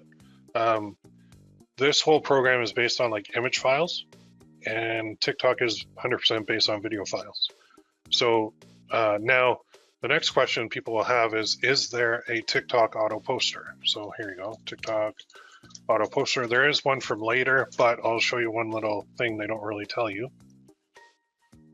This guy, schedule a TikTok post, right? Oh, cool. I can do that. Let's do that. What they don't tell you is that it doesn't actually post it. It sends you a reminder to post it, which is a pain in the ass. When it's time to post, we'll send you a notification to your phone. Really? So that's not an auto poster. I don't need that. I can do what I just showed you guys manually and save my money. So right now, there's no way to auto post to TikTok. Even these guys that say they can do it, they can't really do it. They'll create it, they'll hold it, they'll do all that stuff, but then they send you the notification, and then you have to open TikTok and post it. No thanks, that's not auto. So be careful when you look for that, because I know you guys are smart, and you're gonna start snooping around for a TikTok auto poster. They don't exist right now as far as I know. I hope one is created, but I haven't found one yet. But this way, with the that I just showed you, will work awesome. And my wager is you guys will get the bulk of your traffic and sales from here, honestly. You can even put links to your YouTube channel and Instagram channel, and I think other links to other social media in your TikTok profile too. So that's pretty cool as well. Do you plan on using free shipping yourself? Why or why not? I don't care. If I have an email list and I want to run a sale, I could say free shipping sale for 48 hours. Then I could send out an email announcing it. I could send out a second email during it. And I could send out a third and fourth email on the day that free shipping offer closes. That's how I would use free shipping. Okay. Sure can, right on. The reason I'm one of your members, right on. Very cool. But can we still schedule TikTok posts with the business account? Yeah, you have to have a business account to schedule it. But I didn't claim my business account. So under this part, business suite, registration, I didn't do this part because I'm not registering my business. So I have a business account, but I'm not registering it. It's weird. It sounds weird, very strange. I think this business one, I don't know what they're doing. Maybe, I personally think if TikTok sees you register a business, they're going to assign an ad rep to you who's going to try and get you to run ads. Just like Pinterest does, right? As soon as you convert your Pinterest account to a business account, all of a sudden you get an email from a rep at Pinterest who says, hey, let's hop on a call and talk about your business. Their whole goal is to get you to spend money with them on ads. So, I mean, that's fine. They're a business, but I think that's what this step is all about with the registration. So I'm not going to register. I do have a business, but I'm not going to register it. So I haven't run into any issues with that yet, but I mean, who knows? Okay, so would you ever link directly to GearBubble? Well, I do. I link to the store, but because there's going to be multiple products posted, I can't really link direct. I guess I could put a bit.ly link in the video, but that's very difficult to get somebody to actually go. Like the way it's working, they're going to watch the video on TikTok, then they're going to click the bio. I'll show you here. Go to TikTok. And then say I watch, I don't know why I'm getting a lot of that. Trample by, no, that's not a good example. Maple Leafs. So if I want to click their bio, click the, so people will watch this and then they'll go, oh, okay, let's go to here. And then see, there's a link. And then people click that. And then this apparently goes to, man, the Maple Leafs are dumb. Why would you send them to a YouTube video in your link? They just pro sports teams, man. They're sitting on so much money with merchandising and they don't do it. They're spoiled. These guys are spoiled. They could make a mint. Just put that link to the Maple Leaf store. Like, come on, man. How simple is that? But they don't care because they make so much money. They just don't give a crap. They sent the link to a YouTube video. Are you kidding me? What a waste. Anyway, that's what people do. They go on TikTok and then they see a video they like. And then, like, here's one. This is a product one. I'm pretty sure, is she selling them? So let's click her bio. There's, oh, so she did a link tree. These are cool too. Actually, this is really good to show you guys. You're about to open a link. Okay. So these are neat. It's just a page, but it's got links to all of our stuff. Now she's just doing social, no monetization. Ooh, what about your website, dear? Please tell me you're making money somewhere. Naturally curious. Okay. So unless, oh man. This is what these influencers do. They have no idea how to make money. No clue. She's got 30,000 followers and her link goes to this, which is nothing. Come on, man. Imagine she linked to like a store that had like hoodies or t-shirts with her phrases on them or something. She'd make them in, but they don't because they don't get it. They think this number matters. This number means nothing. It's how much you put in your pocket that matters. I should seriously open a business where I just consult influencers on how to monetize their following because they don't. There's, I would say 98% of them have no idea and no clue how to do it. It's amazing. Actually, that might be a good idea. Anyway, okay, we went overtime as usual, so I've got the homework for you now. The homework is simple. You're going to go here. You're going to go here. And you're, oh, see, Jeff? Awesome, man. This is what you guys are going to do. You're going to start a thread called Implementation Week and your name, and you're going to post it in this section. Now, everybody that does is automatically entered into a draw for $50 on the next live training session. So what the way this, well, you guys know, we do 3 training sessions, then we do 1 implementation week, and then the next time we do 3 training sessions on the next challenge, and then 1 implementation week. On live training session number 1 of the next one, I do a random draw for everybody who started this thread in this forum. Bonus points if you update it. I had some guys that just like started the thread and then left, but I mean, I've showed you a lot of stuff. So I'm going to give you some time now to actually implement all that stuff. And when you get stuck, I want you to go here and I want you to say, shit, I'm stuck. And if I missed it, which I did, and I feel really bad, Karen, I apologize. If I miss a thread, just let me know. Hey, Will, I've been waiting for an answer on this one. I'm not doing it on purpose. I go in here every day and I go for what's new, and I'll go to new posts, and I'll try and go through all of them. And sometimes I miss some because they get on page 2 or something. So I'm really sorry if I miss you, but it's not on purpose. I will try and find you. And if I don't find you, just let me know. Just say, hey, over here, raise your hand and I'll find you. Because I do go in here every morning and check things. All right. So the homework is that do it. Do everything we talked about. If you don't do any of the other stuff on the, like it's basically the 30 and 30 method, but expanded to TikTok, just do TikTok. Okay, I'll give you that one because it's hot. It's hot right now. It's growing like crazy and there's a ton of money to be made. It's not as direct as the other ones, but like we're at a stage in the social media landscape right now where Facebook is dying. It is, I'm going to call it, I called it like 6 months ago, but if you notice their earnings, their stock price drops, that's because where there's smoke, there's fire. It means that they're not getting any new users onto the platform, and they've pissed off a lot of users as well. So people are leaving and they're going to other platforms. So they're going to places like TikTok, where TikTok is perfect because they know that we have the attention span of a gnat. Like we will look at something for 3 seconds and then click off. TikTok knows that. So their videos are short and concise. That's why I was shocked when I saw them going to 5-minute videos. YouTube is another one that gets it. They've also created a whole program based on shorts. So I don't want to get into that right now, but I am experimenting with some stuff over there too, because I like the free traffic. It's fun. It's a challenge to me.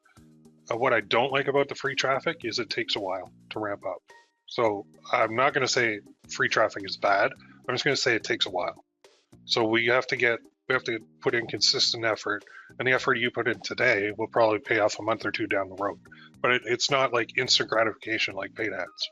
Okay, so just if you go in with that mindset, you're going to be fine. All right. So the next training is down here, which is we're going to run Mother's Day, but we're going to use TikTok ads. Okay, I am going to run TikTok ads unless these experiments I've been running are paying off really well. I might switch that to something else, but right now it's scheduled for Mother's Day and TikTok ads, and that starts right here, basically 31st.